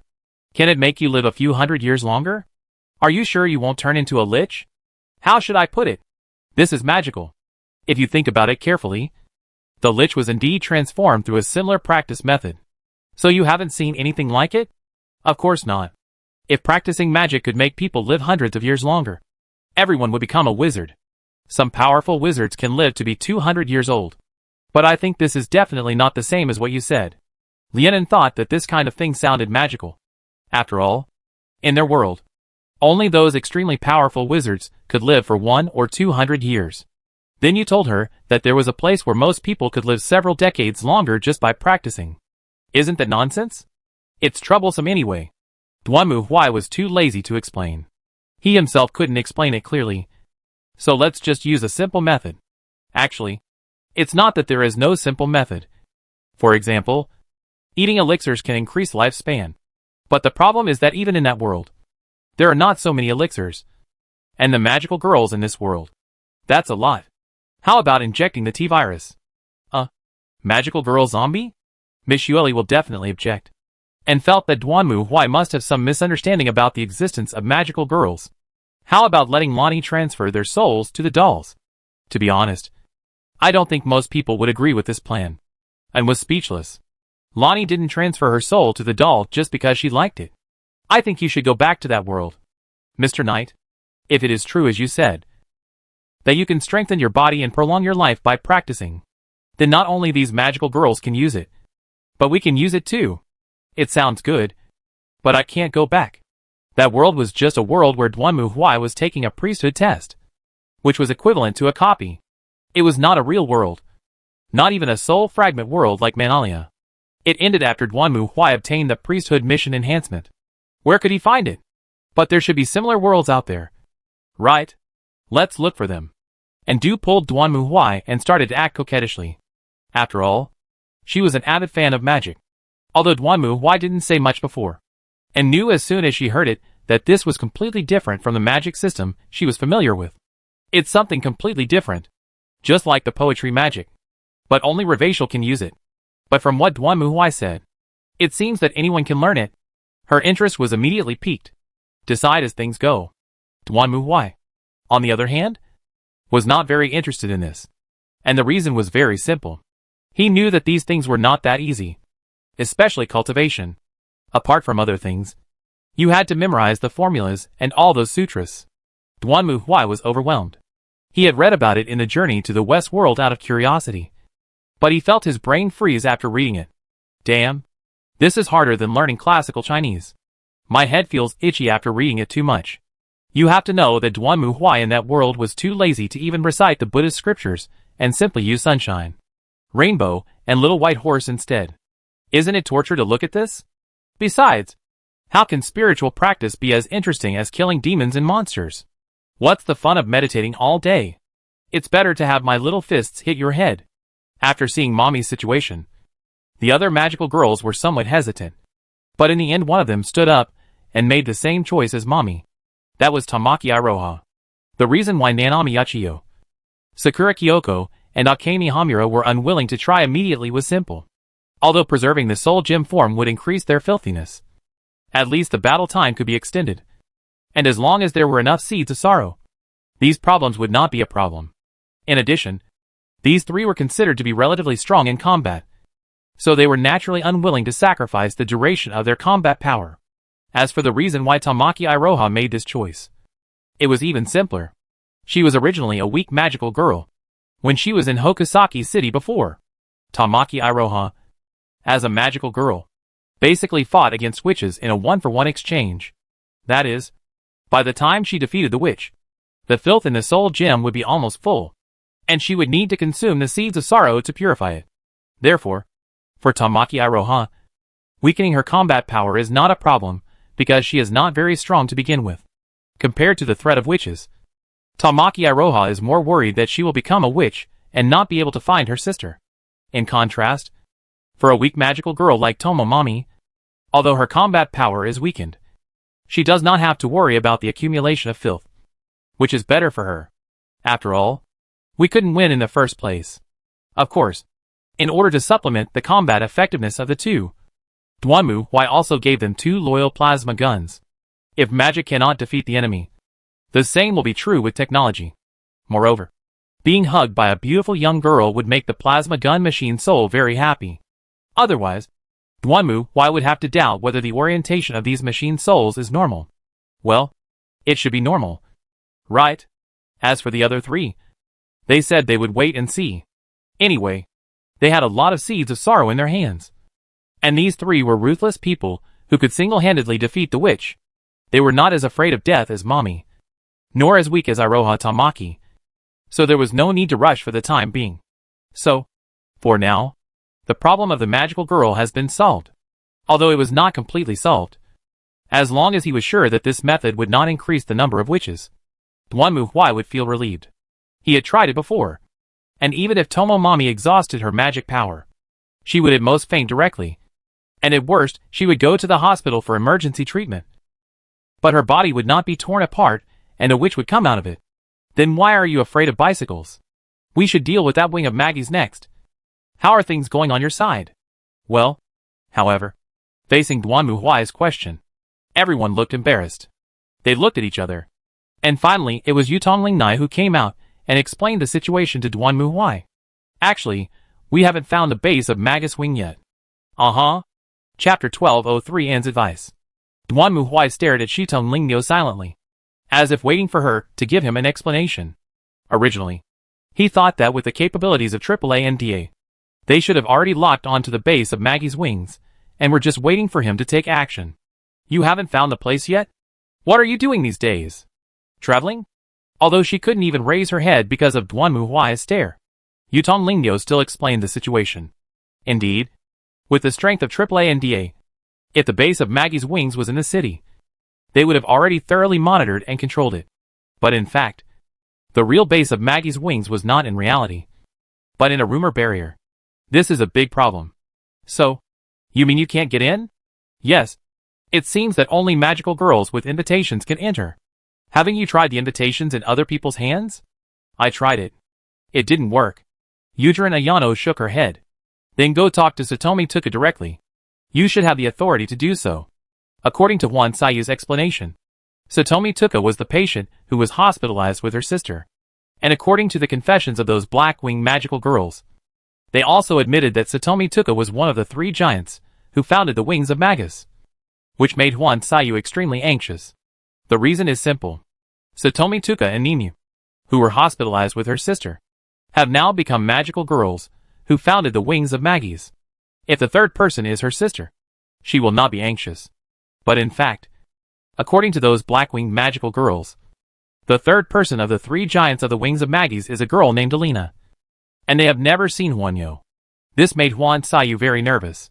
After all, the woman named Alina did not match her sister at all, which meant that they were not the same person. And there was no possibility that her sister had a different name. So where did her sister go? You know, the 3 of them had always been in the same ward and had a good relationship with each other. So why did it become like this? We can't find Satomi Tuka or Hiragi Ninyu. Their information seems to have completely disappeared, as if these people didn't exist at all. These magical girls are quite playful. Duanmu Huai frowned slightly. That, at this moment, Hamura Akemi also raised her hand. To be honest, I'm more worried about Witch Knight than Magus Wings. You mean that powerful witch? Duanmu Huai thought for a while. And then he recalled what Akemi Hamura said. According to Akemi Hamura, the Witch Knight was very difficult to deal with. In the first reincarnation, Tomomomi and Kane Madoka fought against it, but they were all killed. After the second reincarnation of Hamura Akemi, the 3 of them went to fight the magical girl. Although they defeated Witch Knight, Tomomomi died, and Kane Madoka turned into a witch due to excessive consumption of magic power. It was in this reincarnation that Hamura Akemi learned the secret hidden by QB. In the third reincarnation, Hamura Akemi originally wanted to gather the 5 Colors team to fight the boss.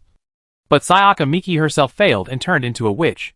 After learning about the situation, Mamitomo collapsed and killed Sakura Kyoko. And then when she wanted to attack Hamura Akemi, she was killed by Madoka Kaname. And then the 2 of them went to fight Witch Knight. And of course, it turned out to be a failure again. To be honest, there's no way we can win no matter how hard we fight. By the way, I have to complain that Hamura Akemi has reincarnated so many times. And Mommy died every time. No wonder she looks at Mommy like she is a dead person. This is really unlucky and ironic. After all, she made a wish to live. But she always died in the end. Yes, according to my experience, Witch Knight will arrive here in the form of a typhoon in no more than a month. To be honest, I don't think now is the time to waste time with an organization like Magus Wings. For Hamura Akemi, the organization of Magus Wings is indeed interesting. But what she is most worried about is Witch Knight. After all, although Kane Madoka has not signed a contract with QB yet, the QB who was active in Mitakahara was captured by Duanmu Huai by some means and cannot move. But if she cannot defeat Witch Knight, then everything here will still be destroyed, and she will have to reincarnate again. Although the power displayed by Duanmu Huai was indeed formidable, Hamura Akemi knew very well that Witch Knight was very, very, very difficult to deal with. It doesn't matter. There's still a month left. I can kill it then. In fact, if Witch Knight was still there, Duanmu Huai would want to kill it now. However, according to Hamura Akemi, Witch Knight is a bit like a natural phenomenon, like a typhoon. It will only appear at a certain time and then disappear. No one knows whether it has its own territory. So no matter how many times Hamura Akemi reincarnates, she can only wait in Mitakahara. Otherwise she will not be able to find it in other places. So Duanmu Huai could only wait. Yugi Ayano didn't want to wait. After all, according to Hamura Akemi, the disaster caused by Witch Knight was city level. This was not a city with thousands or tens of thousands of people like in the Middle Ages, but a modern metropolis with tens of millions of people. If any country encountered such a disaster, everyone would want to jump off the building. To be honest, if they could stop it at all costs, they would probably even dare to send fighter jets and warships. Unfortunately, ordinary people would die if they entered the barrier of Witch Knight. Hamura Akemi didn't say much about Duanmu Huai's answer. The reason she interrupted was that she was worried that Duanmu Huai was too focused on the wings of Magus and had forgotten about it. Now that he still remembered it, that was fine. You've fought so many rumors. But there's still no movement from the wings of Maggies? No. They are pretty patient then. So are we changing our plans? Why change the plan? Just keep fighting. I don't believe they can endure to the end. Duanmu Huai's solution has always been simple and crude. If you pretend to be dead, I will continue to beat you. You either resist or become dead. Anyway, just focus on this point and push forward all the way. Don't be afraid even if you go in the opposite direction. The world is round, and you will reach your destination sooner or later. Right? Since Duanmu Huai said so, no one else objected. It was not because of Duanmu Huai's prestige, but because every time Duanmu Huai made a decision, others thought about it carefully and found that there seemed to be no other way. But there is one exception. Hey, Mr. Knight. Mr. Knight. After the others left, and came over, grabbed Duanmu Huai's sleeve and pulled it hard. What's up? Duanmu Huai turned his head and looked at her silently, with an expression that said, I'll watch your performance quietly. Look, according to Ms. Hamura Akemi, the Witch Knight won't happen for another month. I just received a notice from Miss Lonnie that it will take at least half a month to set up their network system. Oh, look. Isn't our idea to first transform the magical girls of Kamahama City into heroic spirits, and then use them to deal with Witch Knight, and in the process check the effects of the transformation into heroic spirits? Right. We still have half a month left. Why don't you go find that new world where people can cultivate and live forever? Mr. Knight? Ah. Hearing this, Duanmu Huai rolled his eyes at An, who was grinning slyly. Do you really think it's that easy? Let me tell you. Immortal arts are completely different from magic. And it's extremely difficult to practice. Why do you think those people practice for hundreds of years? It's because it's impossible to practice without hundreds of years. Is that so? And was shocked to hear Duanmu Huai's answer.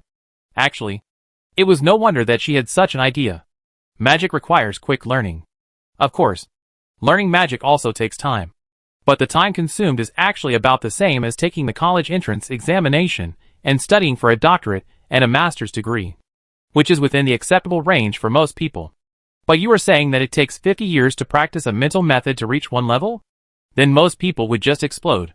There are many methods of cultivating immortals, such as 10 years to get started, 10 years to improve, 10 years to refine chi, and then 30 years to build the foundation. It's been 60 years all of a sudden. Who can bear it? In the past, people had nothing to do, so they practiced to kill time. But for magical girls, like these who live in the information society and watch videos on their phones every day, if they are asked to practice patiently for 60 years, they will explode on the spot. Maybe it would be better to become a witch. Can it be simpler? How can it be simple? The essence of cultivating immortals is to transcend and ascend to become immortals. Whether or not it can be achieved is not important for now. But at least this is the goal. But there should be other ways in that world. How can we know if we don't try?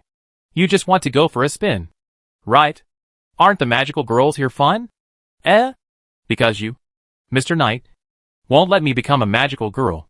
Besides, that looks pretty dangerous. Speaking of this, and pouted her lips in dissatisfaction. For her, who loves magic, the 2 times she followed Duanmu Huai around, she saw some beautiful things, but she couldn't get them. Poetry magic is powerful, but only Revachel can sing it. And can't use it no matter how hard he tries to imitate it. What about the magical girl? She wants to sign a contract with QB. But now that she knows that QB is an evil alien race, and can only give up this idea. She originally thought the transformation was quite handsome. Of course, this does not include Duanmu Huai's transformation. It's only half a month. Even if we find it, we don't have that much time. Let's give it a try. And from what you said, there should be many experts in that world. Even if we can't solve these problems, maybe they can. Mr. Knight, you can ask them to help. Can't they solve it? This, hearing Anne's answer, Duanmu Huai frowned and touched his chin. Indeed, as Anne said, with his qualifications and personality, it is probably unlikely that he can find a way to rescue the magical girl in a world similar to Xianxia. But what if he finds a powerful person in that world to help? It seems that it is not completely impossible.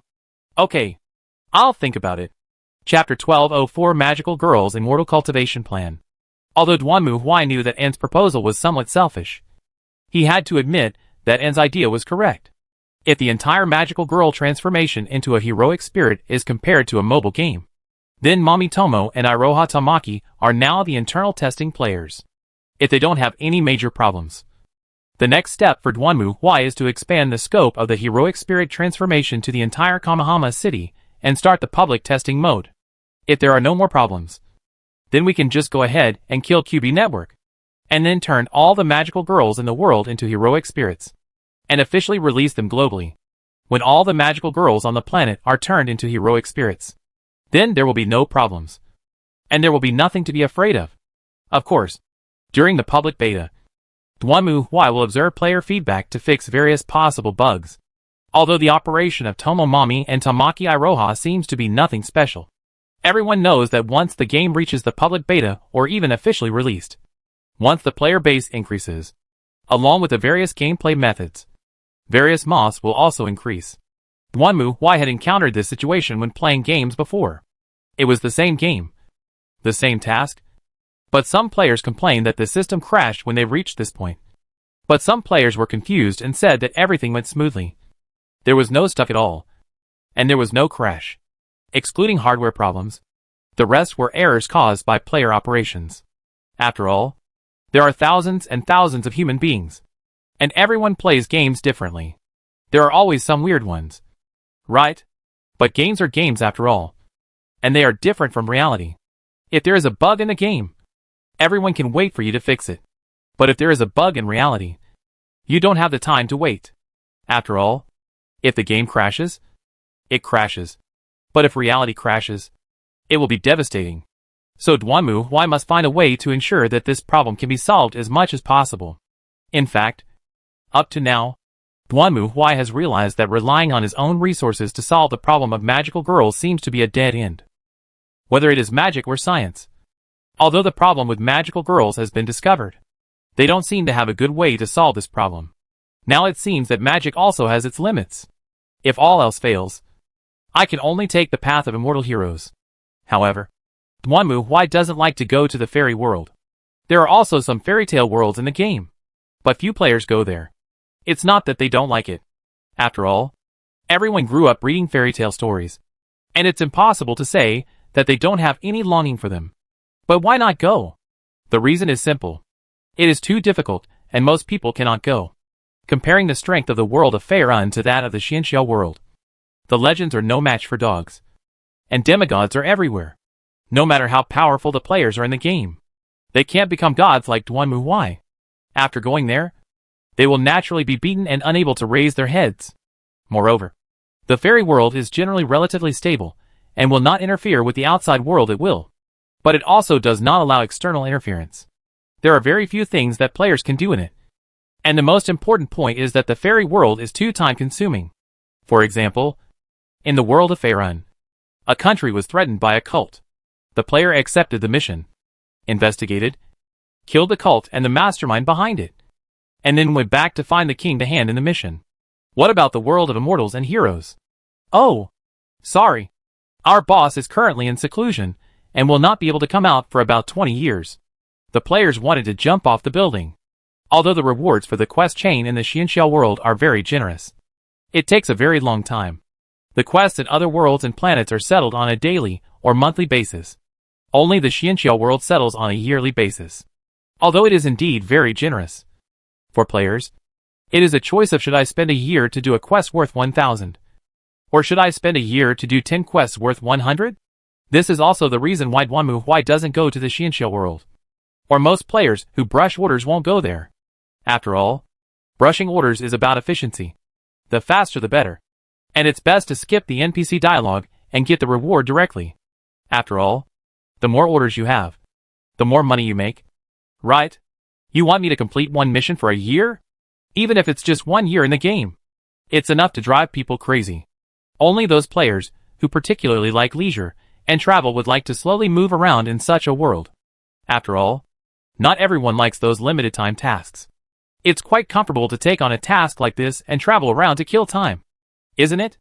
As in said, the current blank period is only half a month, while the tasks in the fairy world can take a year or two. So it is impossible to complete them. In fact, there is a solution. For example, in the world where Naru's Mio was before, Duanmu Huai originally went there with the mission of converting dependents. The passage of time there was different from the real world. It was not until Duanmu Huai passed the level and incorporated that world into the free world that the time of the two worlds became consistent. To be honest, Duanmu Huai thought this system was really magical. He couldn't understand why a game system could handle such a degree of time conversion. If this model was also applied to the Xianxiao world, then 1 day here would be equal to 1 year on the other side. Wouldn't the problem of long time in the Xianxiao world be solved? Unfortunately, such a world is hard to find. And the fairy world is really dangerous. Although it is also the place with the highest resistance to chaos, it does not mean that there is no chaos invasion in the fairy world. For example, the familiar phenomenon of being possessed by demons is actually a kind of subspace contamination. Moreover, generally this kind of world is dominated by cunning and treachery. Perhaps it is because everyone in the fairy world likes to play tricks, so they get along better with people who play tricks. The good thing is that those who practice Taoism and become immortals are not as disgusting as the corrupt and obsessed believers. The bad thing is that these bastards spend all day thinking about how to harm others, and they are not stubborn at all. Duanmu Huai was speechless about this. He would rather fight an enemy who shouted blood sacrifice. Blood god skull sacrifice to the skull thrown head on than have a powerful person hiding behind the clouds waiting to attack him. You're an immortal, but you're still thinking about backstabbing others all day long. Don't you have the temperament of a big boss? It's really a coward. I'll only say it once. Can you find it? Oh, this is really hard to find. Duanmu Huai was now lying on the sofa, bored and clicking on the system in front of him, looking for a world with a time feature. After all, only this kind of world could meet Duanmu Huai's requirements. Unfortunately, this kind of world was also very difficult to find. Duanmu Huai had been brushing for several hours, but he still didn't find the world he wanted. Ding dong. Just when Duanmu Huai was getting bored and about to fall asleep from browsing the world, a system notification sound suddenly rang in his ears. Duanmu Huai trembled all over. Then he opened his eyes and looked towards the system in front of him. The specified world has been searched. Mission objective, destroy the monster. Warcraft? Seeing the mission target, Duanmu Huai frowned. Then he stretched out his hand to click on the mission details. The mission itself was nothing special. It just said that there was some powerful monster in that world causing trouble, making the people miserable. So he hoped that heroes from all over the world would go there and kill it. However, what Duanmu Huai cared about was not the mission itself, but the nature of this world. S rank? When he clicked on the world details and saw the S level, Duanmu Huai frowned somewhat. In fact, in Duanmu Huai's imagination, the best fairy world is the SSS level, which is what players often say, where legends are worse than dogs and demigods are everywhere. This kind of world is very dangerous for ordinary players, because any core disciple of a famous family has the level of boss in other planets. If you provoke such people, it is almost like playing a large-scale dungeon, and after defeating the small ones, the old ones will come, making players miserable and annoyed. However, players are just ordinary mortals after all, while Duanmu Huai is now a god, and he also has the position of 6th Heaven Demon King. How could he be afraid of those immortals? So he was eager to encounter such a world. And he would definitely be able to find a lot of good things there. But it's hard to say about the S-level Xianxia world. This is a mixture of martial arts and Xianxia. I heard from some players that this world is the so-called martial arts to Taoism, where you first become a knight, then practice martial arts, and then become an immortal. As you can imagine, there are definitely not many resources you want in this world. At least the probability is lower than that of SSS level. How wonderful is the SSS level Xianxia world. I heard that all the major sects there have their own territories, and they grow some kind of immortal herbs, refine immortal pills and weapons. If Duanmu Huai really had no connections in the past, robbing the major sects would be a good choice. But in the S-level world, if the criminals want to rob, they will rob banks. Although robbing cooperatives is not impossible, it is too low class. Isn't it? Want to try it? Duanmu Huai stared at the system in front of him and thought for a moment. So far, he had only found this one world that met the requirements and had the label time and space. Forget it. Let's talk about it after we go. In the end, Duanmu Huai made a decision. Go and see what that world is like. Since there are monsters rampant, the level of the world should not be too low. If you really can't find anything good, then wait until you come back. Of course, Duanmu Huai couldn't go alone. It would be useless for him to go alone. This time, he was mainly acting for the magical girls. Therefore, Duanmu Huai had decided to take Mommy Tomo and Iroha Tamaki, two transformed magical girls, with him in addition to see the situation over there, and then make a decision. But then again, a magical girl goes to cultivate immortality? This picture is so beautiful that I don't want to look at it. Right? Chapter 1205. Isn't this mission wrong? There is no need to explain the process of going to the new world. In short, when everyone opened their eyes, they were already standing on a hillside. By the way, Duanmu Huai's image is still a clone rather than the real person. It seems that this is the only way he can do before solving the problem of the magical girl. Besides that, the one who came with Duanmu Huai was naturally in. Then Tomo Mommy, Tamaki Iroha and Kisaragi. That's right. Kizara came along as well. Duanmu Huai had not originally planned to bring her with him. But when Mugung heard that and could come, he insisted on coming with him. So Duanmu Huai thought it would be good to have more people to help him fight and carry the luggage. So he brought her with him. The others stayed in Shabin City and continued to fight the rumors. After all, the work that needed to be done still needed to be done. Is this another world?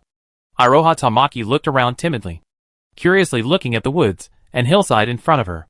Mommy and also looked around, wanting to see if there was anything interesting nearby. Right. What we have to do next? Forget it. Let's first figure out where this place is. Duanmu Huai didn't think much about it, but just waved his hand. Although they were in the deep mountains, it was not a place where few people went. From the road under their feet, it could be seen that this was a mountain road. But no one knew where it led to. All in all, let's take a walk first. By the way, everyone's dressing style is similar to Duanmu Huai's. They all wear a cloak on the outside. On the one hand, it is easier to unify the style. On the other hand, according to Duanmu Huai's experience, the civilized atmosphere in most fairy worlds is very conservative. People like it who run around the streets in miniskirts with their thighs exposed can easily be regarded as unruly women. To avoid trouble, it is better to wrap yourself tightly. Continuing along the path. After crossing the hill, a huge city appeared in front of everyone. Woo wow! Seeing this traditional Oriental-style city in front of them, everyone cried out in surprise. Even In and Mugung were no exception. Duanmu Huai, on the other hand, was more calm. He had seen similar cities many times in Journey to the West, and had long been accustomed to them. Following the small path onto the main road, when the group arrived at the city gate, it was already very lively here. They could see people coming and going, some carrying shoulder poles, and some leading horses. Of course, the environment here was not as good as the modern ones. But for the girls, it was quite fresh. Suzhou City. Duanmu Huai stared at the large characters on the city gate in front of him and frowned slightly. He had a bad feeling. That is, he always felt that this seemed to be different from the task he searched for in the system. According to the system task, the people in this world are threatened by monsters. So when Duanmu Huai first came here, he imagined scenes like monsters attacking the city, flames raging, and the city being destroyed and people dying. However, from the current point of view, this does not look like a city threatened by monsters at all. Could it be that I and the others have taken the wrong path? But the spawn point that the system teleported to is right here. Right? What is this place? Who are these people? Mami Tomo and Iroha Tamaki were completely confused at the moment. And it was no wonder. After all, they simply could not understand what these people were saying. For the two of them, this was just like traveling abroad. They could not read the words or understand the language. They were completely in the dark. They are just ordinary people. Don't worry about them. Just follow me obediently. As he spoke, Duanmu Huai led everyone into the Suzhou city gate. For Mami Tomo, Iroha Tamaki and Kizara, this unfamiliar place obviously made them a little nervous. On the contrary, and seemed very calm. He looked around curiously, and smiled, and waved to those who looked at him from time to time. He didn't seem to be shy at all. Duanmu Huai and his group immediately attracted everyone's attention at the city gate. The reason was simple. Although everyone wrapped themselves in cloaks according to Duanmu Huai's instructions, the clothes they wore were the crystallization of modern technology, and were completely different from the so-called coarse linen clothes in ancient times. In short, it was like a group of people wearing evening gowns appeared in the beggar sect, which was so conspicuous no matter how you looked at it. Ladies, please stay. As expected, just as Duanmu Huai and the others were about to enter the city, the guards in charge of guarding the city gate came over and blocked their way. Then, one of them, who looked like a manager, stepped forward and asked, "May I ask where you are from? What is your business in Suzhou City?" In response to the steward's question, Duanmu Huai did not answer immediately, but glanced around and then looked at the list on the city gate. "We're here for this list." "Oh!" Hearing Duanmu Huai's answer, the manager was stunned for a moment and turned to look at the list. "Do you guys have relatives who were captured by that monster? Do you want to report it to the police?" "No." Duanmu Huai shook his head. "We are here to reveal the list." Hearing Duanmu Huai's answer, the manager was shocked and looked at the people in front of him in surprise. "Don't say that casually. Guys. You guys." However, before the steward finished speaking, Duanmu Huai stretched out his hand and pointed forward. The next moment, the list that was originally posted on the wall flew away without wind, automatically fell off the wall, and then rolled up and fell into Duanmu Huai's hands. "Is there any problem with this?" "Ah, of course no problem." The manager stared blankly at the list that rolled up automatically and fell into Duanmu Huai's hands. He was stunned for a long while, then quickly answered and then lowered his head. "Please follow me. I will take you to see the master." Facing the steward's answer, Duanmu Huai just nodded slightly, motioning for others to follow. And then the group walked into Suzhou City. At this time, and also curiously approached Duanmu Huai. "Mr. Knight, what did you say to that man just now? What is that piece of paper?" "This is a bulletin." Duanmu Huai held the list in his hand and explained it to An and others. "In short, it says that there are monsters active near Suzhou City, and many people have been captured. Therefore, heroes are recruited here to exterminate monsters and rescue those who have been captured." That's it?" Hearing this, and seemed a little unbelievable. "This doesn't seem to be what I thought?" It's no wonder An thought so. After all, most of the worlds that Duanmu Huai traveled through were either the country was destroyed, the family was ruined, or the world was destroyed. Although things like this are rare, they are not surprising to An, who was born and raised in Manalia. After all, there are similar situations in Manalia, such as demons, ghosts, etc. But just for this, the court has to step in? To be honest, and felt that this was a bit of an overreaction. Doesn't this city have its own wizard? If you say yokai, you mean monsters? Wouldn't it be fine if we just let the wizards destroy the monsters? From the current perspective, there shouldn't be any.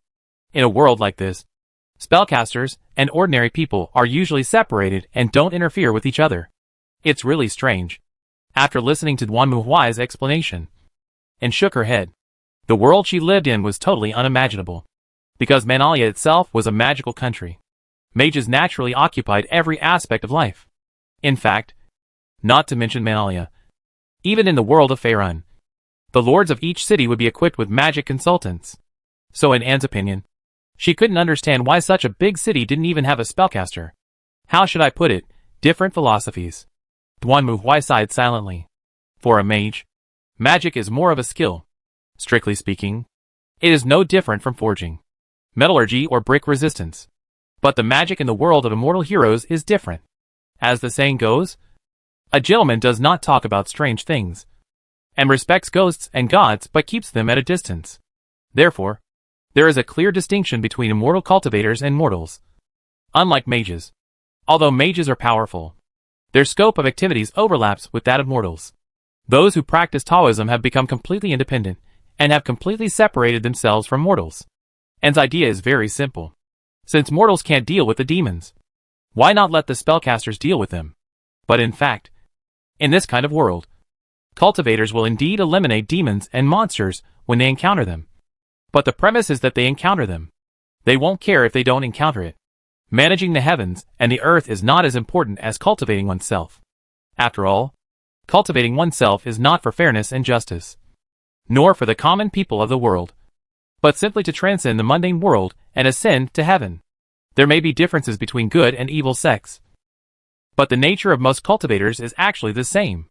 In other words, the wizards of Faerun might be quite envious of these immortal cultivators, who don't have to worry about stupid politics, nor do they have to entrust their power to those stupid mortal rulers.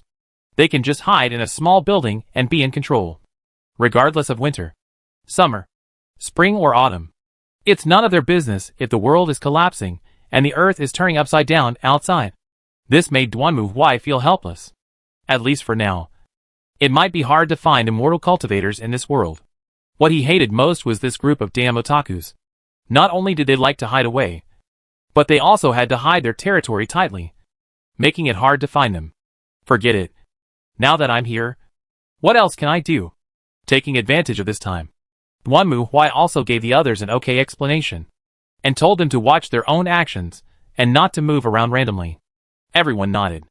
After all, for them, this was like a foreign country. Everyone knew what would happen if they did not respect local customs and etiquette in a foreign country. So they followed Duanmu Huai and did whatever he said. As they were talking, the group, led by the steward, came to a mansion with a sign that read Lin Mansion. Chapter 1206. All the same. Lin Tianan, the master of the Lin family, meets all the immortal masters here. The man who appeared in front of everyone was a square-faced, bearded man who looked very imposing. He raised his hand and saluted Duanmu Huai and others, and Duanmu Huai also nodded slightly. You're welcome, Lord Lin. Let's make it short. We originally planned to enter Suzhou City today, but we saw this notice at the city gate. I heard that there are monsters haunting Suzhou City. Is this true? Exactly. Lin Tianan motioned for everyone to sit down and have tea, then began to speak. To be honest, in recent years, a monster has built a nest near Suzhou City. It comes out to catch people at any time, making the people panic. I have posted notices several times, inviting heroes to go and subdue the monster. Unfortunately, the monster is extraordinary, and ordinary people are no match for it. Many heroes have disappeared after going to the hidden dragon cave, and their lives are unknown. Not only that, I heard recently that there is a corpse plague in Blackwater Town, and the people are displaced and have nowhere to go. If you are willing to subdue the monster and give Suzhou people a peaceful life, I, Lin Tianan, will reward you handsomely. No need for a big reward, but I have a small request. Master, please speak. To be honest, the people around me are not from the Central Plains, but foreign women. Oh, hearing Duanmu Huai's answer, Lin Tianan was stunned for a moment. Then, he showed a curious expression and looked at the people next to him. He had already noticed that these people were not dressed like people from the Central Plains, but he did not expect that they were actually from outside the region. We have come all the way to your place because we want to discuss something with the local immortal sect. I wonder if Lord Lin knows where any immortal sect is located in this area. This is easy. Hearing this, Lin Tianan was overjoyed and patted his chest. To be honest, I have been sworn brothers with the Gujiansheng of Shushan Xianjian sect for more than 10 years. If you are really sure that you can destroy the monster, I will definitely help you contact Shushan. Shushan. Hearing this word, Duanmu Huai's brows twitched slightly. Any questions? No. I just have a small question. This monster has been doing evil here for many years, and now there is a plague of corpses. Since Lord Lin has an old relationship with the Shushan sect, Why not ask him to come out and help? Alas, I have also tried to look for him, but was told that Sword Saint Dugu was in seclusion. So I was powerless. Oh, I got it. There is no other way. Retreat is the most disgusting setting in the world of immortal heroes. To put it bluntly, what is the difference between this and being a otaku? You hide in your room and don't go out even if the sky falls. No one knows what you are doing inside. Even if you die, no one will find out. If it were Duanmu Huai, with his temper, he would definitely not tolerate retreat or something like that. He would break the door open even if he had to. It's settled then. Duanmu Huai took a sip of tea and then stood up. We will help the people of Suzhou eliminate the monsters in return. I will pass the message to Shushan sect. Lin Tianan also stood up and spoke. Although the Shushan sect has never been concerned with worldly affairs, since the immortal masters have come from afar, I'm sure they would be interested in seeing them. It'd be better if there is one. If not, I'll just smash it in. Duanmu Huai chuckled. Goodbye. As they walked out of the Lin Mansion's gate, everyone gathered around them impatiently. What were you talking about? To put it simply, I made a deal with that guy. I helped them eliminate the demons that were harming the people nearby. And he would contact the local immortal sect through his connections. Duanmu Huai briefly explained the conversation between himself and Lin Tianan, and then blinked in confusion. That person can contact the magic organization here? If so, why do they need our help to eliminate the demons? Isn't it better to ask them to send someone? Because immortal cultivators are a very cold-hearted group of people by nature. Duanmu Huai shrugged. You have to know that the essence of cultivating immortals is to make oneself ascend to immortality, which means there is nothing else besides oneself. Therefore, immortal cultivators hardly care too much about other people. Whether it is love, friendship, or family affection, it will become an obstacle to their ascension to immortality. Some people even kill their wives to prove their truth. Kill your wife to prove your faith? In order to prove his determination to pursue Taoism, he killed his wife, saying that no one could stop him from pursuing Taoism and becoming an immortal. Not even his wife. Why? Hearing this, the girls' faces changed drastically. Why does it sound like he is a villain? In short, don't think too highly of these immortal cultivators. Duanmu Huai snorted softly. Most of them don't care about ordinary people. For example, such a big incident happened here. But for the immortal cultivators, it has nothing to do with them. They won't help to save people, because strictly speaking, they are completely from two different worlds than these mortals. And the reason why these immortal cultivators often eliminate evil spirits is not to protect humans, but more because the evil spirits cultivate by killing people. And when they grow up, they will become a serious threat to the immortal cultivators. As he spoke, Duanmu Huai spread out his hands. So you understand? Not everyone is like the magical girl, who will help others when seeing injustice. We may even encounter evil practitioners who enjoy killing people and taking their souls for training. And you should also be careful about being robbed by them. Robbery? That's right. If they like something, they will tell you, this thing is meant for me. How about giving it to me? If you don't want to, they will just grab it. Is this okay? Upon hearing this, the girls were dumbfounded. This was beyond their understanding. An old monster who has lived for hundreds or thousands of years has a different way of thinking than ordinary people. So if they attack you, just beat them to death. Oh, remember, you must beat them to death. Of course, it's okay if you can't kill them. It's also good to let them run away, so that we can have more people to kill. There are more people to kill. And was confused. Yes, the sects in this world are actually very similar to schools. Every cultivator has his own teacher. If they are beaten, they will go to their teacher to cry and complain, and the latter will help their disciple. And if the teacher is beaten, then the teacher's teacher will help. And if the teacher's teacher is beaten, then the teacher's teacher's teacher will help. Stop. Stop. Stop. And hurriedly stopped Duanmu Huai from talking on and on, while Mu Gong and others nearby were already looking around with their eyes spinning. Why are there so many teachers? Is it strange that he has lived for hundreds or thousands of years and has a lot of disciples? Strictly speaking, it seems, indeed, not strange at all. I feel like this world is a bit troublesome at this moment, and also found that this place was not as wonderful as he had imagined. But if that's the case, and we need their help to rescue the magical girl, then that doesn't mean we're hopeless? After all, they don't even save the people here. Mugun also spoke up. She didn't know what it meant to cultivate immortality or not. But at least from Duan Muhuai's description, this group of cultivators didn't seem to be good people. They don't save mortals, because mortals can't bring them any benefits. Duan Muhuai sneered. We are here to make a deal. Which means as long as the reward is generous enough, he will be willing to help us. Remuneration? That's right. For example, their own lives. If they die before becoming immortals, wouldn't that be a huge loss? Wow. Hearing this, everyone was even more speechless. This is also a naked threat. Of course, this is the last resort. If the other party is willing to talk nicely, I will also show corresponding sincerity. Duan Muhuai did not lie. In the journey to the west, Duan Muhuai robbed and killed so many monsters and looted so many caves, and naturally collected a lot of good things. It was just a pity that he was not well educated and could not understand those damn ghost paintings at all. Adhering to the principle of professionals doing professional things, Duan Muhuai thought it would be better to give them to the immortal cultivation sects in this world. At least they know how to use these things. But Duan Muhuai really doesn't understand anything at all. Although Duan Muhuai smiled and changed the subject, the others looked at each other and shook their heads silently. Well, at least this is definitely not a joke. There's no point in talking about this now. Let's talk about the details after we meet the Shushan sect. As he spoke, Duan Muhuai walked forward. Now what we have to do is go to the hidden dragon cave and destroy those monsters. Then Duan Muhuai stopped.